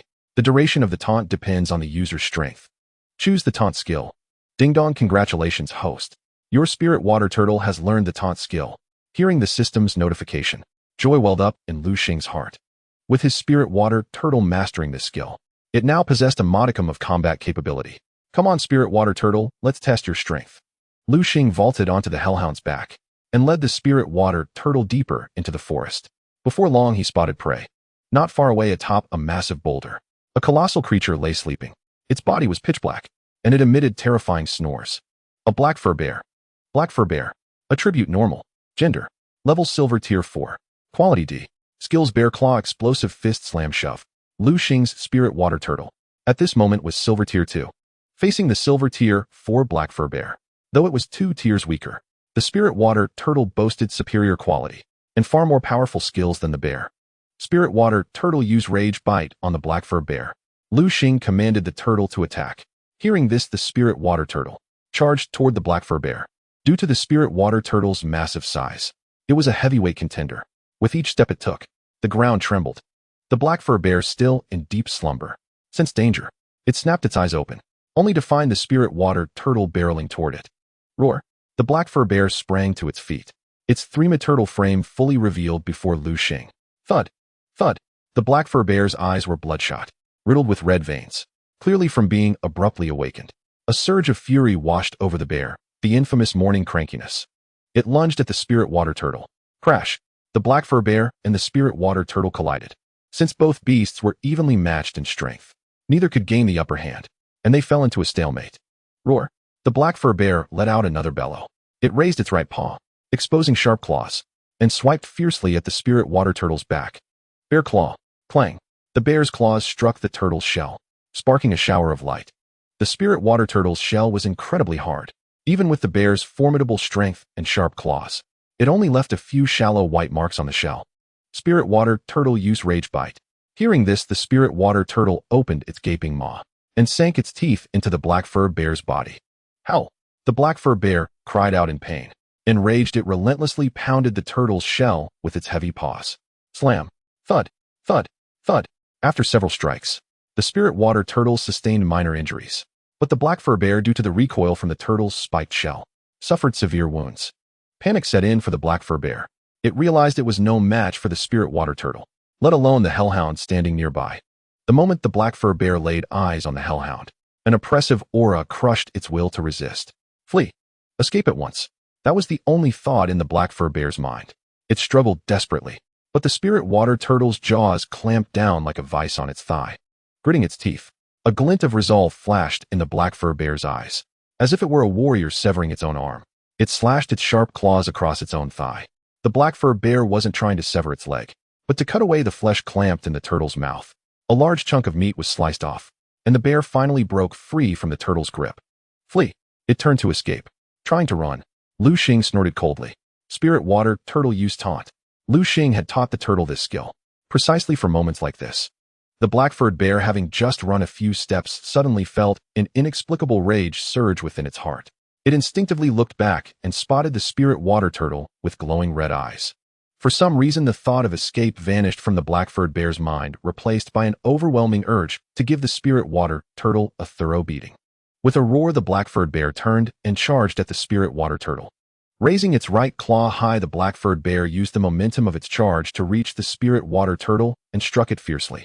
Bang! The bear's heavy paw landed on the spirit water turtle, the immense force sending the turtle stumbling back several steps. The black-furred bear let out another roar, but this was not a battle cry. It was the final wail of its life. Lu Xing's spirit water turtle possessed the spiked shell skill. The stronger the bear's attack, the greater the damage reflected. Already on the verge of death, the black-furred bear, after suffering the backlash of the spiked shell, fell to the ground in unwilling defeat. Boom! The three-turtle black-furred bear collapsed like a mountain, shaking the ground. Not bad, truly not bad. Lu Xing was very satisfied with his spirit water turtle's performance. Spirit water turtle, as a reward for this excellent battle, ill treat you to roasted bear meat. Before long, Lu Xing and his three spirit beasts were seated around a campfire. The flames crackled as they roasted the bear meat, sizzling loudly. Lu Xing's three spirit beasts couldn't help but swallow their saliva. All right, Lu Xing said, standing up to distribute the meat. Soon each spirit beast's plate was piled high with meat, and they began to feast joyfully. Watching them eat with such relish, Lu Xing smiled contentedly. After a hearty meal, Lu Xing led his three spirit beasts back. He exited the secret realm and hailed a taxi to Jiangnan Beastmaster University. On the way, Lu Xing gazed out the window, lost in thought. He pondered his future path. Suddenly his eyes lit up. How do we end up here? Lu Xing called to the driver. Sir, please stop at the unfinished building ahead. The driver frowned and glanced at Lu Xing, about to ask why he wasn't going to Jiangnan Beastmaster University. But upon seeing the badge on Lu Xing's chest, he wisely kept silent. Lu Xing wore a silver badge. It was the insignia of a silver beastmaster. Though an ordinary man, the driver had seen enough of the world to recognize it. I didn't expect such a young lad to already be a silver beastmaster. Truly, each generation brings forth its talents. While the stronger they are, the safer we are, the driver mused. He pulled up to the unfinished building. Lu Xing stepped out and reached for his wallet, but the driver waved a hand. Forget it, this one's on me. On you. Lu Xing paused, then tossed the money into the car. He knew if he insisted, the driver would argue. Lu Xing wouldn't haggle over such a small amount. He turned and walked away. As the driver watched his retreating figure, Lu Xing vanished from sight. The driver sighed, having intended to give Lu Xing his change. Lu Xing entered the unfinished building. He went straight to Yan Ruyu's door. Opening it, he stepped inside. The moment he entered, he sensed something was wrong. What's going on? Lu Xing hurried forward and found Yan Ruyu lying on the sofa. Her face was pale, and the floor was covered in her vomit. Ugh! Yan Ruyu sat up and vomited again. Sister Ryu, what's wrong? Lu Xing rushed over and helped her up. I am fine. Yan Ruyu forced herself to speak. You're not fine, look at yourself. Lu Xing frowned. With his system I, he discovered Yan Ryu was poisoned by the venom of a red-chained snake. Sister Ryu, where have you been? How did you get poisoned by a red-chained snake? Lu Xing couldn't understand. But now was not the time for questions. He picked her up to take her to the hospital. Lu Xing, don't. Yan Ryu began to struggle. Sister Ryu, why? You're poisoned and need treatment. No, I can't go to the hospital. Why not? Bang! Just as Lu Xing was puzzled, a red figure kicked open Yan Ryu's door and rushed in, pulling a woman behind her. Lu Xing turned to see Fire Phoenix and Green Vine. Lu Xing, what are you doing here? And why are you holding Yan Ryu? Before Lu Xing could answer, Green Vine teased. Oh, little brother. What's this? You want to take advantage of Yan Ryu's weakness to do something naughty, don't you? I understand. Go ahead, I'll keep watch outside. No one will disturb you. Lu Xing rolled his eyes at her. Fire Phoenix's face darkened. Green Vine, you're always joking around. Can't you see this is serious? All right, no more jokes. Little brother, put her down. Lu Xing gently laid Yan Ryu back on the sofa. Green Vine immediately stepped forward to examine Yan Ryu. After a thorough check, her playful expression turned grim. Green Vine, what is it? Can she be saved? Yes, but it's difficult. The red-chain snake venom has spread throughout her body. What should we do? For now, we must stabilize her condition. Come out, Green Sprite. Green Vine summoned the Green Sprite. Green Sprite, use heal on her. The Green Sprite glowed with green light, which shot toward Yan Ryu.